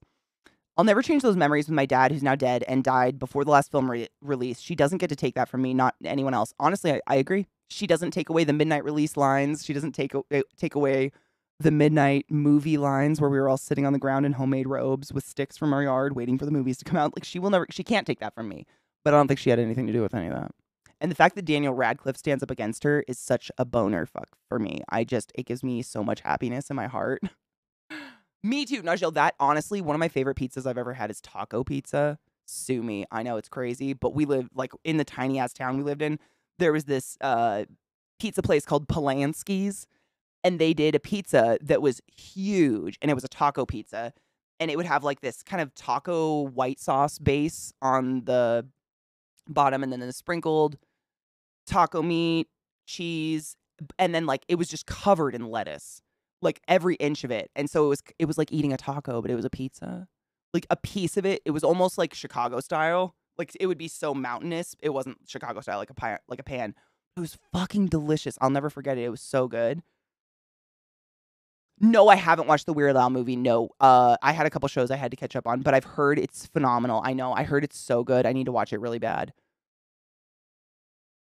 Someone cancel CK. See, that's what I'm saying. This is why I don't tweet these things. It hurts people's feelings. I wonder if he's going to be forced out of his other companies. It sounds like he kind of backed away from a lot of them. Elon tweeted with a tag, spoiler alert, Freedom Fridays. What the fuck? Oh, no. Ew. Carrie Lake's a psycho. And the fact that the bitch who beat her's name is Katie is just like, go, Katie. Go, Katie. Go, go, go, Katie. It's your birthday. Yeah. I love Emma Watson, too. Oh, actually, Lizzie, have you watched the Guillermo del Toro Cabinet of Curiosities series on Netflix? It was like a little kind of mini series he put out where every episode's just a totally different story, kind of like Tales from the Crypt or something like that. But Ron Weasley is the main character in one of them, and he speaks with a Boston accent pretty okay. It's okay. A Boston accent's hard to pull, in my opinion. I can't do it. Like, you say, no, I can't do it. Hard cad. I got your hard cad over here. Like, that's all lobster, Gloucester. I got nothing. But he does a decent job. Like, not perfect. No one's going to do it perfect, but he does a decent job considering he's British. I think he did well. Taco pizza's delicious. I'm into it. I like food that has a bunch of different textures, and it's a big pro if it's like a cold and a hot bite in the same bite. You know what I mean? So I think it's like the hot taco meat and the hot pizza and everything, and then you have the lettuce and tomato on top. So when you take a bite, it's like hot on the bottom, cold on the top with the crunch. It's like, kind of like a hot sandwich, like a fucking grinder. You know what I mean? It's like that. I really like a good texture combo in my. If everything's mush, I'm not into it. If it's dry as fucking bark, I'm not into it. Oh my god, he does look like Edgar. You mean like this? Dude, Edgar. More sugar. Fuck, you're right, though. I love that movie so much. Is the freedom that the doors are locked and your badges don't work? Too real. Too real. Elon, our modern day Thomas Edison, an asshole with lots of money that takes other people's awesome inventions and claims he made them, right? And imagine he would literally be Thomas Edison with the fame and everything without all the allegations if we didn't have Twitter. It's irony at its best. We've come full circle. It's like, think of all the bands you and I, like Led Zeppelin and shit, that we idolize. Think of all the horrific things they did that would have been Me Too'd if Twitter and or camera phones existed in the 70s and 60s. Fucking hell, dude. We would not idolize half the people we do. Holy shit. You know what I'm saying?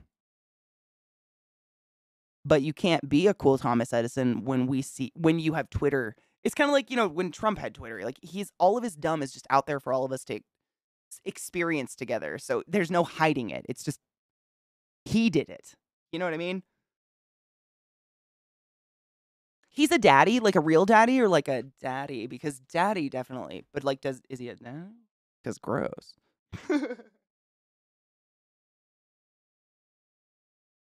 That's wicked awesome. Wicked. Oh God, what is my friend Pinky has a crazy Boston accent. She says wicked something. Wicked fuck. Oh, I gotta think about it. Damn it. But definitely wicked everything. Wicked pissa. That's definitely for sure. That's one. But she says maybe it's just wicked awesome. Wicked cool. Fuck. Man, I'm gonna have to think about it. Wicked smart. I think it's that one. I think it is. Bull. I think it's wicked smart. Wicked smart. Wicked is a big one up in the Bostons. I've never lived in New England. I have a family. I mean, is New York considered New England? I think New York's still considered Mid-Atlantic, theoretically, or if it's just New York, I don't know. My family's all in like the western point of New York, so they have the New York accent, but New England accents are something else. The more north you get, the weirder they get. Like everybody thinks Boston's the strangest, from what I've heard. Just in my travels, people are like, oh, "Can you do a Boston accent?" I'm like, "No."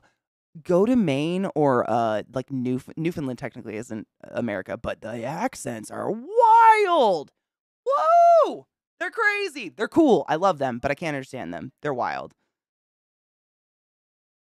Wait, David Bowie thought Jimmy Page put a curse on him, like a real one?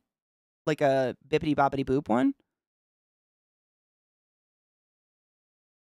He bought, yeah, and David Bowie. I mean, all of those guys, all of them, everyone from that era. Like, there's a reason the only one alive that made a biopic about himself is Elton John. Because all those biopics can make a lot of money, but none of them are out there making one of themselves because they don't want that shit to happen. A curse, though, because that's fucking funny to me. New England is mass up. I think so. I think you're right. Penis is born and raised in New York City, and he told me I think that the state of New York is technically the last Mid-Atlantic state. Because I was in Baltimore, I'm the Mid-Atlantic, theoretically, technically, not anymore. Page gave him some DNA to keep in his fridge, apparently. Wait, what? DNA? Oh, that's just interesting, isn't it? I think Weird Al's innocent. He's so, like, out there weird. I don't think anything, I don't know, man. He's pretty out there. I have family that used to live in the Boston area, and they all moved to Boulder, Denver. No shit. Did they like it here? It's so fucking cold. David Bowie's into magic. You know, honestly, that doesn't surprise me. You remind me of a babe. What babe? The babe with the power. What power? The power of voodoo. Who do you do? You remind me of a babe. Bum, bum. You're all thinking of his dick now, aren't you? And you're welcome. I have to pee. Break time. Quick.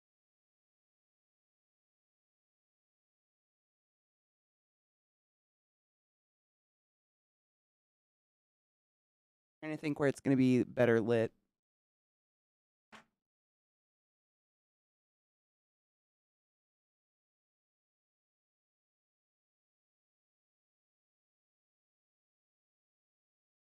That's yeah, we feeding some spoods. Oh man, Nick, did you see my my worms? I've been growing them. They're almost ready. Oh, they're ready. The sacrifices.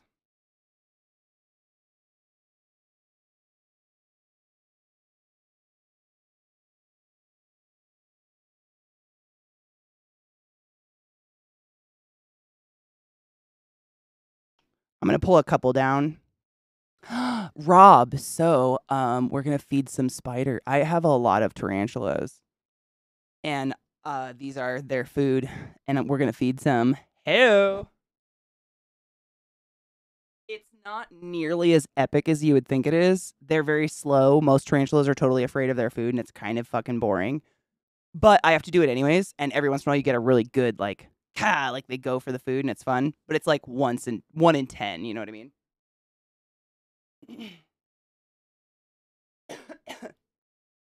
If you're afraid of spiders, I totally fucking get it. All the sympathy. But a little bit of education if you didn't leave right away. If you didn't know, there's no such thing as a deadly tarantula. Fun facts!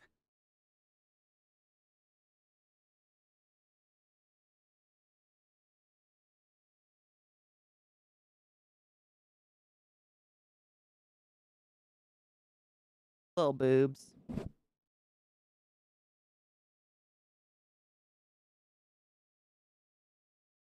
Him on the sides. These are my babies. I figure we do the smaller ones first because they warm people up to the idea, but they're also they're harder to see, so just get them over with. And I can pick out the small worms.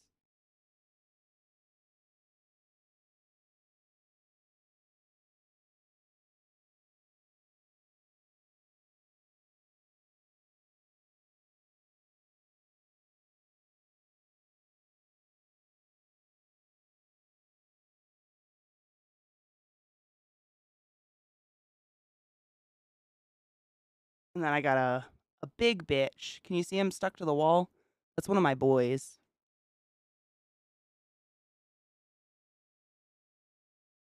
I don't have any jumpers anymore, cuteness. It's hella sad. They don't live very long.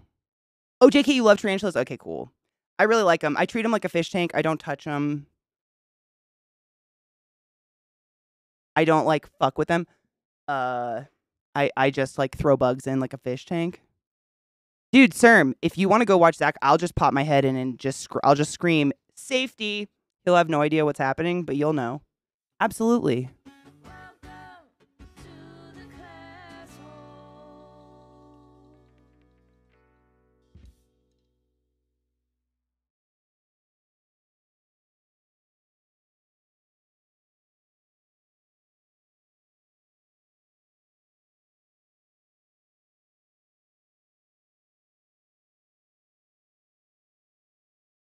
Just trying to move stuff around so I don't knock the desk.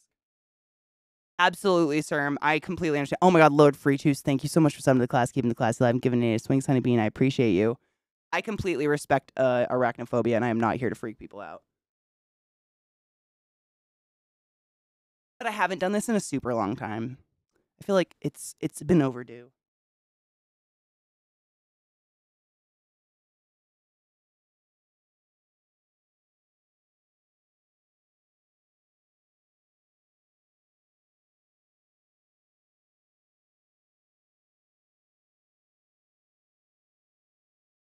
Same, Rob. Hard same.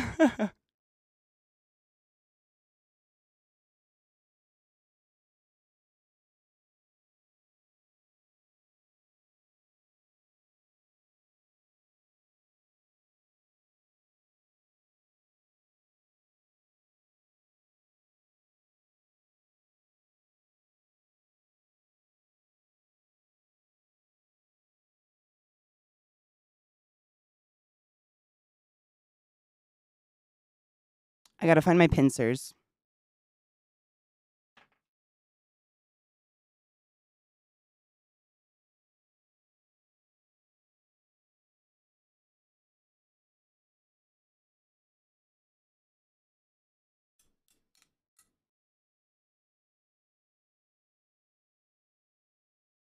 We're gonna feed some spoods. 'Tis time. No shit, dude. And I know my little sister honestly was kind of like that. And me like getting into spiders as a hobby has helped her a lot in terms of like just being educated, like learning from me that they're not dangerous, that there's like no reported Black Widow deaths in the US. Like 99.9% of spiders are horrified of us and fucking pussies. All of mine are. These ones right here are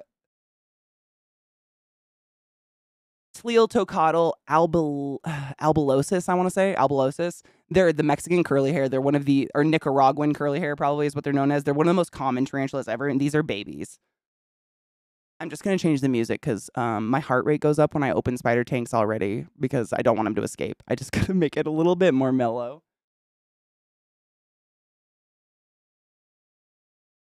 This is such a fucking good song.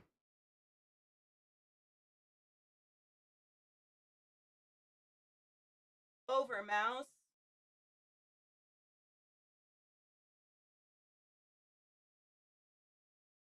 What's good spooder feeding music? What have I not listened to in a while? I mean, we were just talking about Queens of the Stone Age. Should we listen to that? Nobody hates Queens of the Stone Age, right?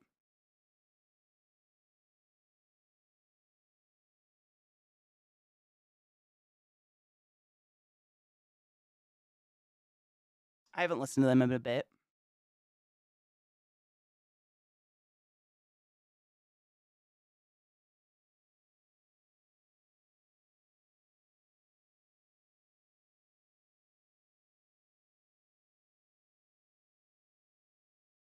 Cure lullaby. We'll save that for a big spider. That's a good one, though.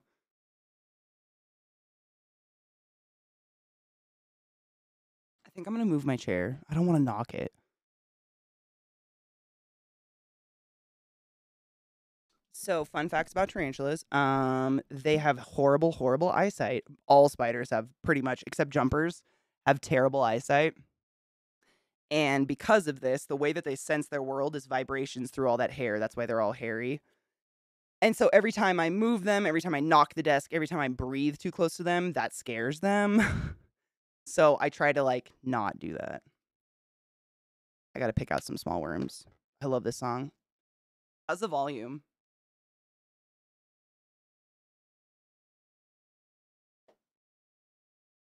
Dude, for real. But they have 8 eyes. Can you imagine the glasses?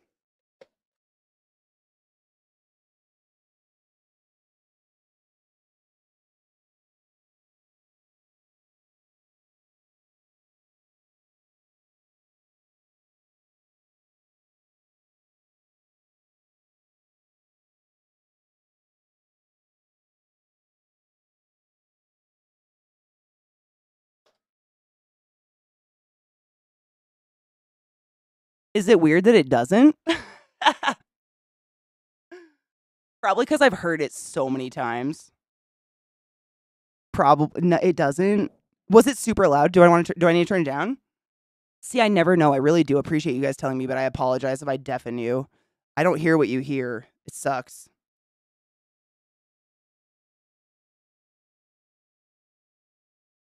I might have to get them a roach. Fuck. Hold on.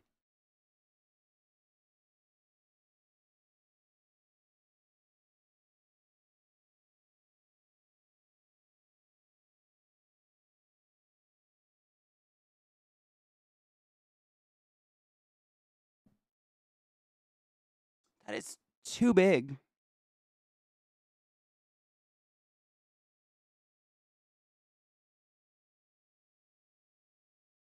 Must get roaches. One sec.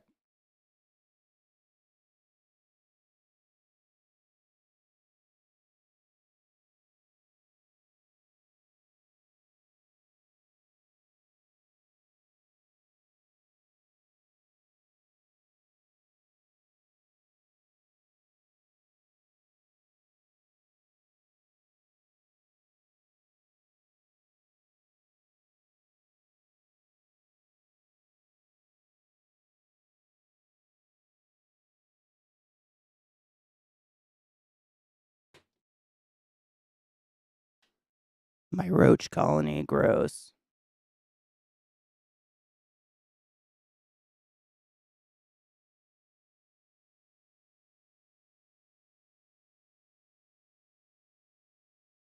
All right.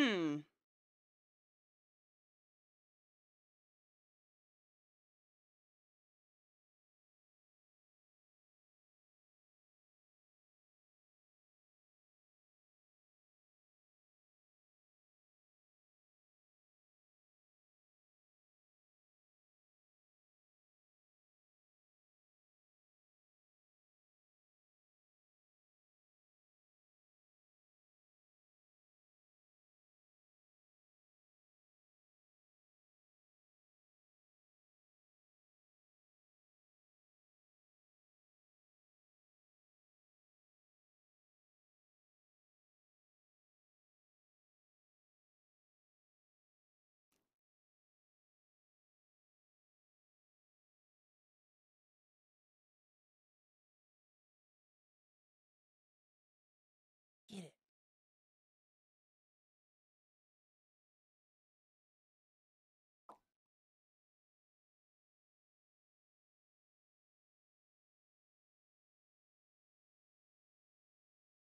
She got it. Fangs in. Babies eat a lot. Babies eat way more often than adults. They're off. And mine, these two actually just molted, so they're real hungry.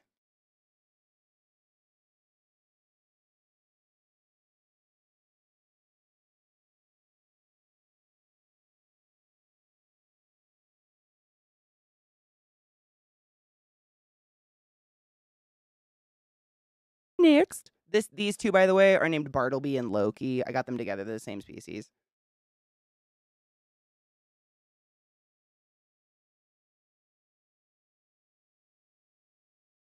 This one tends to be a little bit more shy.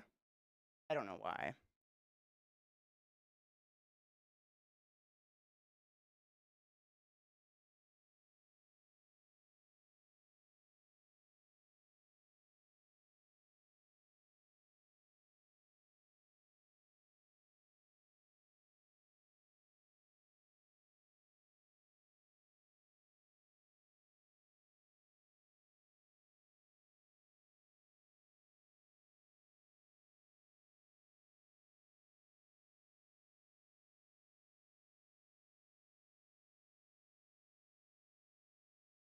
You see how floofy they are? I wish my camera was better, but they're so hairy. Did she get it? Did you get it, little boo? Bite it with your feet. I mean your fangs. Roaches suck because they know they'll just like sit still for a second. I fucking hate it.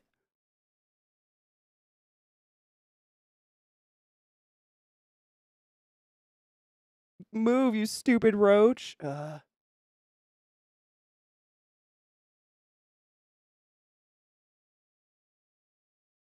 They're the worst. This is the worst. This is why this is like literally would take most time with tarantula feeding. Is you got to wait for him to take it down because otherwise the roach could burrow in. So sometimes we just get to sit and wait. Super fun. Ah. I know, right, Petus? It'd be like touching one of a furry cactus, though. Like those little hairs would embed in your skin. Is she gonna get it? She just molted. You can tell like she has those gangly legs. I actually pulled her molt out. Where did I put it?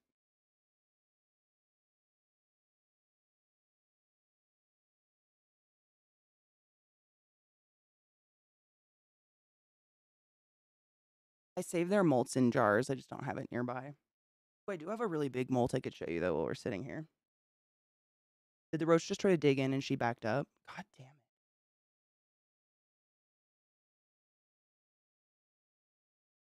I hate cockroaches so much. She'll get it. She knows it's there. It's got to move. Like I said, they can't do anything unless something moves. Let me grab that molt and I'll show you. It's a big one. It's cool. Dude, right, Penis? And that's, I mean, they do have there are arboreal tarantulas, but they tend to be so skittish.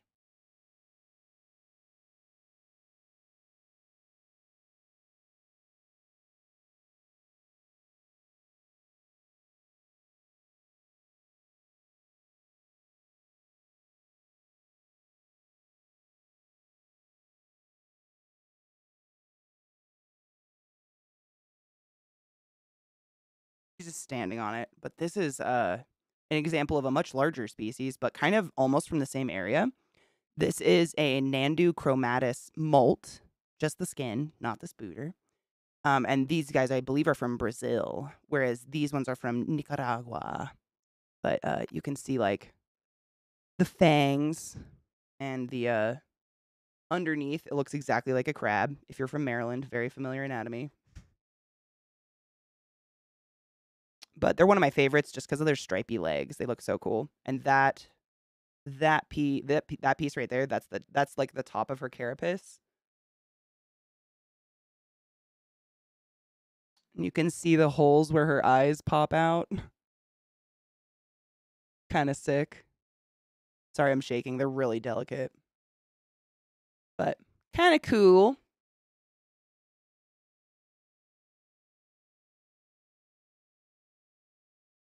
She walked past the cockroach. Are you kidding me? Get it, B. Oh, she went in her hole. Bye-bye. The roach will join you.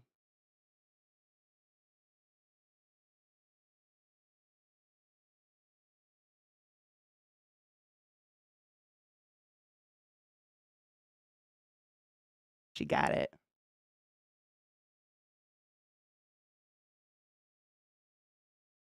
Perf.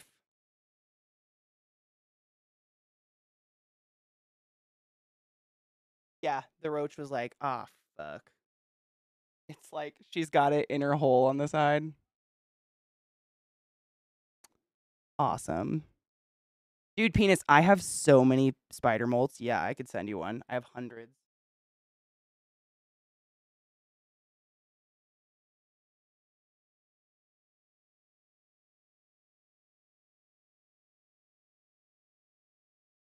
Oh my god. See? Worms. Gross. They bite.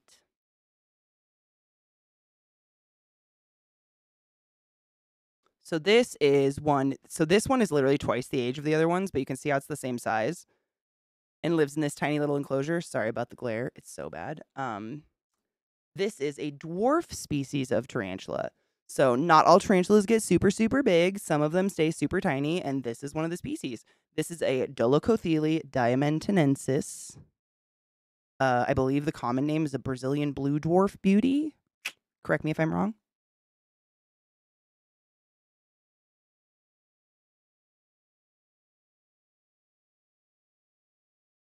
Yeah, it's web. I thought that was dust. They web the top of their enclosures, and then you can't see them. But this species is really interesting. I've actually read that other people experience the exact same thing. So the opening is right here. You can see she's there right now. This is the only species tarantula I have that somehow knows when I'm going to feed them. When I pick up and put them here, they come to this side of the cage, and this tarantula will literally take the food from my tweezers. Usually. Sometimes they skip because they're assholes and usually on camera. But most of the time, they literally will just kind of like tuck it out of your fingers, and it's fucking weird and precious.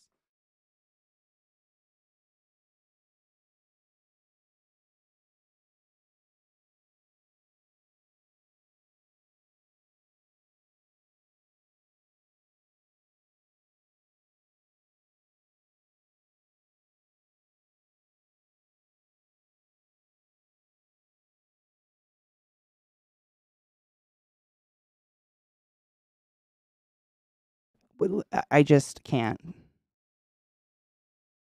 back inside, little one. Inside. I don't want her to crawl out. Sometimes they'll literally crawl out to eat their food because they don't want to eat their food near their home. And I don't want it to happen. Come, move your little leg. Come on. Your foot. Move your foot. You got your food.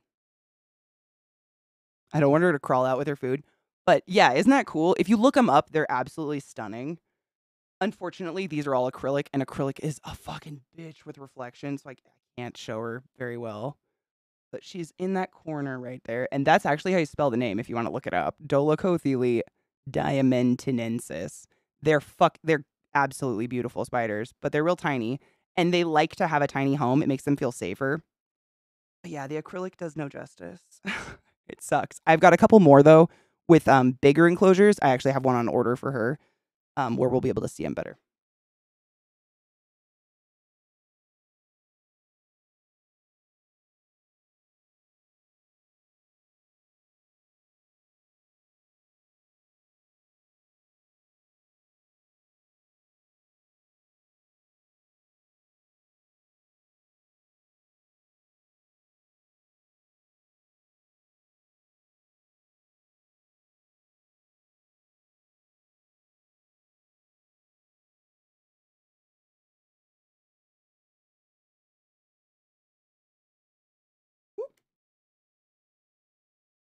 She's on the back on my side. She's literally right here.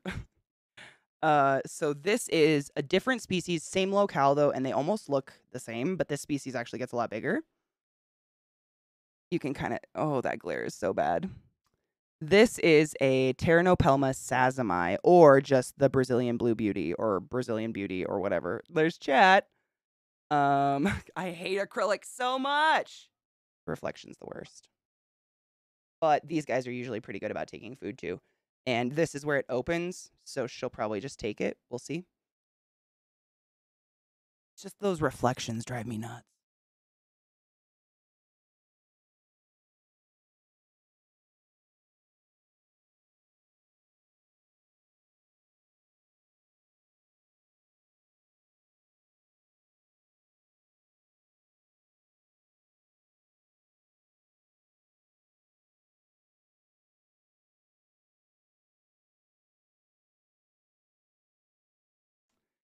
She got scared of it. See what I mean? Some of them are just pussies.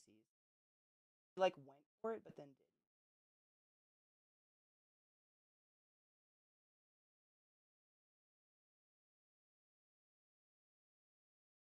didn't. She's hunting it. She's got her fingers. Sorry, I shake so bad when I do this. She's got her fingers on it, like feeling it, but the worm will go still, and then she'll hunt it for a minute. They're totally different. Notice how much less webbing is in this one. It's crazy how species like this species barely webs at all.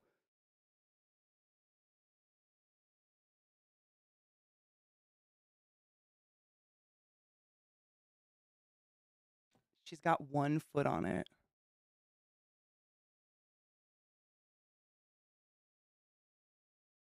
Spiders, pusses.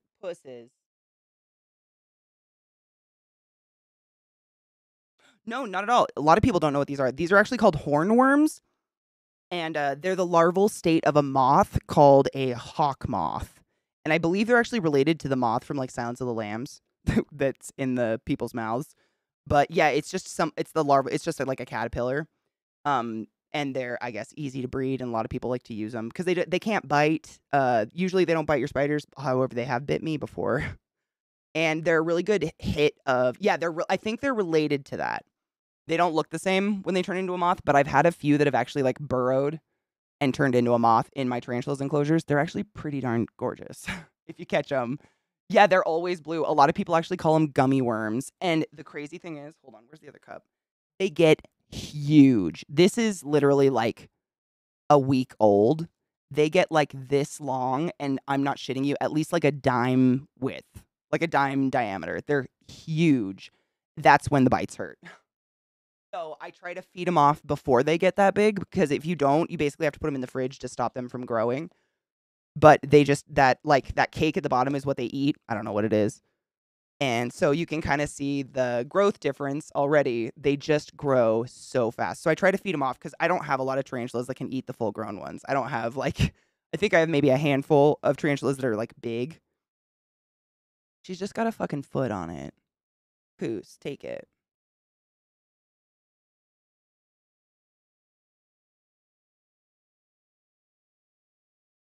Takedown initiated.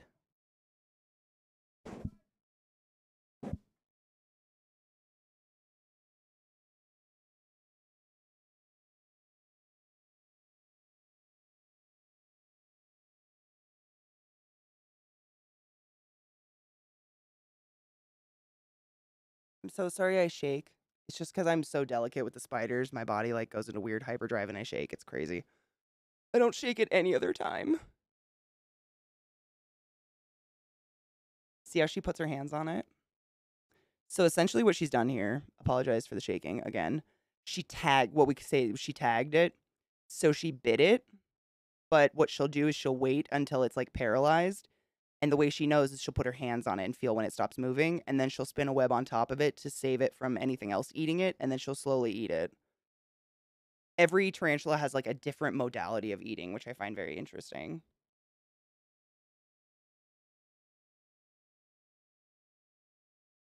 So she's done. Dude, they're huge, right? I'm saying, when you find one in your tarantula enclosure, you start wondering, like, did my tarantula give birth to the Antichrist? Like, what the fuck? Oh, shit. Oh, my God. Should we cheers, Myron? I'm going to put this one up before I get another tarantula, and I can cheers in between.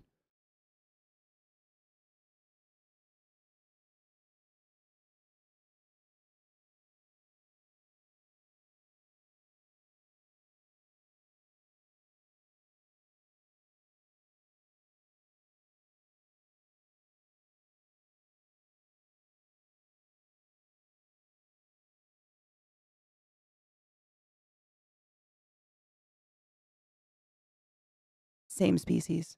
Officially. I love you, Myron. One sec.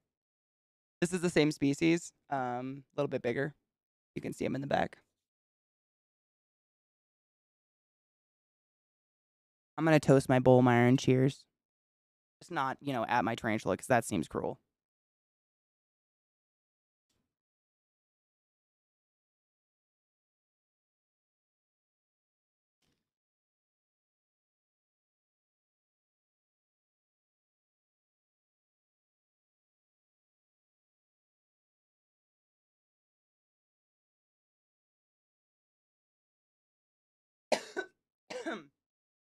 Cheers, y'all.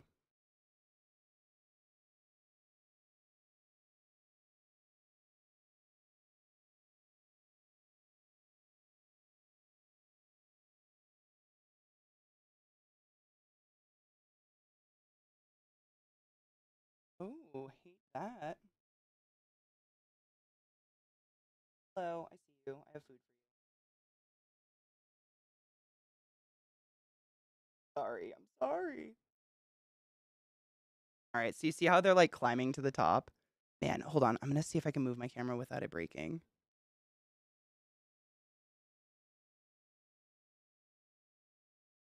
This is literally the most minute hire, but it might work. Hold on.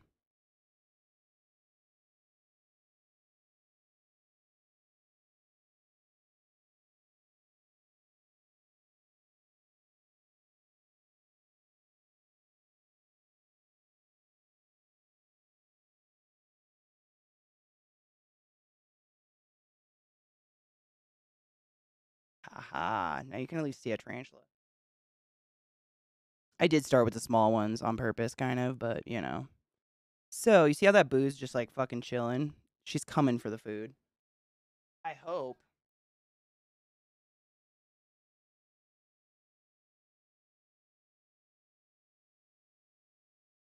The fuck.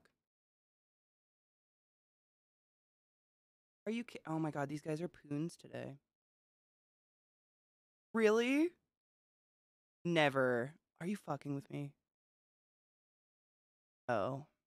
Now she's gonna get it now that it went in her hole. Bert, you can love me and hate my fish. It's okay. Look at that cute fuck.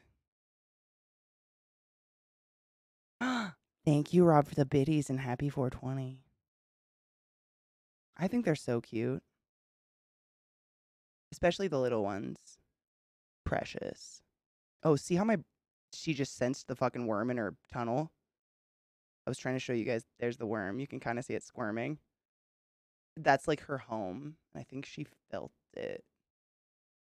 Maybe. Go get it, little boo.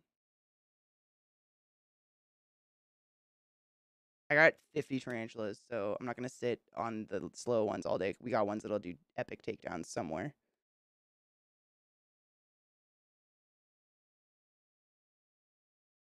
This species is a Pteranopelma sazami. Actually, I have a sticker on it for once. Pteranopelma sazami, or I think they're just called the Brazilian beauty, like blue Brazilian beauty, I think.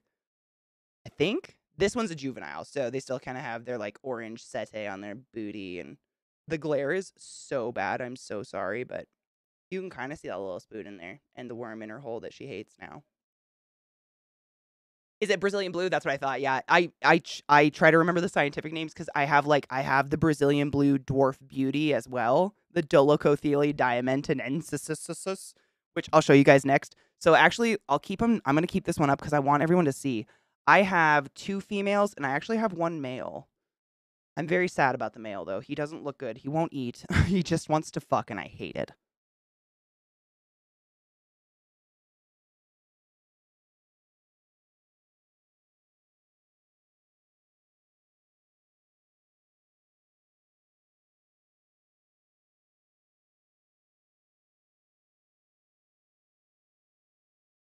So this is the Dolichothele diamantinensis enclosure.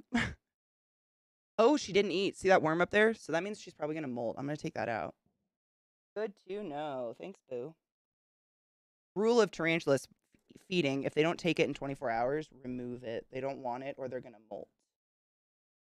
Your little beach fart. Nope. You died today in a different way. Bye-bye. But you see after all that webbing, and she lives there. And this is one of my females, but she kind of chills right there, and this is her. Yeah, it's so hard to tell, honestly, Hazelnut. Like, let me show you another one I was going to feed today I bought as a male, but I swear to fuck, it looks like a female. I'm going to show you. Hold up. Like, I bought it as a pair. I bought a male and a female together when they were juveniles, but the bigger it gets, I'm like, it's so fat and it doesn't have hooks. And it looks just like the female, to be honest. Food, no. Sleep, no. Fuck, you betcha. Literally, that's male tarantula. That's male tarantulas. I'm not kidding you. I could show you a male tarantula I have, and you'd say, Katie, you're a bad carer. It looks like it's dying. Because they're trying to kill themselves.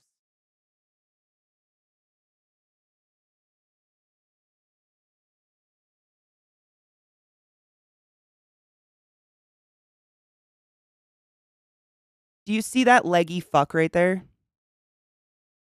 That is a male. Not that species. Please ignore that. That's an old sticker. That's a male Pteranopelma asmi. Do you see how fucking, like, I hate him so much. You can barely see his hooks. He's still really small. This is a dwarf species. But he's just a leggy monster with no abdomen because he refuses to eat. I hate it so much. Someday. Maybe let's try to feed him food.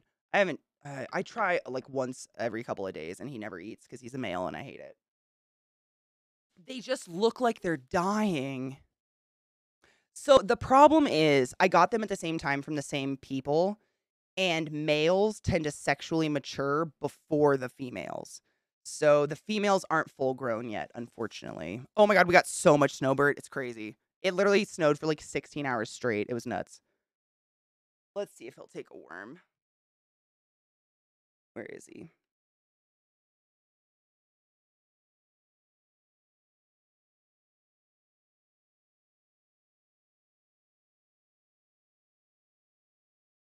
Leggy butt fucking bitch. I seriously, it makes me feel like it's like owning a ball python. They don't eat ever. I don't know. Males make me sad. So basically with male tarantulas, of most tarantula species, if your tarantula is sexually a male, then they usually only live between 1.5 to 5 years, depending on the species. Whereas, depending on the species, if your tarantula is a female, it can live anywhere from 15 to 35 years. And usually the males die of their own stupidity, i.e. getting eaten by a female because they're dumb, or getting eaten by a male because they try to mate with a male, or starving themselves to death because they're fucking dumb. I don't know if it's going to eat or not, but I don't want to bug them too much. Males, they just want to fuck. They just live for it. It sucks.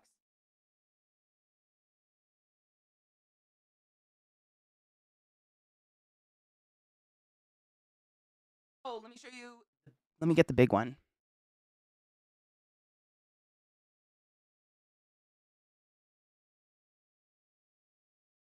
See, human males. I mean, I'm not even kidding. So you know how like in the news, I'm sure you guys have heard once in your sorry, I have such dry skin. In the news every once in a while, once a year, they'll talk about tarantula migration. There's no such thing. Tarantulas don't do that. It's literally all of the mature males out starved and sex crazed, wandering the desert looking for a fuck. That's it. That's it. Oh, dude, our dogs love the snow. They eat it though. They love to eat the snow.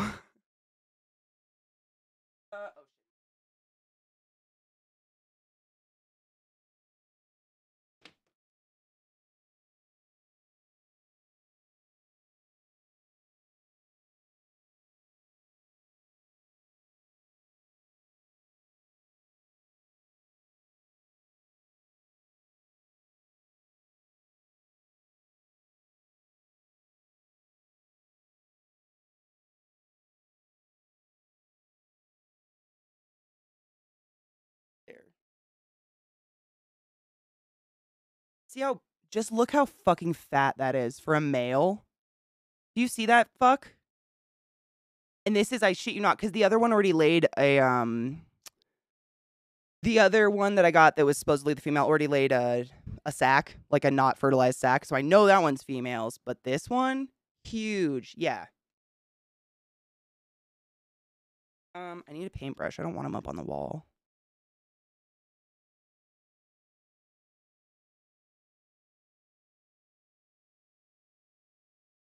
Oh, come on, Catherine.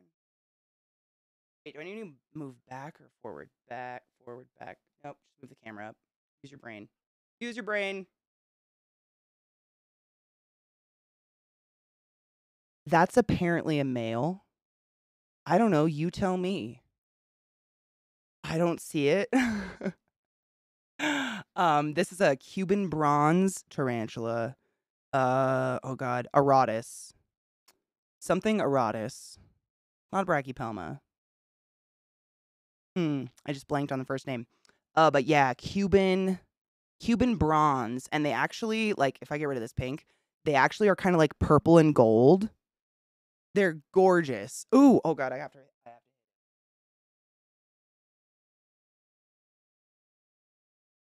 I got it, banana. Thank you. So yeah, that's my Cuban bronze. Let me see if I can give you a better shot. But do you see what I mean? Like how chunky that abdomen is? The pattern's gorgeous, but he looks almost identical to the female. And I just, right? I don't know. I mean, it could be anything. We'll see. He always usually eats. Let's see. That's another thing. Males are usually notorious bad eaters, and this guy literally always eats. Oh my god, is it already break time? How did this happen? Because I talk too much.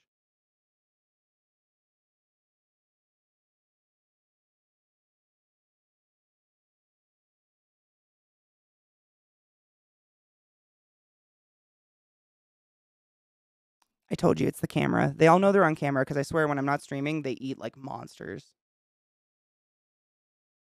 Maybe you're gonna molt into a boy finally. I hate these worms so much. Move.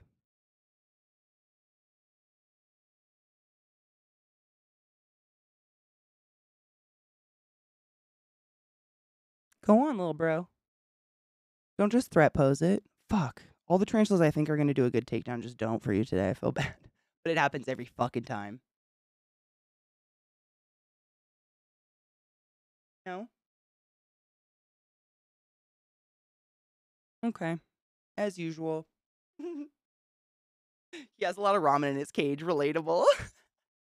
The moss. That's actually his burrow. He has like a cave under here that he normally is hiding in.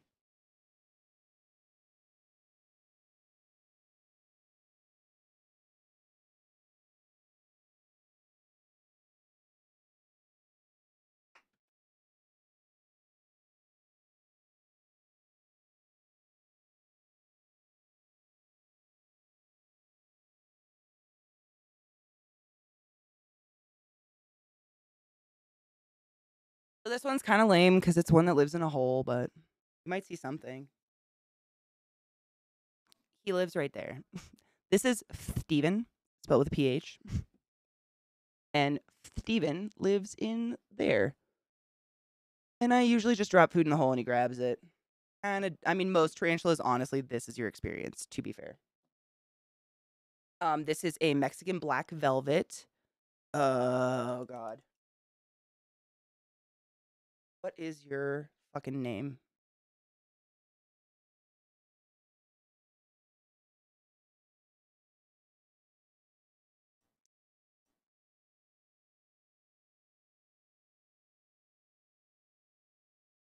Schroderi. It's Schroderi.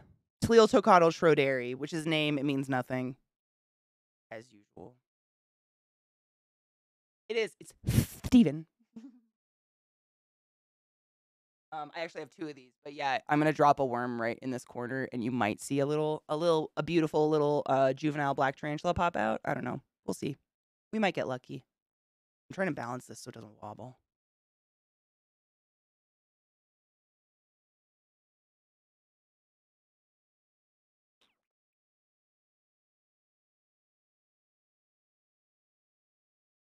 Get your supper, Steven.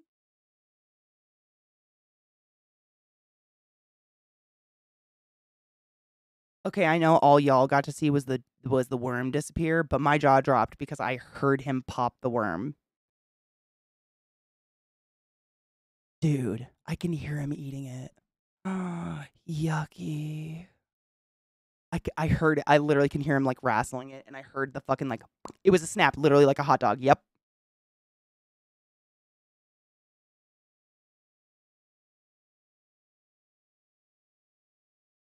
He's gone. Some tarantulas are super fast, and some of them like hunt their prey for months. But yeah, if I could show you the bottom of this enclosure, it looks kind of like an ant farm. Like you can see all of Steven's tunnels and stuff. But I believe Steven is from Mexican. Yeah, he's a Mexican black velvet, I believe, is the common name. So from Mexico. Tleotocatl. Can't see anything because tunneler.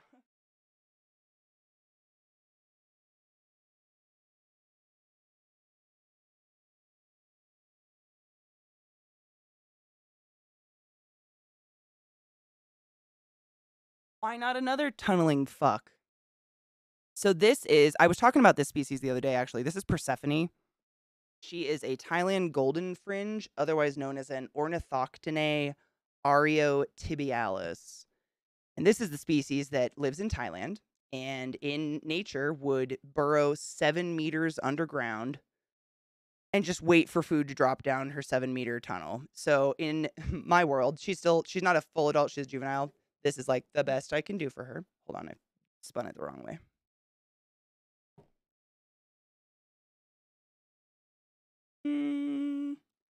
And I'm not kidding, you'll literally only see her legs if she decides to show her face. If. Big if. What is our best? There's our best angle. We'll go real up close for y'all. Or her feetsies there? Her feetsies are there. She's waiting.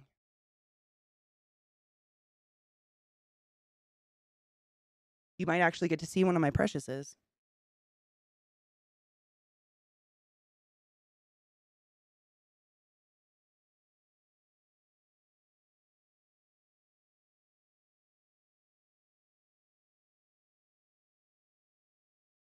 Do you see the foot?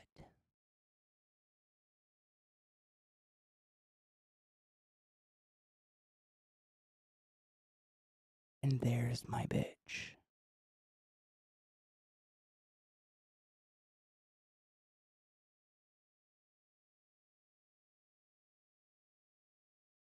And she's gone. Fuck right. That was sick. I literally see her 3 times a year. But she's easily one of my most beautiful tarantulas. Did you see those legs? How fucking, she's literally jet black with like a racing stripe of just that gold down her femurs. Literally, her Latin name is Ornithoctinae, which I think is like some bone. Ornith, is bones. Ornithoctinae ariotibialis, so like golden tibias. She's fucking beautiful, but that's all you get. That's her. That's so. Tarantula facts. There's 3 families. Families, very loosely used term of tarantulas: fossorial, arboreal, and terrestrial. Fossorial lives under the ground, never comes out ever, and they tend to be the most beautiful tarantulas. Terrestrial lives on top of the earth. Arboreal lives in the trees. Fossorial. But you actually literally just have a tank of dirt 9 months of the year. You know what I'm saying? Like, this is all you get. It's just a hand it's a hole no one should put their hand down. That's it.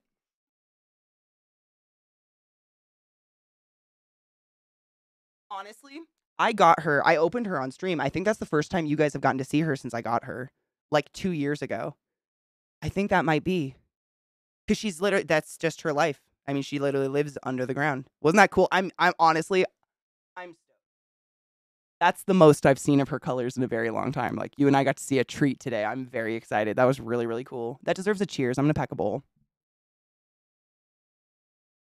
Honestly, Fuzzy, I grew up around that kind of stuff. I grew up around like hobo spiders and stuff like that. I've never seen one.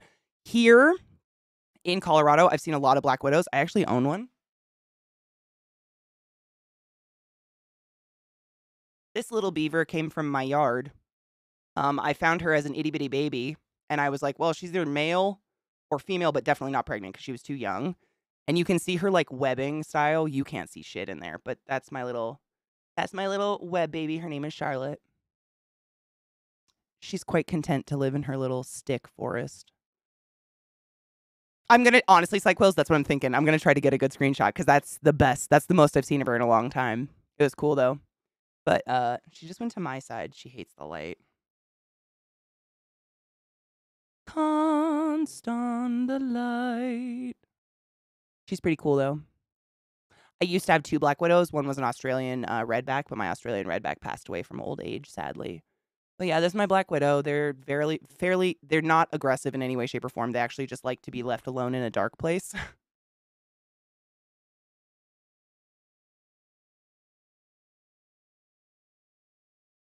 And honestly, I really like just the variety in the way spiders hunt. I think I've shown you guys how black widows take down their prey before. It's so different from any other spider I own. It's really cool.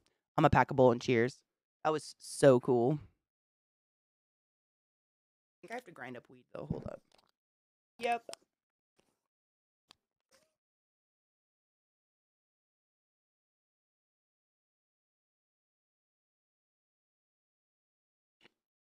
I love talking about spiders. I'll answer any question a million times. Don't ever feel bad. Why spiders? Why tarantulas in particular? I'm sold, by the way. The want is real. No, totally. I get it. So, it's like, hold on. Let me turn the music down a little bit. That got a little loud.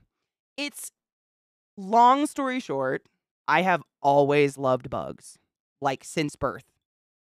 I love bugs. I still to this day go outside and like flip logs over and shit like that. And I'd always wanted to have, since I can remember, I would tell my mom, when I'm rich and famous someday, I'm gonna have a house that's the walls are just lined like Petco, because that's all I knew, with animals. Like that was my life, my dream.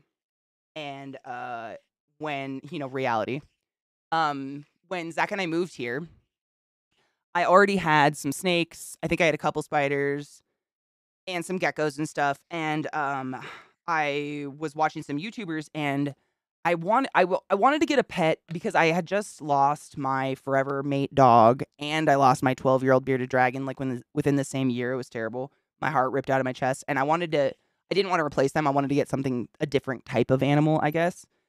But pre-COVID, the pre-COVID times, I like literally traveled constantly, whether it was for pleasure, because my sister and I love to travel to like Europe and go to exotic destinations and stuff once every couple of years at least, or for conventions and stuff.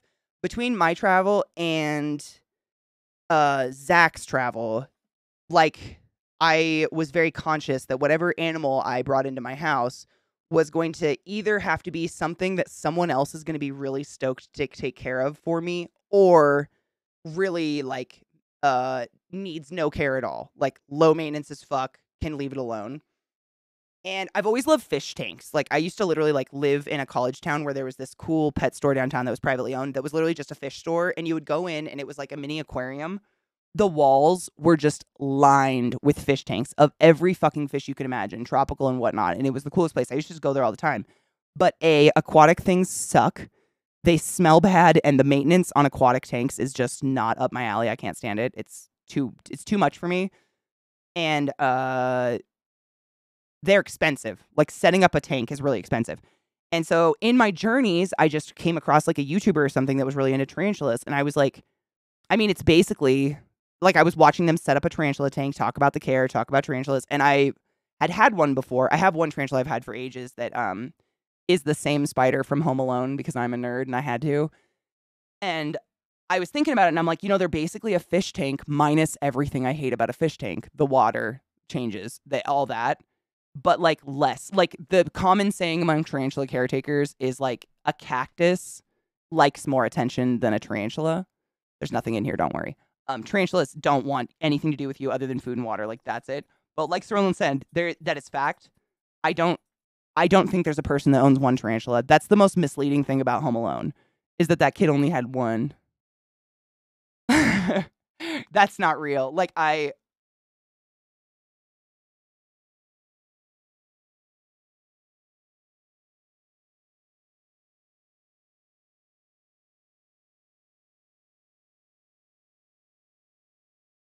the enclosures keep going because the spiders get bigger and bigger. But the reason for that is literally because spiders basically don't want to be touched.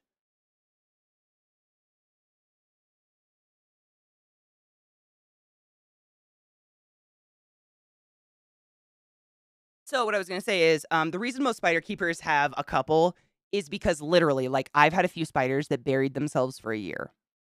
And if you only have one and your spider has now buried itself for a year, either you're gonna forget about it and it's gonna die when it finally comes out because you won't even know it's there, or you're gonna freak out, overtake care of it, like drown it, something stupid. So most spider people, like people that have tarantulas, have at least like 5, just so at least once a week we have something to do. You know what I mean? Like they need nothing. They're so self-sufficient. They make their own home, you know what I mean? They brush their fucking teeth. It's wild. Cheers.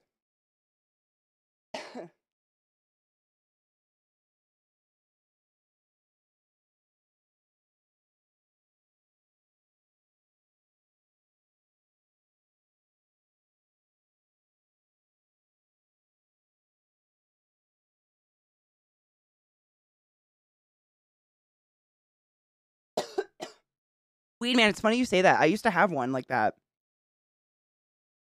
Um, God.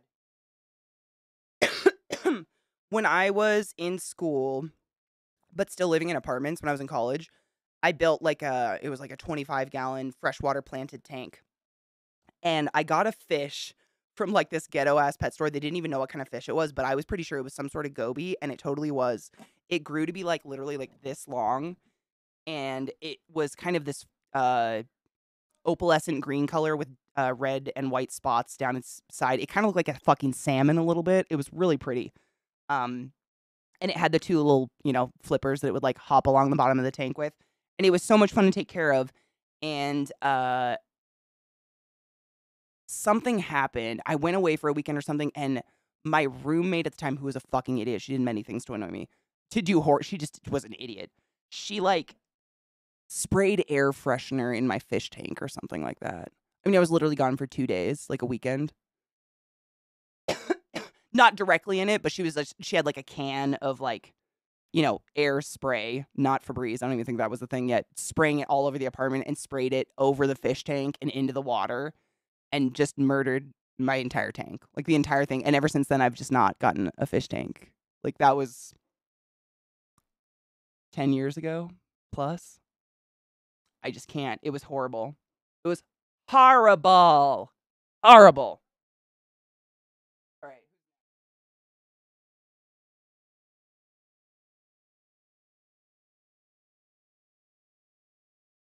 So we don't get to feed this guy. This is our little Greg, but this is a good example of what some spiders will do and why we have more than one. So you see that spot right there? That's how little Greg knows what season it is. He can feel the temperature. It's like a lot thinner there. He's dug the dirt out. And he's covered his hole on so much dust, my God. But he covered his hole up. So normally, right there is a tunnel under this donut that's a broken coffee cup. And that's where little Greg lives. And he's normally out and he eats all the fucking time. However, he went inside his hole and buried himself and filled it up. That's a good sign. That means your tarantula is about to molt and you want to leave it alone. But some tarantulas will live in that little den for a year. A fucking year. You won't know. It could be dead. You don't know. You run the risk of like either finding out your tarantula's dead or killing your tarantula that's just hiding because it's winter. It's the worst. Little Greg, I'm not kidding.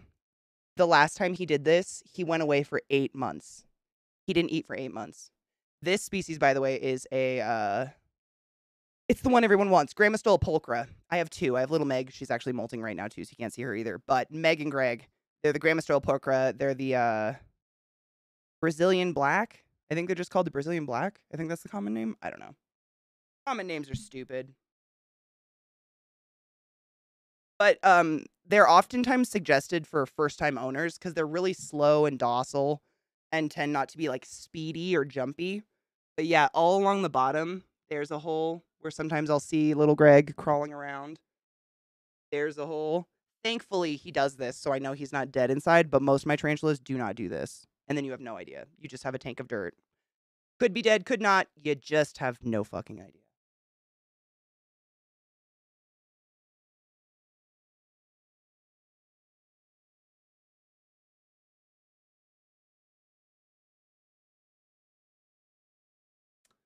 This is my first tarantula ever. This is the one from Home Alone, by the way. You can see her. Hold on, I'll back up a little.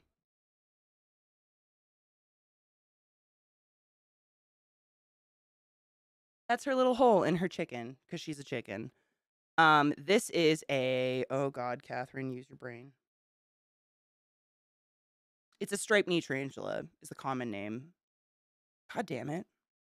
My brain. It's a striped knee tarantula. That is the common name for this girl. She's very beautiful. God, brain.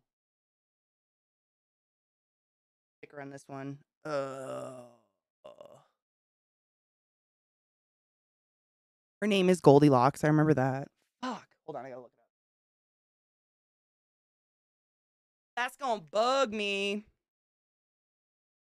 It's amazing that I remember any of these Latin names, to be fair.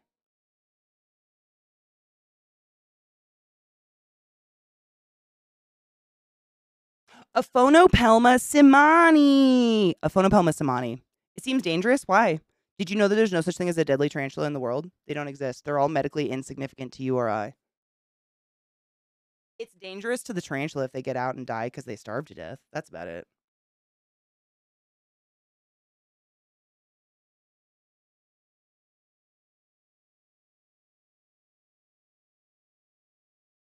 And she got it. Boom. Yeah, a Phonopelma simani. Actually, my first two tarantulas were both a Phonopelma, interestingly. This is Goldilocks, striped knee tarantula, otherwise known as Anaphonopelma simani. I don't know if you can see her better from up here. Not at all. The glare just ruins everything. But you can kind of see she's actually the blue form, which doesn't have a different name. I don't know why, but they kind of have a blue tinge to them. Like, the tarantula community isn't quite clear on what's going on there. But she's one.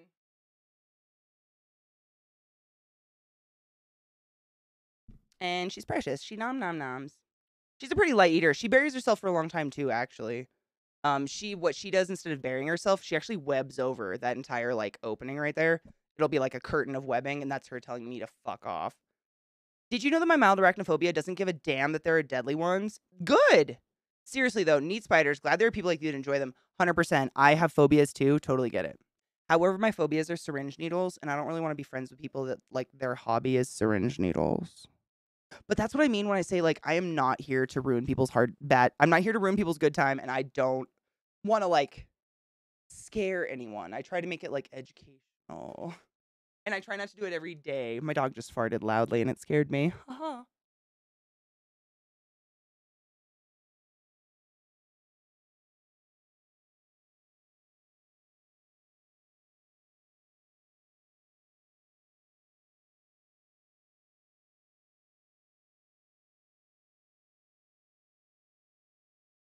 This is my big girl. We'll go top down. This is a Brachypelma Bome. She is a notorious hair kicker, so if I just shut the lid, it's because she's kicking. If you see her kicking her ass, it's because she hates everything and me, as all spiders do. Because they have one ganglion for a brain cell. However, she is fucking gorgeous.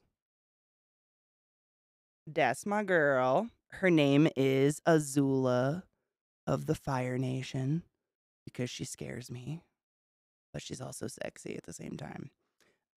But yeah, so tarantulas are hairy to feel vibrations and hair and all the things in their environment, as we were talking about earlier. But also, it's a defense mechanism. I'm sorry I shake so much. So basically, when she feels disturbed, she will rub her legs on her ass and kick hair into the air. And it basically is like getting insulation in your eyes, like that pink fluffy shit. That's what it feels like. It won't kill you unless you have some predisposed like allergy. But yeah, she has golf balls. She actually pushes them around, rearranges them. It's very strange. I don't know why. But this is an example of a terrestrial tarantula. A tarantula, she doesn't web very much. She just lives on the ground. She's from Mexico. She lives in an area probably with no natural predators. I don't know. But she has like a yellow banding between each joint that I think is really beautiful. I don't know. She's one of my faves. She's absolutely beautiful. I love her so much. Let's see if she'll take a worm.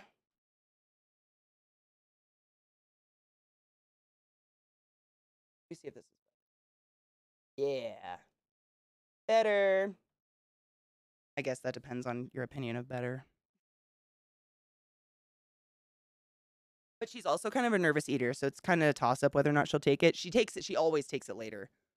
But I have a male of this species as well. I'll show you him. He's much smaller and also just as kind of just like not calm, kind of skittish.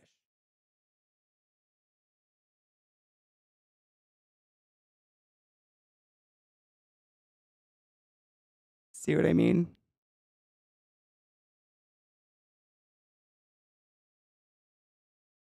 And then she's just see how they look like a crab though? I swear to fuck, I really think they look like their carapace looks like when you crack into a blue crab. Her eyes are that black dot at the very, very front of that orange circle. All 8 of them. Bad eyesight. Get the worm. She's always been this way since day one, though. Spiders have different personalities, I guess. No, it's true. They totally do. Same species can be totally different. It's weird. Even though they have one brain cell. For real. Absolutely. Thank you for asking questions. This is my hobby. And I'm sure if you have a hobby, you know what I mean when I say I'll repeat myself all day. It gives me happiness and joy. I love spiders. Like, look at how big she is. Hand for comparison. Like, she's not a small bitch at all.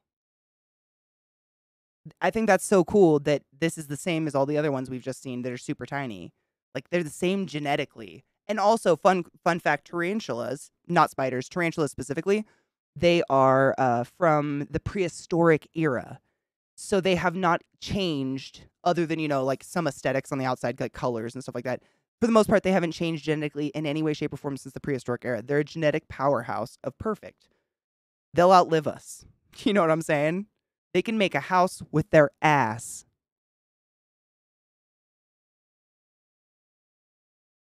Isn't that weird?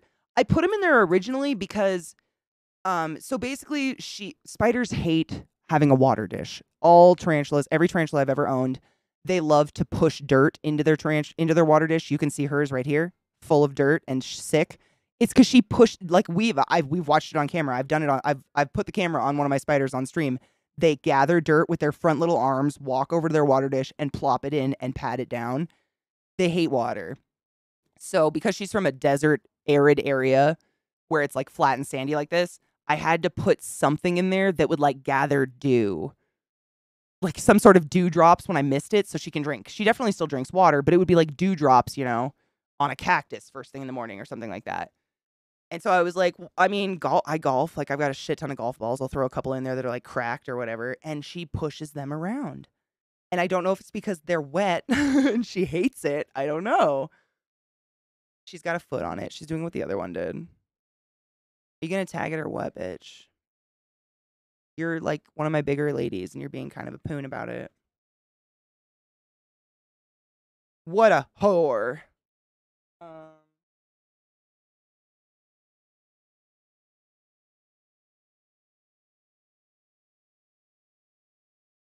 Trying to find the boy with my eyes so you can see the difference between a male and a female.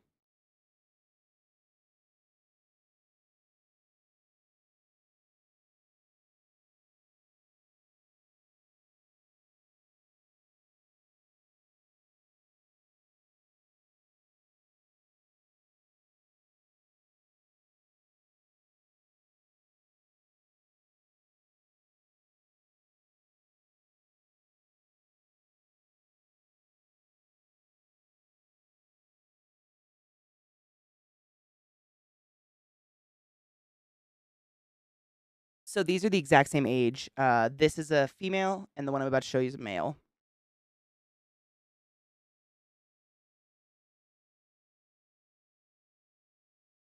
See the sheer size difference? Same age, though. I don't want to open it because he's right. He's waiting to be fed. He's so fucking ready for a meal. So you'll see him in a second. But you can see how they overly look the same, but one is much larger. She just being a poon about the worm? Of course she is. The male. Down.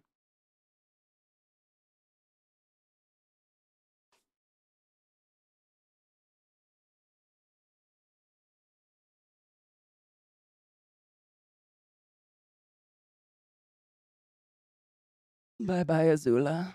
She's so big. God, she's pretty.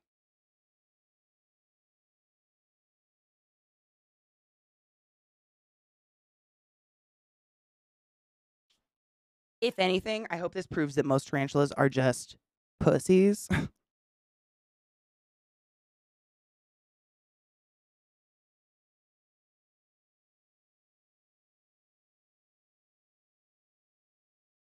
Poor boy did have a name at one point, but we just started calling him Snack because when you pair a male and a female, the female usually just fucking eats the boy.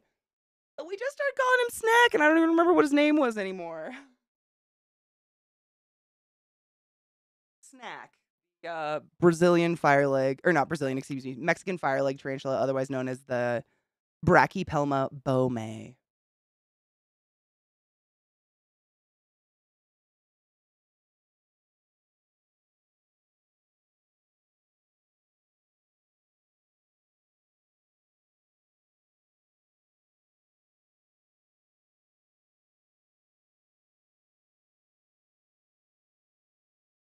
I don't know if you got to see those fangs, but those are big and scary. I know. I'm not even kidding you, Press. Most people call them gummy worms. They're called hornworms, and they turn into something called a hawk moth. But most people call them gummy worms. They bite, so I've innately just fucking hate them. Now. But yeah, this is Snack. Uh,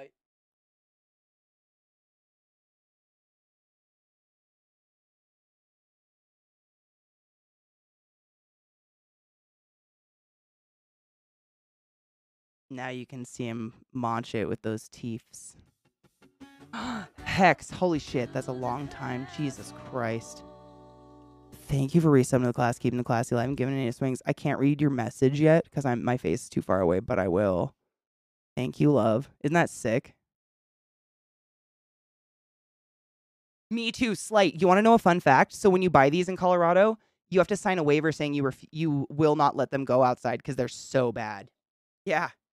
It's serious. They take it real serious here. Good. Right? And like, what do spiders do? This. Like, that's it.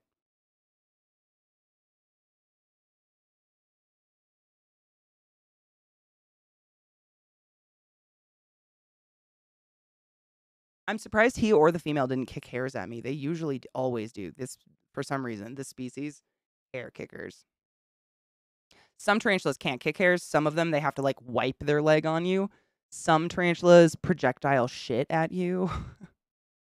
But none of them can kill you.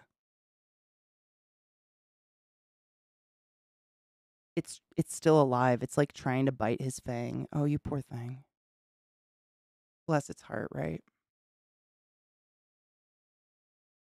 Do you see how tiny their eyes on their head? It's no wonder they have terrible eyesight.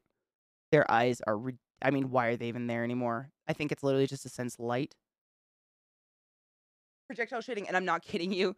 I have a couple arboreals, and I usually always get them as babies. And arboreal tarantulas are always smaller, and like they'll just run up your arm, like they don't give a shit. Whereas these guys, they kind of innately know that they're not sticky.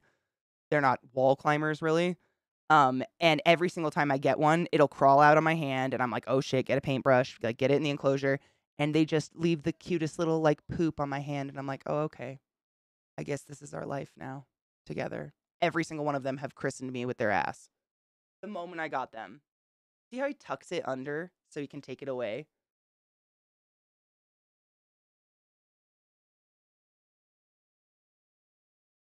So, oh, the worm's trying to grab him. So you see the two hands next to his fangs. Those aren't considered legs. Those are the pedipalps I was talking about earlier. So those are literally functional like arms. That's how they dig. They dig with those two little arms. That's how they carry dirt around. That's how he'll carry his worm away. Whereas the other 8 are functionally legs. Look, you can see that really cool. Oh, it's dripping. He popped it. Oh. Is this sick? Is my music ended? I don't know.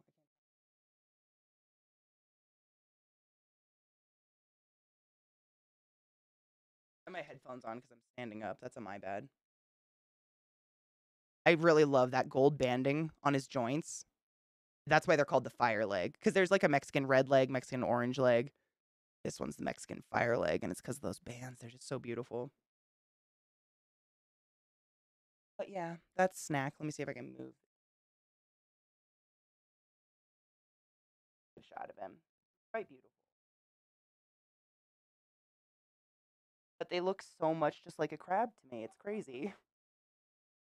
Spiders are just land crabs. Crabs are spiders. I don't know. I'm going to close this before he tries to come out, because some of them, a lot of tarantulas will drag their prey away from their home so that the carcass doesn't like attract, other animals. And some of my tarantulas have crawled out, and I have to just watch them while they eat, and then they go back. Like, they don't want to leave. But that's Snack.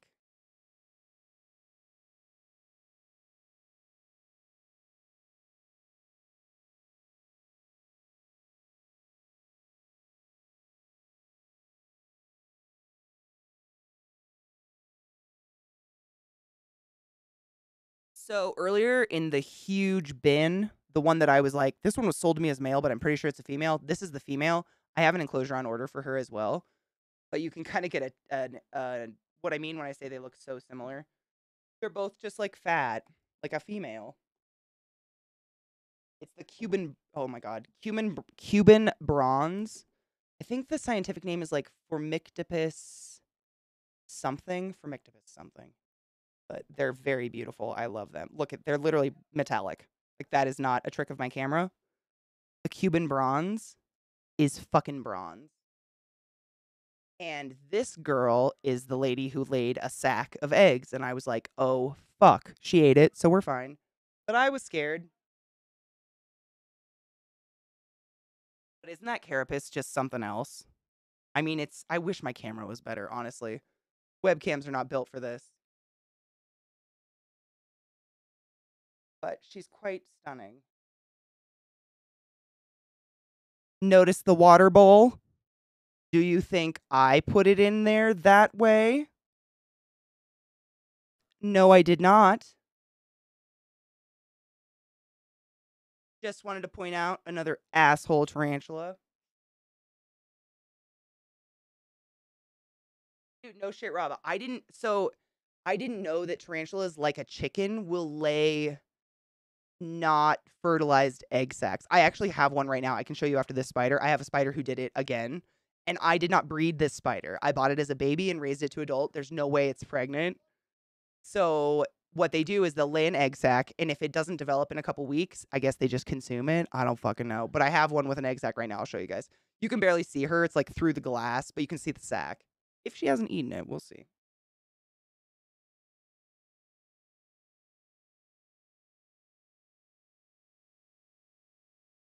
Bitch was hungry. I can hear her crunching it. She's always been a good eater. I didn't want to say that before because just in case I jinxed it, but she really has. She always eats. Let me get a picture with my camera real quick. This is a really good shot of her carapace, actually.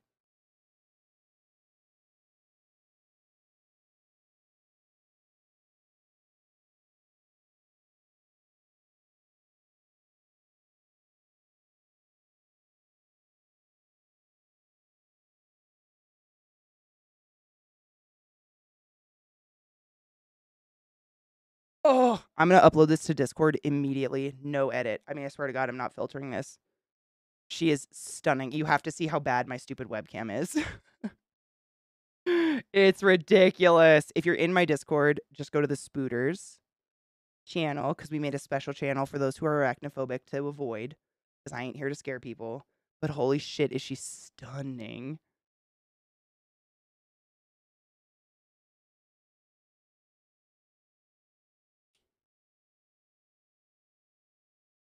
Oh, you can definitely see the purple glow.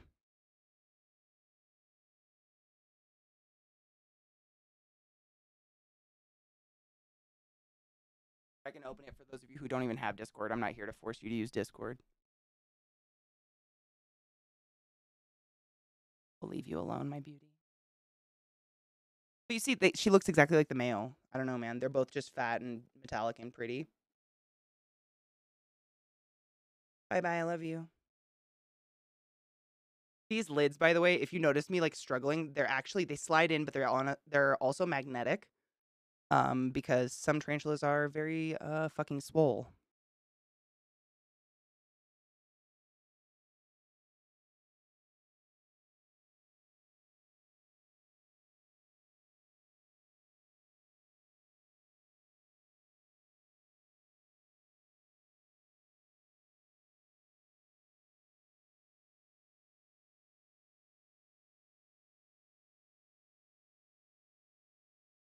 It's gonna be so hard to see.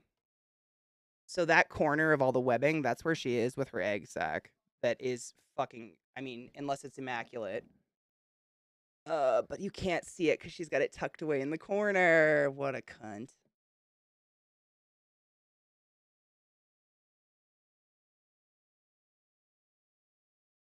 Really under her. Is she eating it? Are you gonna eat it?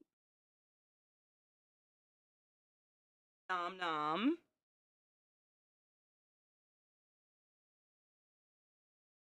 She's right there. There's no way to show you. She doesn't have it. She used to have it literally up against the glass, the sack. And now it's, oh, there, right there. You see that white cotton ball amidst the white cotton? She's got her legs wrapped around it because they'll actually rotate the egg sac multiple times a day to keep it from getting moldy. That's her egg sac. She's been sitting in that corner for like a month with that.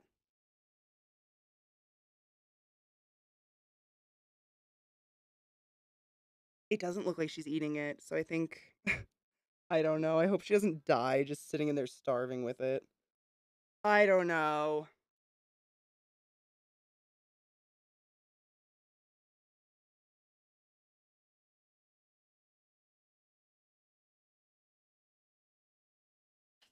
But they won't eat when they're doing that. That sucks.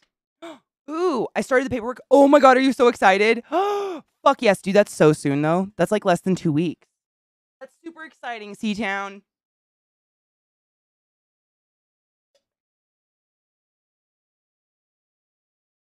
I'm gonna see if we have any more spooters to feed. I'm just gonna see if any are out.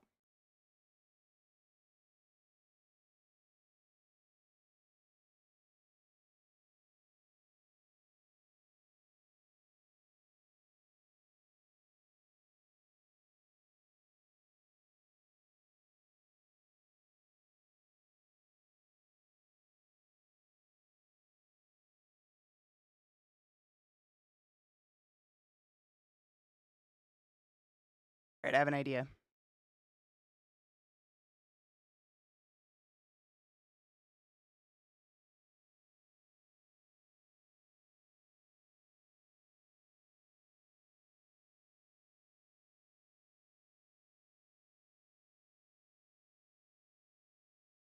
Oh, boo.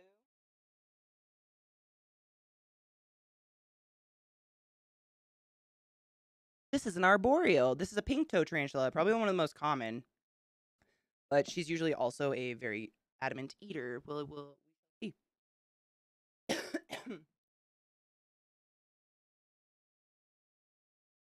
This is not my rescue, though. I do have two, if you've heard me talk about a pinkfoot before. My pinkfoot that's a rescue, she's actually molting right now. This little one I raised is from a baby.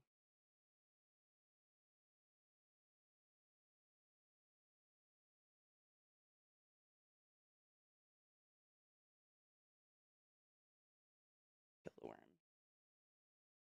Ooh.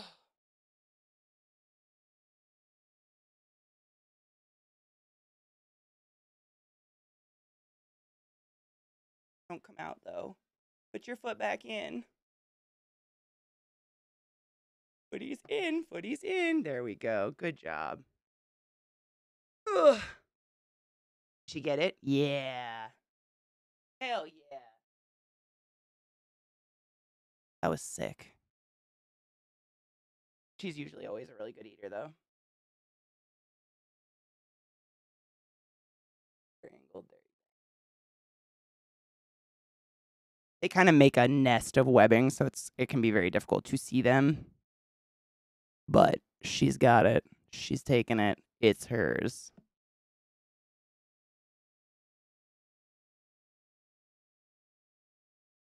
Man, the webbing really makes it so hard. Everything does. In real life, they're a lot easier to see, as you can see by my Discord, which I'm trying to open.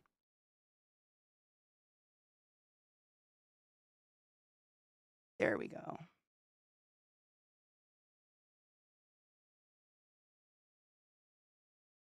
Spood. There it is. Oh, they look. Oh my god.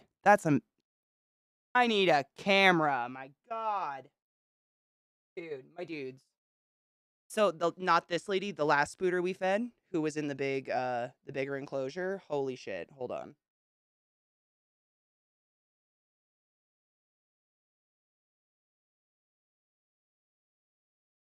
Check that shit though. She's so pretty. Oh my fucking god. I mean, just comparatively. Right? That sand on her. Yeah. I mean, she's almost like a gold purple. That's so you can guys. There's 6 on either side and 2 in the middle. So 1, 2, 4, 5, 6, 7, 8. They're terrible. They're basically useless. But it's cool to see. And like the striations in the carapace is where the leg muscles attach. Like you can literally see their musculature through their shell. Awesome, and it makes that really pretty sunburst pattern. Fucking cool. Okay, I have one baby to feed that you're definitely not gonna be able to see, but I gotta do it. I don't want to forget. This is a rear horn baboon tarantula. Ooh, she's hungry. She's right there. She's so small though. This is a baboon tarantula from Africa. Old world, meaning they're very fast. Lightning speed. Tend to be pretty aggressive. Not for a beginner. But they're cool. These actually grow a unicorn horn out of their carapace.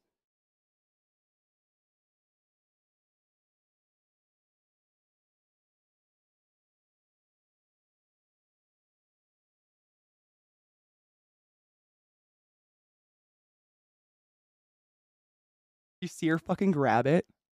Did you see those tiny little legs? She's so aggressive. She just lives in there. It's like tunnels. It's so many web tunnels. Yeah, that was wild. She was ready for it. I'm not even kidding you. Oh my god, I have to show you. Yes, there's actually 2 tarantulas that grow a unicorn horn. One is straight and one is curved. Mine is I think it's called the rear horn, but I think it's the straight one. It doesn't. I didn't care. I was just excited to get a unicorn tarantula. Let me show you. But they don't have one when they're a baby though. It develops as they're older.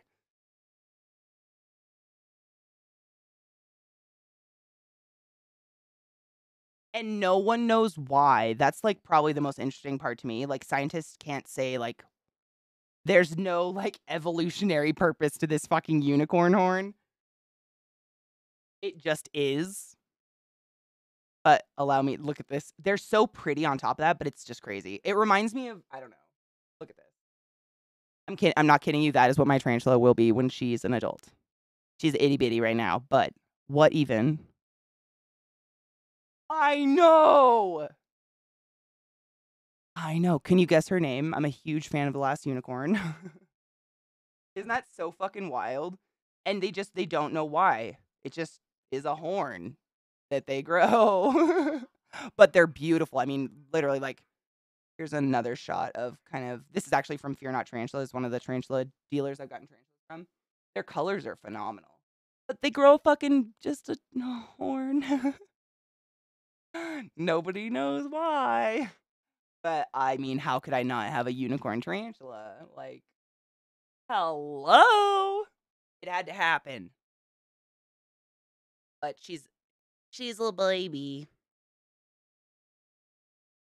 This is like the side where it's all open. This is kind of where she lives, and sometimes I can see her walking around with her prey, webbing things silently on her own.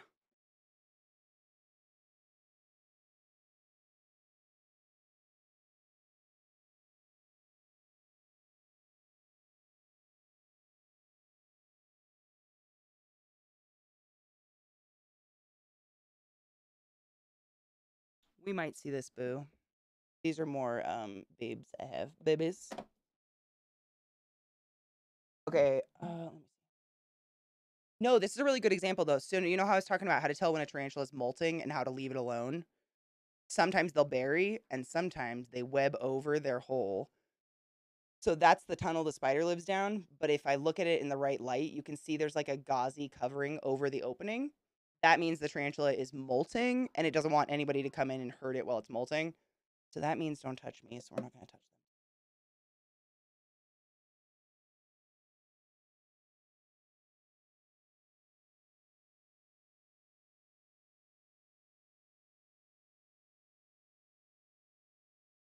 So my girl Velma's in here. She's under that log, but I think she might come out for food. Really pretty excited for a munch.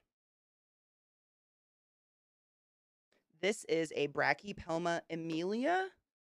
Oh god, what is the common name? Fuck.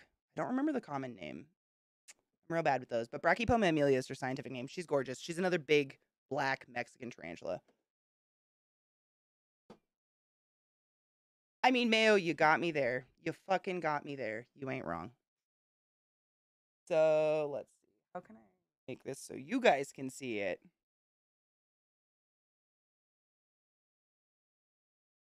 She's right there. Let's see. Maybe if I back up.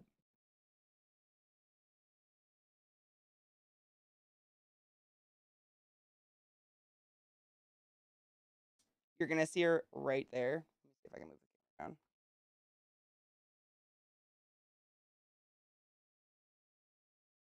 Balance. You'll find your center. They're pretty fucking, I mean, there's just so many. There's a million different varieties of them. They're super, I mean, seriously, like, you can leave them alone for 2 weeks, and if the day you left you watered and fed them, they'll probably be fine. Unless they, like, get frozen or cooked by the environment for some fucked up reason. Other than that, they're fine.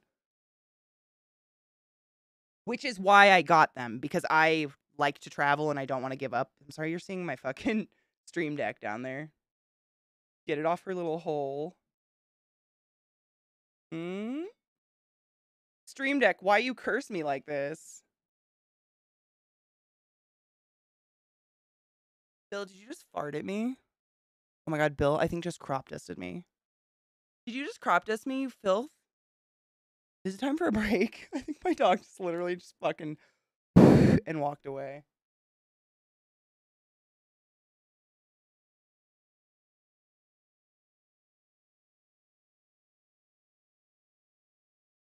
Oh, she got it. She was hungry. Maybe she'll take another one. She's big enough. Here, two big fuzzy feet. Right. Mouth.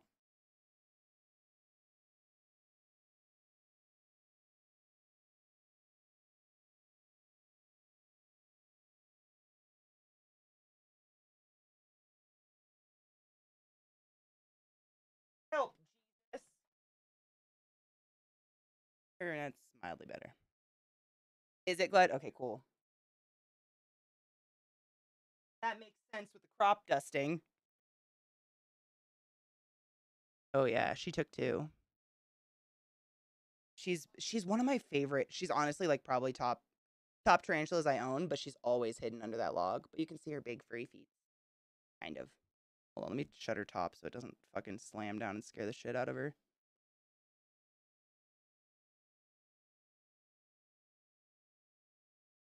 Oh my god, Seatown, that's precious.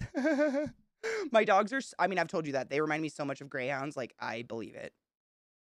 Let's see. Can we get rid of that glare so you can see her? There she is. She's pretty. I'll try to find a picture of her and show you guys. Daddy shy.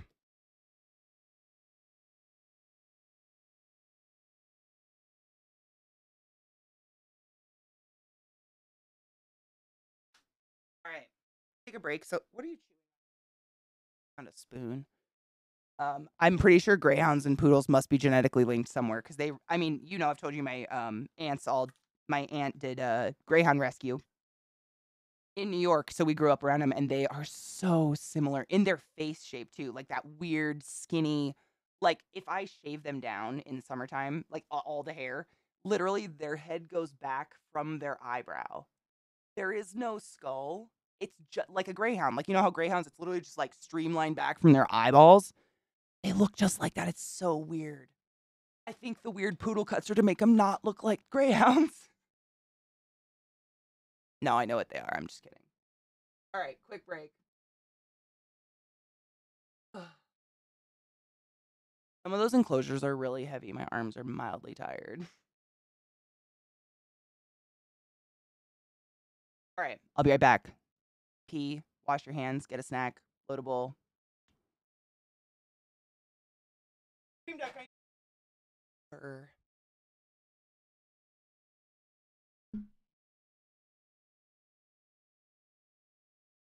Welcome.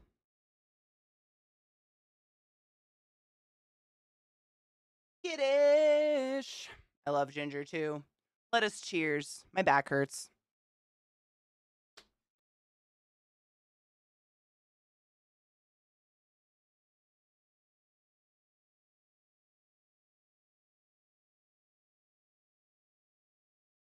Hi, ZL. How are you, love? Hold on. I have been doing a shit ton of stretching, actually. I've been doing yoga before and after stream, like, multiple times.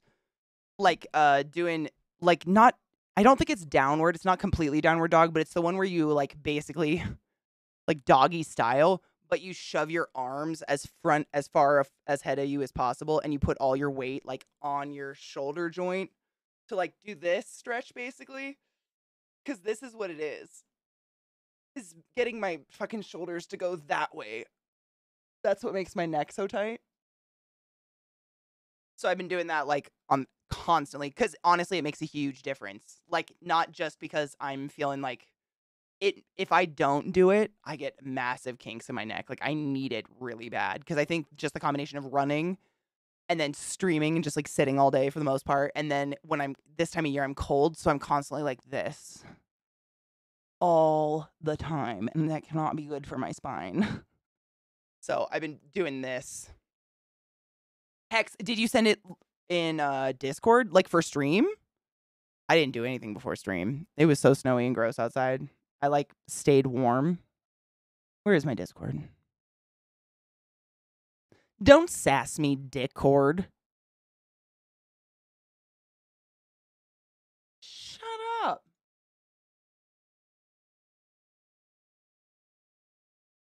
Discord's sometimes a dick. Sometimes it works perfectly. CL, it's good to see you. How are you? There's a fuzz on my mic. I can feel it. No. Gross. How are you? Green lung? I don't know. Let's look them up. While Discord does its thing.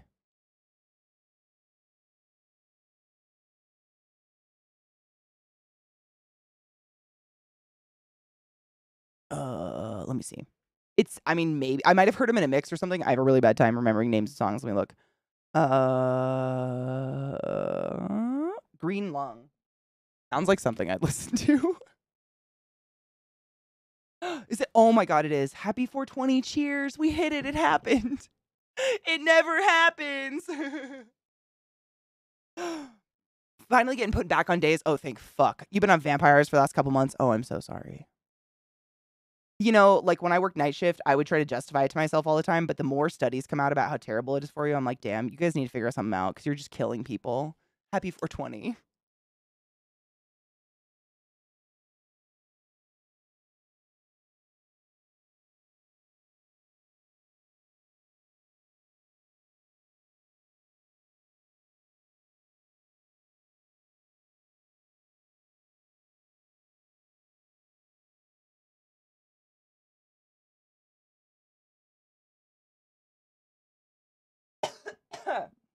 That's strong. Oh, it's lilac diesel. I ground up lilac diesel. That's why. It literally does kind of taste like gas. Another thing, if you guys are, I mean, there's a million amazing tarantula YouTubers, and that's where I learned all about tarantula keeping. But I always keep, like, this is a makeup brush that I don't use because I don't wear makeup, for the most part. But if your tarantula, like, goes somewhere you don't want it to go, you just very gently touch them with your paintbrush or your very soft, Like a makeup brush that's soft enough, a brush soft enough to do this on your skin. You just barely grace them, and they fucking hate it, and they'll run away from it and go back wherever you want them to go. It's great. So this is literally like your riding crop of not riding crop. It's like your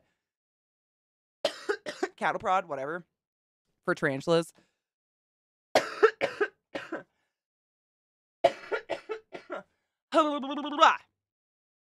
Okay, let me look them up. Let the devil in. Perfect. Oh my god, it's literally the first song that comes up. Hold up. Perfect. I'm going to toast my bowl because there's not very much left and I don't want it to burn. This is literally a pretty cheap Sephora brush. The only reason, honestly, something happened to it where I just didn't use it. I didn't want to put it on my face anymore. I can't remember. But I just don't wear face makeup at all. Like I wear mascara and sometimes fill in my eyebrows and like that's as far as we go. But it's a Sephora one. Do you want to know what it is? It says it's the Pro Bronzer 80. But Sephora brushes are super inexpensive. If I buy makeup brushes and not use paint brushes, I buy Sephora brand usually or like Elf or something because they're decent quality, but not. I mean, for those of you that don't wear makeup, I'm not kidding you. The makeup industry is trying to convince us we need $80 per brush for putting makeup on our face. I mean, sometimes way plus. I've seen brushes for $200 a pop for a makeup brush. And no, it's not some mystical mink that sucks my ass. I think it's asinine. This is great. I love this. I think I have heard them before. Pro Bronzer 80. I think I thought it was a little bit smaller. Like I was going to use it as like a blender, like when I'm doing crazy SFX makeup, and it was just a little too big. I think that's why I don't use it. But if you do bronzer or like powder, this is probably perfect because it's so soft, which is why I use it for my tarantulas because I can't hurt them. But it's like a downy, like rabbit. It feels like rabbit furry. If you've ever felt like faux rabbit fur, it's like really, you can't feel the individual bristles. I don't know how to describe that. It's a good one though. And then, I mean, I just don't understand how anyone can justify charging those ridiculous prices for makeup brushes when they're just paint brushes, like remarketed, you know?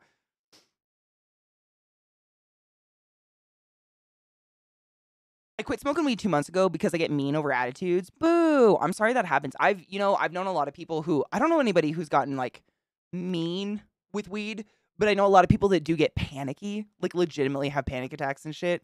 And I completely sympathize. That shit is shit. It's horrible. It does sound like I heard Ozzy majorly. It is like Ozzy and Alice in Chains, but I dig it. It's very much like that stoner rock.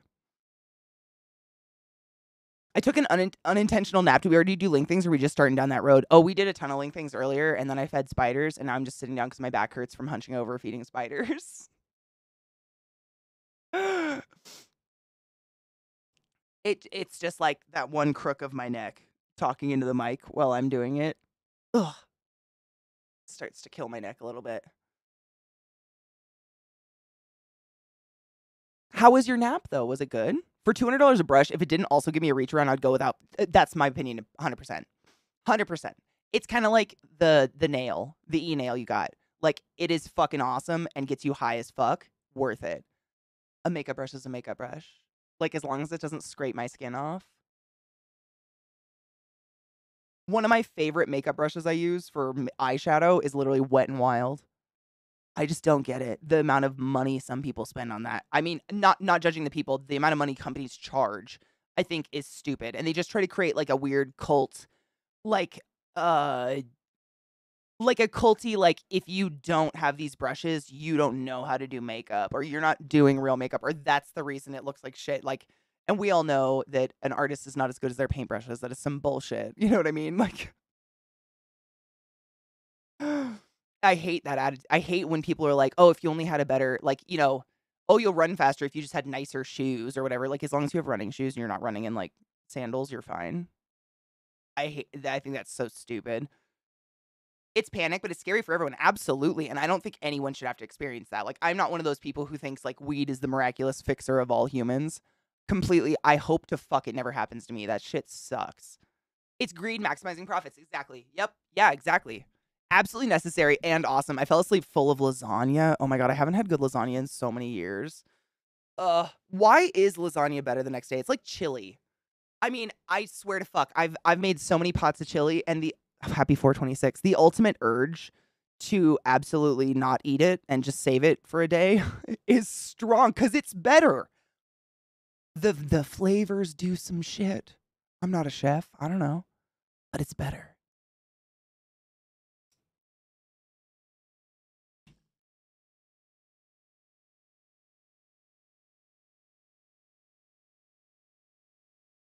Yeah, like new golf clubs, it's the exact same. New paintbrushes or like I know some people in the art sphere will be like, I really want to get into digital art. I'm going to buy a Cintiq. And I'm like, what though?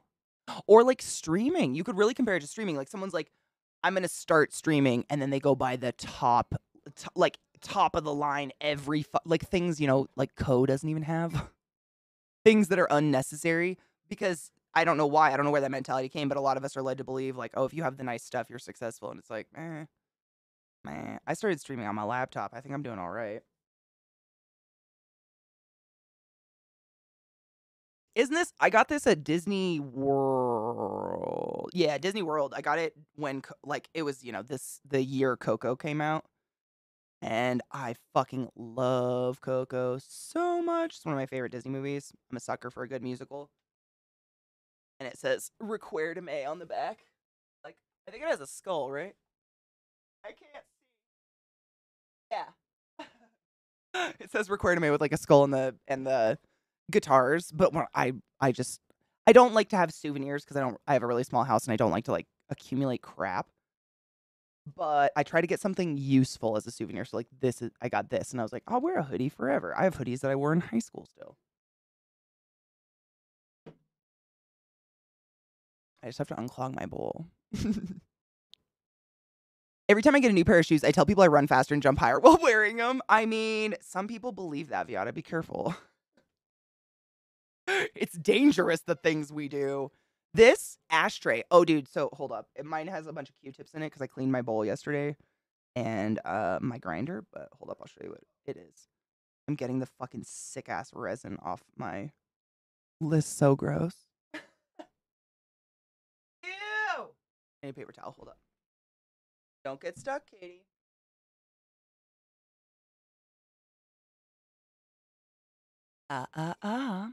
They're great, yeah. What are they called? They have a name. Toker poker. Or not toker poker. This is a toker poker. That do they have a name?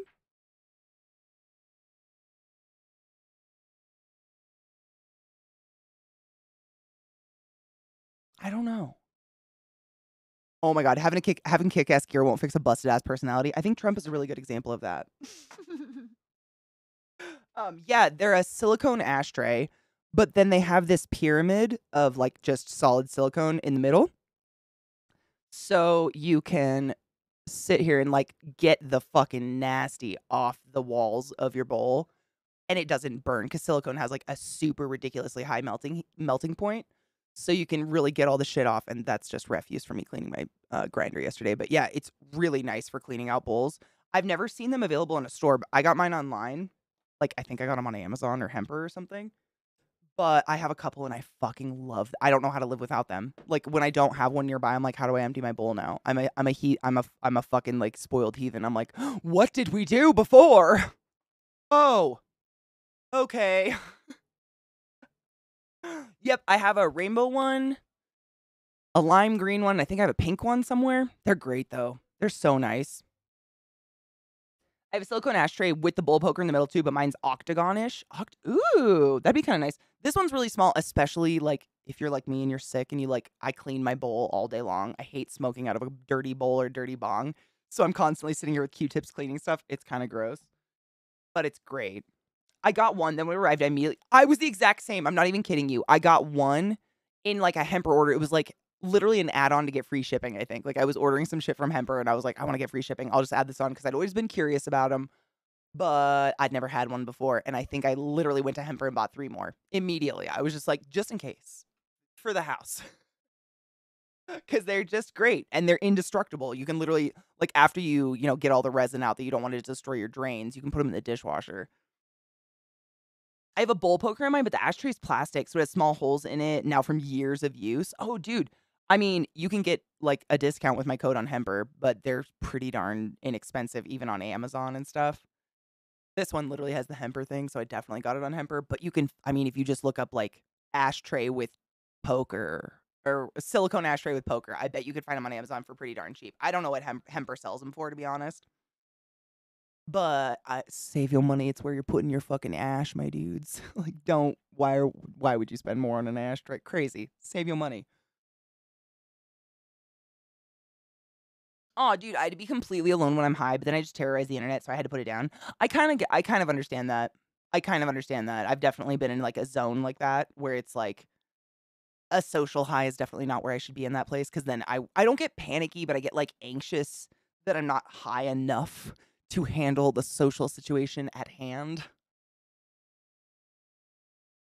Which is crazy, but anxiety is legit. No one's anxiety or feelings should ever be discounted like that. Um, isn't it the other way around? So people have the good stuff because they're successful? I mean, what's the good stuff though?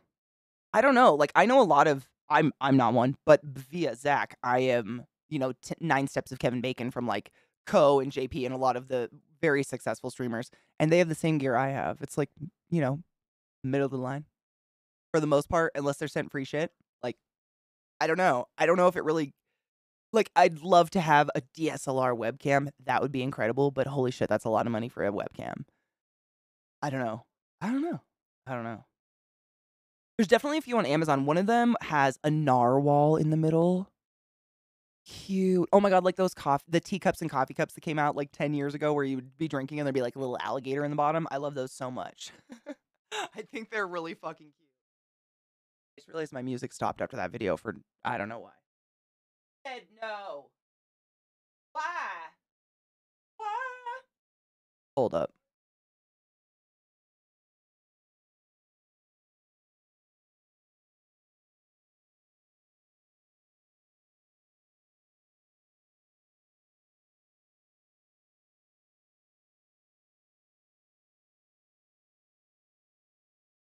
I'm just listening to Zach screech. Where is it? Ugh. Oh well.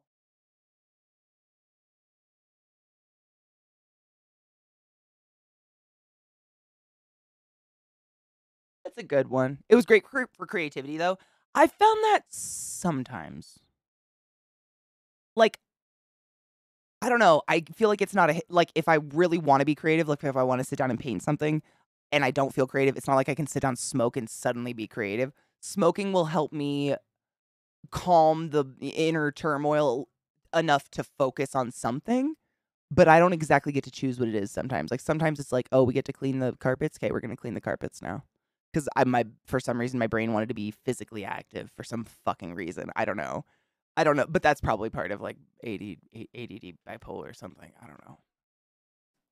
I just take the pills, okay? Take your joy. Did you take your joy today? Never forget to take your joy, and I guarantee your day will go as smooth as velvet. I feel like my audio is cutting in and out randomly, but I don't know why, because nothing's changed. But every once in a while I hear like a little blip, a little bop. Take your joy because you deserve to feel okay today. It's okay to feel okay. What's tomorrow? Saturday? When is Thanksgiving? Is it this coming Thursday? God damn. Is it already this Thursday? Whoa. We got to draw hand turkeys. Oh my God. It was the wrap. It's the We Happy Few wrap. Oh my God. I'm so glad I clicked that link and pulled it up. I got it. Sometimes I can just pat myself on the back. Sometimes it happens. An official diagnosis? Oh my God, how long did that take? Let's focus on the positive. That's fucking awesome. That's amazing. I'm very happy for you. Your birthday's Tuesday. At least it's not on the turkey day. Are you going to do anything cool for your birthday? I have no Thanksgiving plans, but for the past like 3 or 4 years, we've done hand turkeys. You know, where you outline your hand with a pencil and then make it a turkey with whatever's on your desk. It's been pretty fun. Like no professional shit. I'm saying like Scotch tape. But the turkeys that were posted in our Discord have been fucking phenomenal.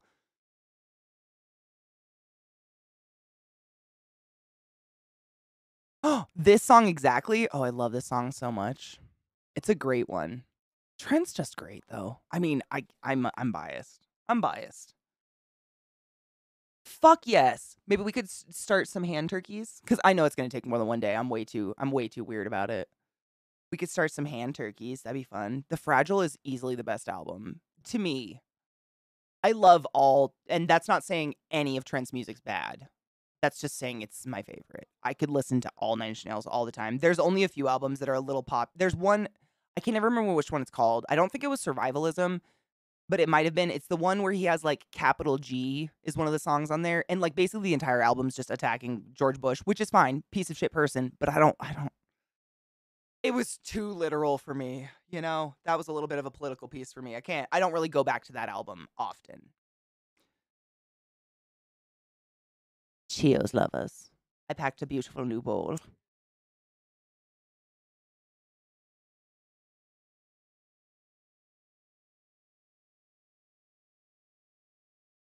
I like With Teeth too. And I like, if Survivalism's the album, I do like some songs off that. What's the album that had In This Twilight?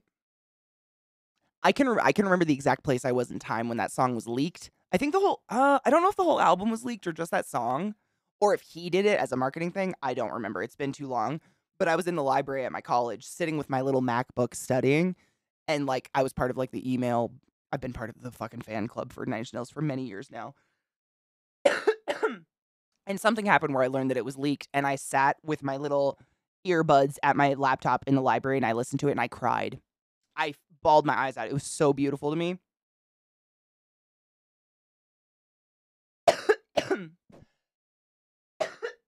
Excuse me.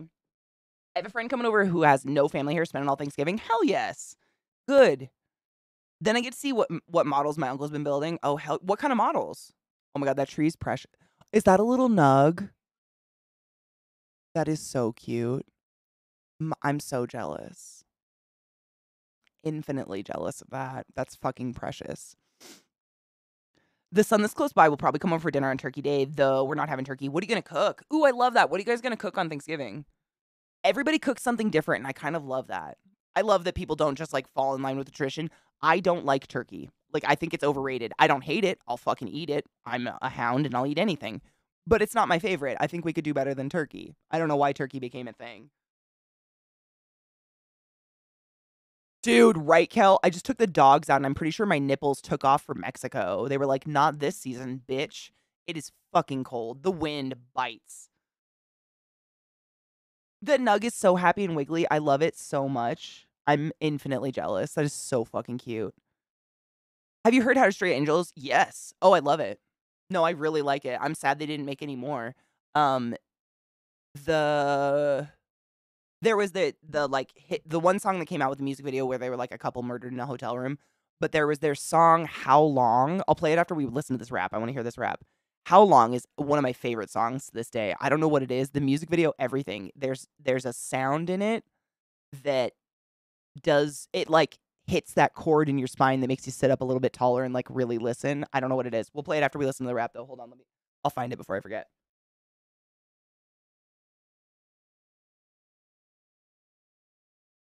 The Space Between was the one where they're murdered in the hotel, by the way. Still a really good song. But How Long's one of my favorites. We'll play it after this. Pause.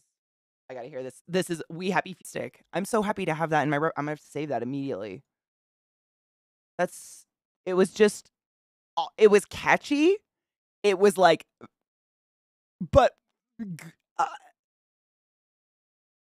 it's the same feeling when you hear a top 20 song and you actually like it. You're like, something's gonna go wrong. I'm gonna over listen to it, or I'm gonna hear that it's not as cool as I thought it was originally. You know what I'm saying? Like, I'm scared to like it as much as I do because it's so easy to listen to. I'm saving it. Hold up. That was so fucking good. Oh, no shit. Morla, who voices Eris Morn in Destiny. That was the eyes that I did cosplay for, right? Also has a part in the new... Oh, hell yeah. Hell yeah. I have never played a Gears of War game. I've watched people play them a million times, so I'm very familiar with a lot of them. But I thought about doing a playthrough if if the first one went on sale or something. Just because it's kind of like Mass Effect. It's one of those series. I know it's fantastic. I just accidentally kind of missed it. I was playing something else, just as probably awesome when the first one came out, and I just missed the series altogether. And they look amazing. I've walked in on Zach playing it, and the graphics of this new one are unreal. They're so real, if that makes sense. Like, I didn't know games were there yet. Like, it's not just cutscenes. Like, everything looks so fucking good. Yep, and she did the hive screams. Yep, that's what I thought. I remember you told me that when we were playing the game. I love that. The new Mass Effect reissue holds up. It's fantastic. I had never played Mass Effect before, ever, and not by choice. I just kind of missed it. Again, I was kind of into MMOs for a while, and when you're into MMOs, you kind of just get absorbed into that forever. And I missed it. And I remember when I stopped playing ESO, like when I was officially like, I'm going to take a break. Like, I'm seriously uninstalling it. I got to take a break. It's just changing in not the right way and blah, blah, blah. I think that was the first series we dove into. Like, the first game series that I was like, all right, guys, I've never played this. I own it. I think we should play it. And I cried so many times. I think it's the first game where the stories legitimately wrenched my heart. And to this day, like, I have a tattoo planned that is it's not N7 or anything, but it's definitely a Mass Effect tattoo because it's one of the best games I've ever played in my entire life. Viata, I mean, God, that game, it's honestly one of the most perfect games. It's got really, really good story. It's like kind of open world, you've got your ship and the whole universe and all the different characters and all the different people you can have in your team. Like, fuck. It was just all of them. They were so good. The ending of the first one I think is still the best, but they were easily the best games I mean, I just don't even know. BioShock, another series I love that wrenches my heart. Doesn't make me cry though. Oh, she finished her sleeve? No. Wait. Her thigh is the one that's the Dark Souls theme, right? Oh, I'm gonna have to look. No, I've been Googling over their little wedding pictures though. It's so cute. I saw a friend go through the Master Chief collection. She loved it, all but H4. BioShock 2 made you cry. BioShock 2 Cult of the Lamb or Infinite? Because some people don't count Cult of the Lamb, which I totally sympathize with. Dude, I'm going to check it out. I mean, if she got more work done on it, I still want to see it. It's awesome. The tat I want to get is the quote. I can never remember it's been a while. I can't remember the mission name, but it's when you find the presumably autistic man hooked up to all the shit, and he's just repeating a number over and over, and then he says, "We all thought it would be so harmless. We all thought it would be so harmless. We thought it would all be so harmless," over and over. That mission, thinking about it gives me chills. The way that he looked, the tubes in his mouth, was so similar to a ventilator. And I think when I played it, I had just I think I had just like gone full time and quit my job as an RT. So I was still fresh off the belt of, unplugging Nana and, baby Junior on a daily basis. And it was like seeing a ventilated patient and getting to hear all the thoughts coming out of them and how they go crazy when they're in that kind of care for a long period of time. And it fucked but it was so good. Oh, it was so good, but so fucking. You know what I mean? So few games can do that. Really, really strongly do that. And not, just use grossness to do it with. Like, I feel like there's a lot of cheap tactics they can do where, like, kill your kid or something. Like, of course, that's going to wrench all of our hearts out. But they did it in such a weird, like, way that, oh, God. So good, though. My car's named Clyde. Oh, that makes me so happy. I call my Jeep Moose because I pretend it's my pug reincarnated. I don't count Infinite. I know it exists, but I fail to care. I really liked Infinite. I know it was totally different. I really liked a lot of the music. It wasn't better, though. Like, BioShock 1's the best game, in my opinion. My humble opinion. I like all of them. I've been reading, actually, on Reddit and stuff that there's a BioShock 4 in the making. And possibly a series on Netflix or something, which I don't know about that shit. But I really liked Infinite's story too. It was heartbreaking. It wrenched. I mean, I'm one of those annoying people. I'm always trying to guess the plot. Like I'm always like, "Ooh, I bet that's something something. I bet that's something something," while I'm playing it, and I didn't guess shit. When you get to the pool at the end, y'all know exactly what I'm talking about. The pool at the end, like where will the circle be unbroken? 2 2.0. I think I streamed it, but because it was like way back when, it was the clipping we all had to delete every single VOD we ever had because God forbid there was music in it that was licensed. I was flabbergasted. My jaw dropped. It was fucking wild. What a good twist, though. The story writers for that game were so good. I played Fable, Fable 2 right after my sister died, and it messed me up. Oh my god, that's a hard one. I really like the Fable series, but that's too much. That's too much. Hello, Robo. Just got back home after driving for work all day. Still have 1 more hour left, but I can hang with y'all now. What a fucking day. I hope you're being safe. Good lord. Our roads are fucked. We got like 16 hours of snow straight. It was insane. Oh, the Letus isn't it like lettuce twins or something. The Letus twins. What the fuck was it? Fuck. My brain, I don't know. I don't remember anymore, but I really like them too. They're hilarious. They're so weird and so interesting. All the twists and turns of that game were so good. All of the games, though, really.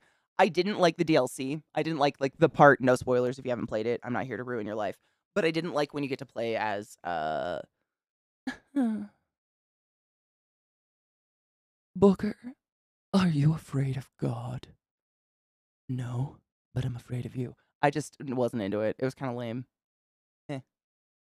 That was that little extra ending you got, you know? I was kind of like, meh. But like I'm trying to think of what they were called. They were basically the big daddies of Infinite. They were like the handyman. Handyman? I think they were the handymans. I feel like last time I said this, Gluttony said handyman immediately in chat. I'm literally picturing it, and I think that's what they were called. Their story ripped. Boom, Glut. Boom. Called it. Their story to this day haunts me. I have a special edition of the game. I have a special edition of all the Bioshock games because I'm obsessive. And it's smaller than all the others. All the others came with like a record and vinyl in them. This one didn't, but it comes with a little figurine of a handyman, and I can't open it.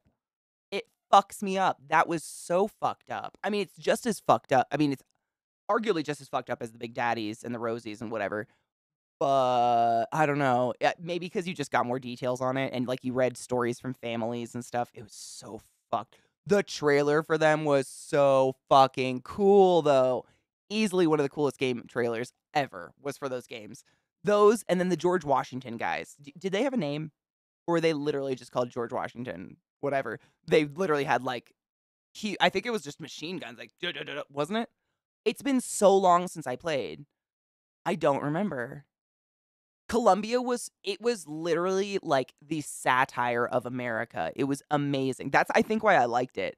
Is they kind of took all these symbols that a lot of, the America people like hold in high esteem, like George Washington and his slave teeth and the American flag. They took them and,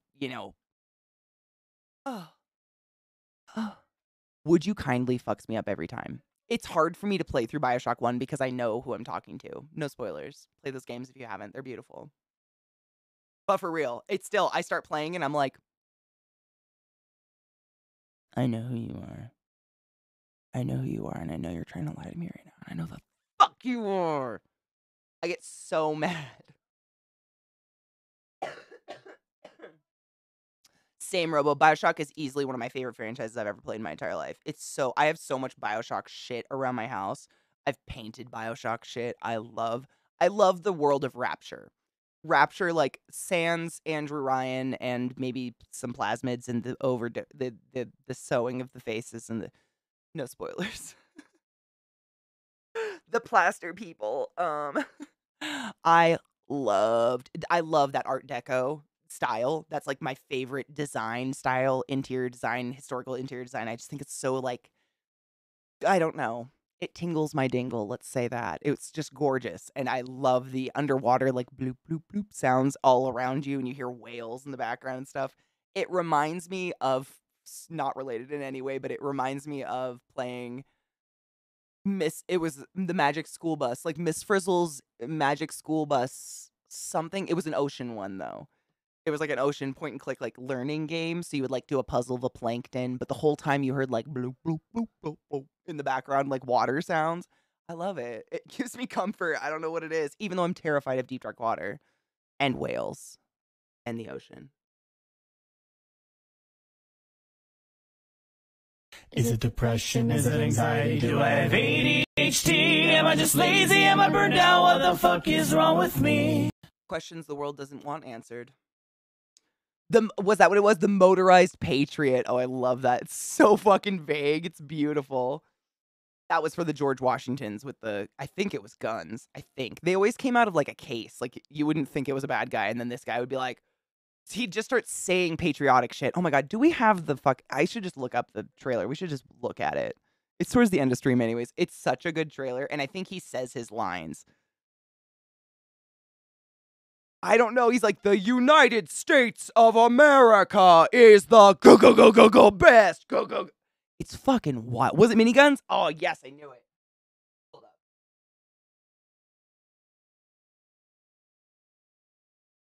It'd probably be like cinematic trailer, right?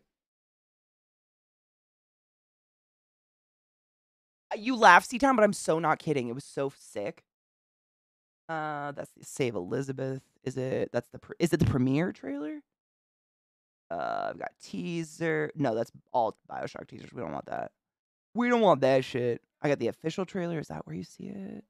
The official trailer's fucking dank. All the trailers were really good, honestly. But I don't remember which one you actually get to see that shit.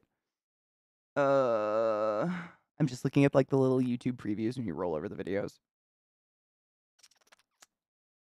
We'll see. Never played it. You should play it. The Mormons, some of them will wear a full body, like scratchy polyester silk underwear outfit to keep them pure. You know, so like if you bend over and you don't see skin when someone's shirt and pants separates, you just kind of see like a full, it's like a, soaking is wild. You guys taught me about soaking and I've never stopped using it as a reference ever.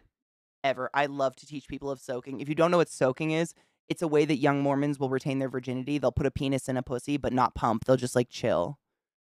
Quite literally just soak a dick.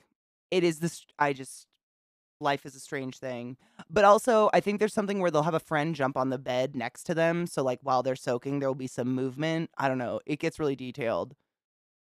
Oh, question. Okay, spoilers for the end, kind of an end thing, I guess, of BioShock Infinite. Spoilers. I'm going to put my hands down. When I put my hands up and wave, spoiler over. Okay? Okay. The big bird thing that I'm forgetting the name of. That's Booker, right? Like in all the different renditions of Booker, in all the different parallels, you know what I'm saying? That's another one. Yeah? It's like he did it to himself, right? Well, one version of him did it to him. Good morning, Miniman. Cool. I was right. Cheers. Being smarter than someone. Hands up. No more spoilers. I did it. If you weren't watching, I don't know what to do. That's what I took from it, too. That's what I took from, I mean, I think, I couldn't remember if it was part of the DLC or not. But when goes on the glass and you see like in the water and she's like I'm like, I'm pretty sure she's just saying goodbye to another one. I think. I mean, I'm to a you know what I'm saying? Cheers.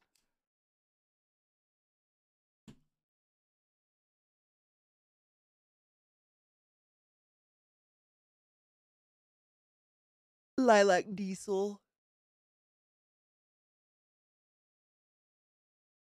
It's one of my fucking faves. I love it so much. It's a good strain. It's one of those, like, doesn't make you sleepy, but gets you nice and toasty.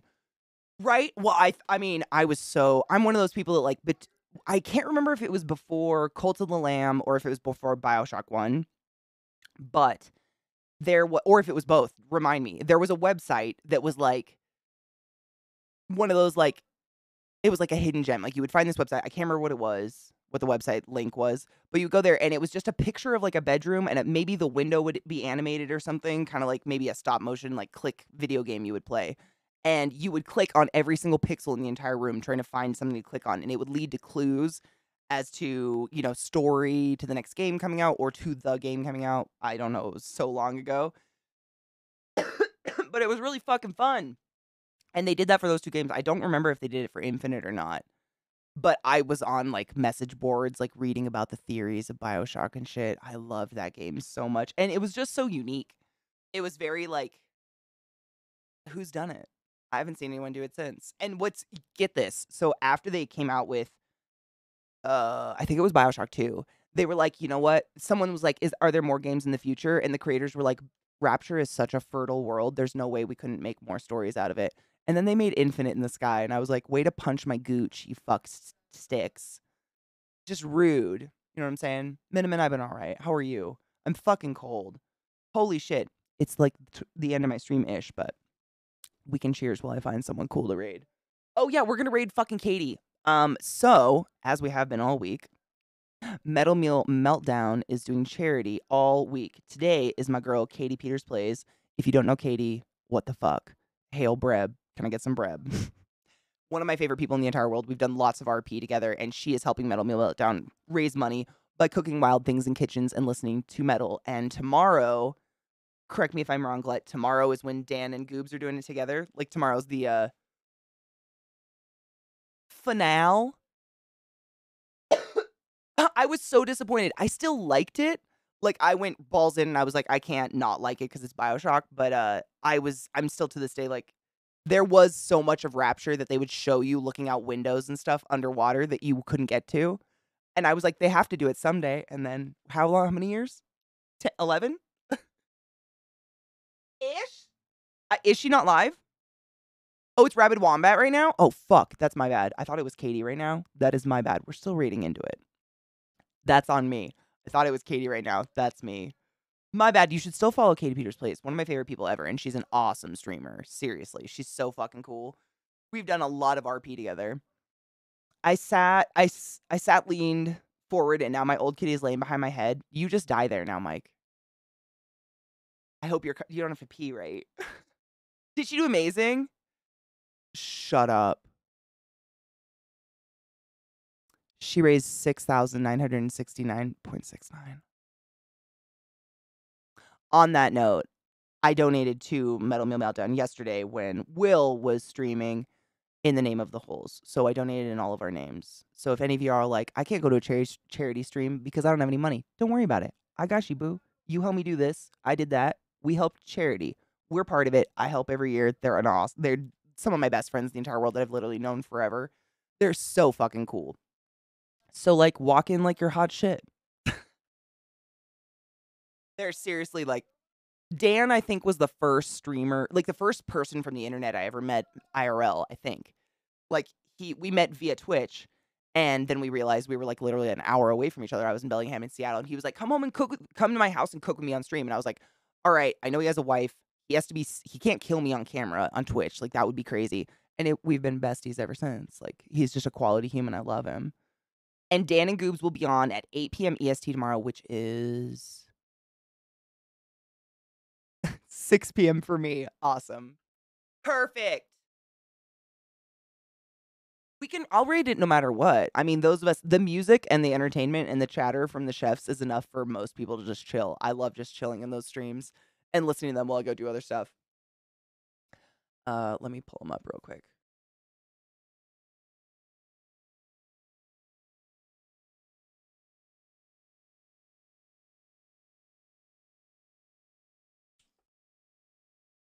I help Charity and Trinity, Lexus, Michelle, Chastity, Brittany, Tiffany, Katie. I'm one of those names, okay? So if we were a generation, it's fine. We're growing up. I mean, she would totally kill me if he was down. But I figured at least it would be quicker if there's 2 people, right? Like, if there's only one and Dan, like, I double Dan in weight easily. Like, I could just sit on him and incapacitate him. But 2 of those scrawny fuckers, it's like fighting off daddy long leg spiders. You know what I'm saying? Like, I don't got enough limbs to do that. I'm built for more like stamina, long distance. They're sprinters. You know what I'm saying? I'm not prepared, so at least it will be mildly faster. Hopefully. Dan seems nimble with his fingies. I got to play with Choco. Choco's precious. I've never met the kitty, but I got to play with Choco a couple times. Choco is absolutely precious. And I learned that Choco is the word in Japanese for the little shuffle that his feet make. That is Choco, Choco, Choco, Choco, Choco. He's a corgi if you didn't know. Fucking precious. Precious. Dan's chaotic, so you don't know. But I think that's why everything was okay, because I myself have been described as chaotic, volatile, etc. So I think we like neutralize. You know what I mean? It's like when you put 2 really strong whatevers together, they just kind of become gunk. I think that's what happened. Like, there's just too much. Like, Dan and I have hung out so many times since then, and it's usually literally like drinking wine in front of a giant fireplace in a hotel and acting elegant and taking Instagram pictures. We are so fucking dull together. But the moment we separate, it's like you can hear the screams from the opposite sides of the city. I don't know what's going on. Magic. Chemistry is beautiful. I really love Dan. He's so cool. He's just like, he's one of those people that the moment I met him, I knew I could just like chill and look at my phone in silence. And we could do that and hang and be absolutely relaxed about it. And that's nice. Those are the kind of people you hold on to. Intelligent, ethical people usually have chemistry. Maybe that's where, I mean, he is so smart. I definitely get attracted to that. Like, I love the intellectual brain, and he's so nerdy about it. And he's so smart about the weirdest things. Like, you know, he looks like an accountant, as he used to be, and he looks like, but he knows he's almost fluent in Japanese. And he's like an affluent chef who still, 8 years down the road, has the lies in his freezer. If you don't know what I'm talking about, you have to go to Domestic Dan, twitch.tv/Domestic Dan's channel, and ask about ClassyKatie's lies. They're still there, and he's moved thrice.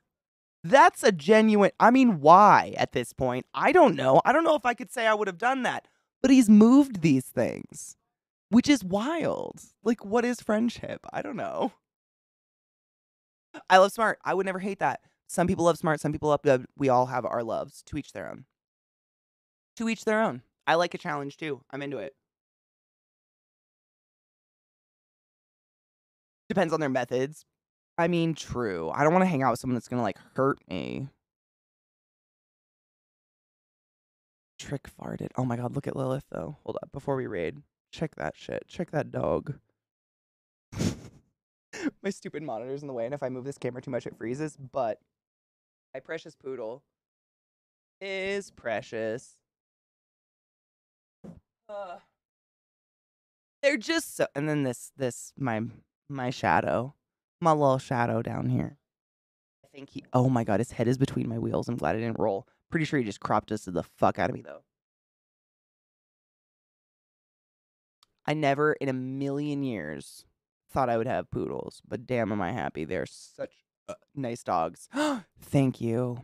You know how many people give me shit? And I've heard so many... I've seen memes. It's like people who make their bookshelf look like a rainbow don't actually read their books. Bitch, I'm sorry. I just like aesthetically pleasing thing, and I'm fucking gay.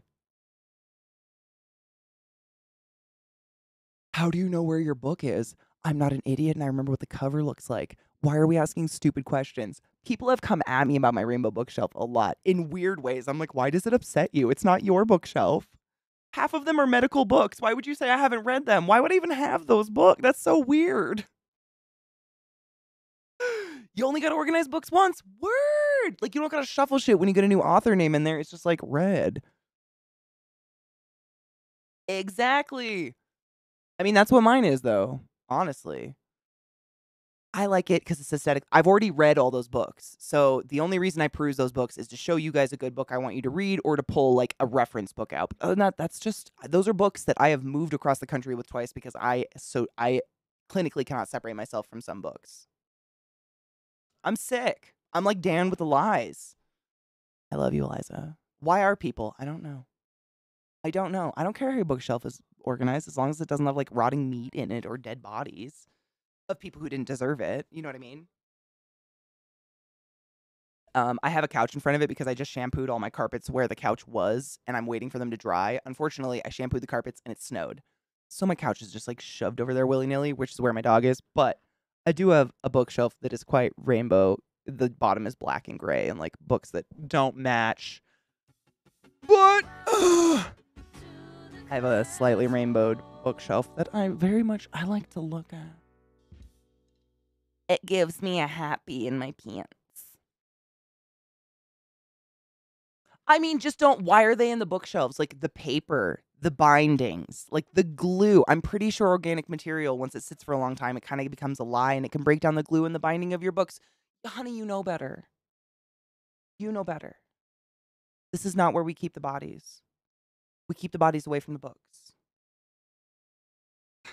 You do derail me. It's okay. I was trying to find Metal Meal Meltdown anyways. And my keyboard made me type it funny.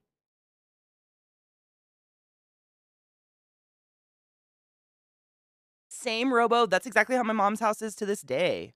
It's Rabid Wombat, isn't it? Thank you. I was trying to type it in, but I got.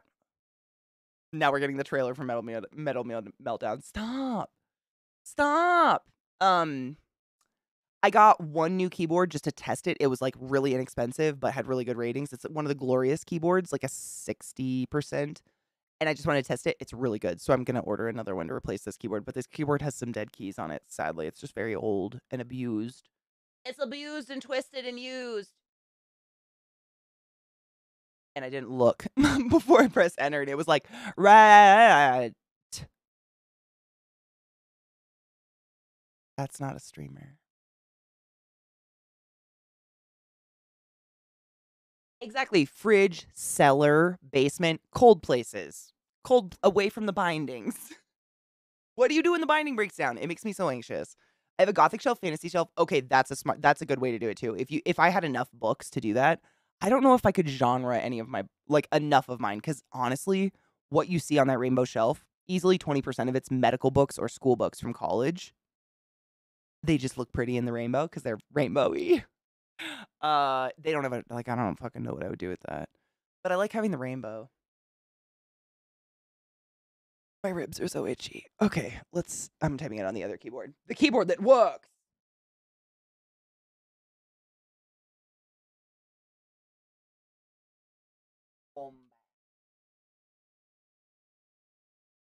It's the 442, right? It's the yep. Cool. C-Town, I actually watched I listened to a podcast about those books. Ooh, I listened to a podcast about those books that are made with human flesh, and someone got to go see them in a museum and stuff. It's kind of fascinating. I don't know. They used to make leather wallets and stuff and buttons out of people that were hung, so that people that watched the hanging would have a souvenir. It's wild what people did. It's very. Oh my god, it's 420. Let's cheers away before we raid. I wanted to pull up his channel.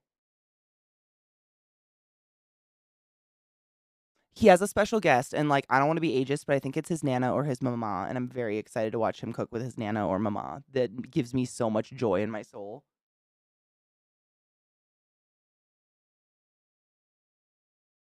Face, you son of a bitch!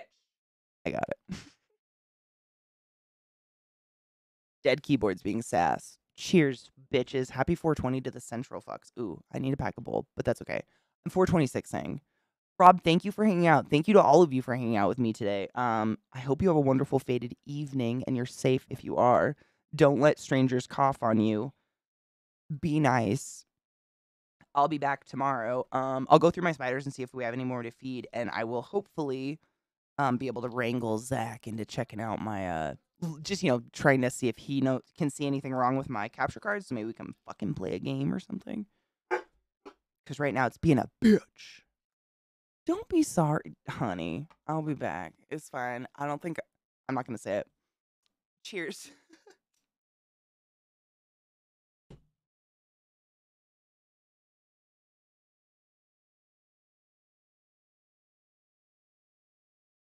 Dude, it's good. You're on mini vacation, aren't you?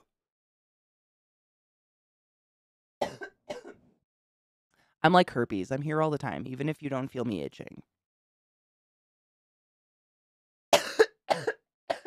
All right, we're raiding. Always pee after sex. Wash your hands all the time. Be safe. Wear your seatbelt. If it's snowy and icy where the fuck you are, please be smart. Be smart. Don't be that asshole that still thinks you can go 85 when the road is covered in black ice. I don't want to hear about you dying. I don't want you to disappear and me just think you're dead. Let's not do that. Like, let's be safe. If it's like vacation for you and you're taking off for Thanksgiving, I hope you have a wonderful Thanksgiving.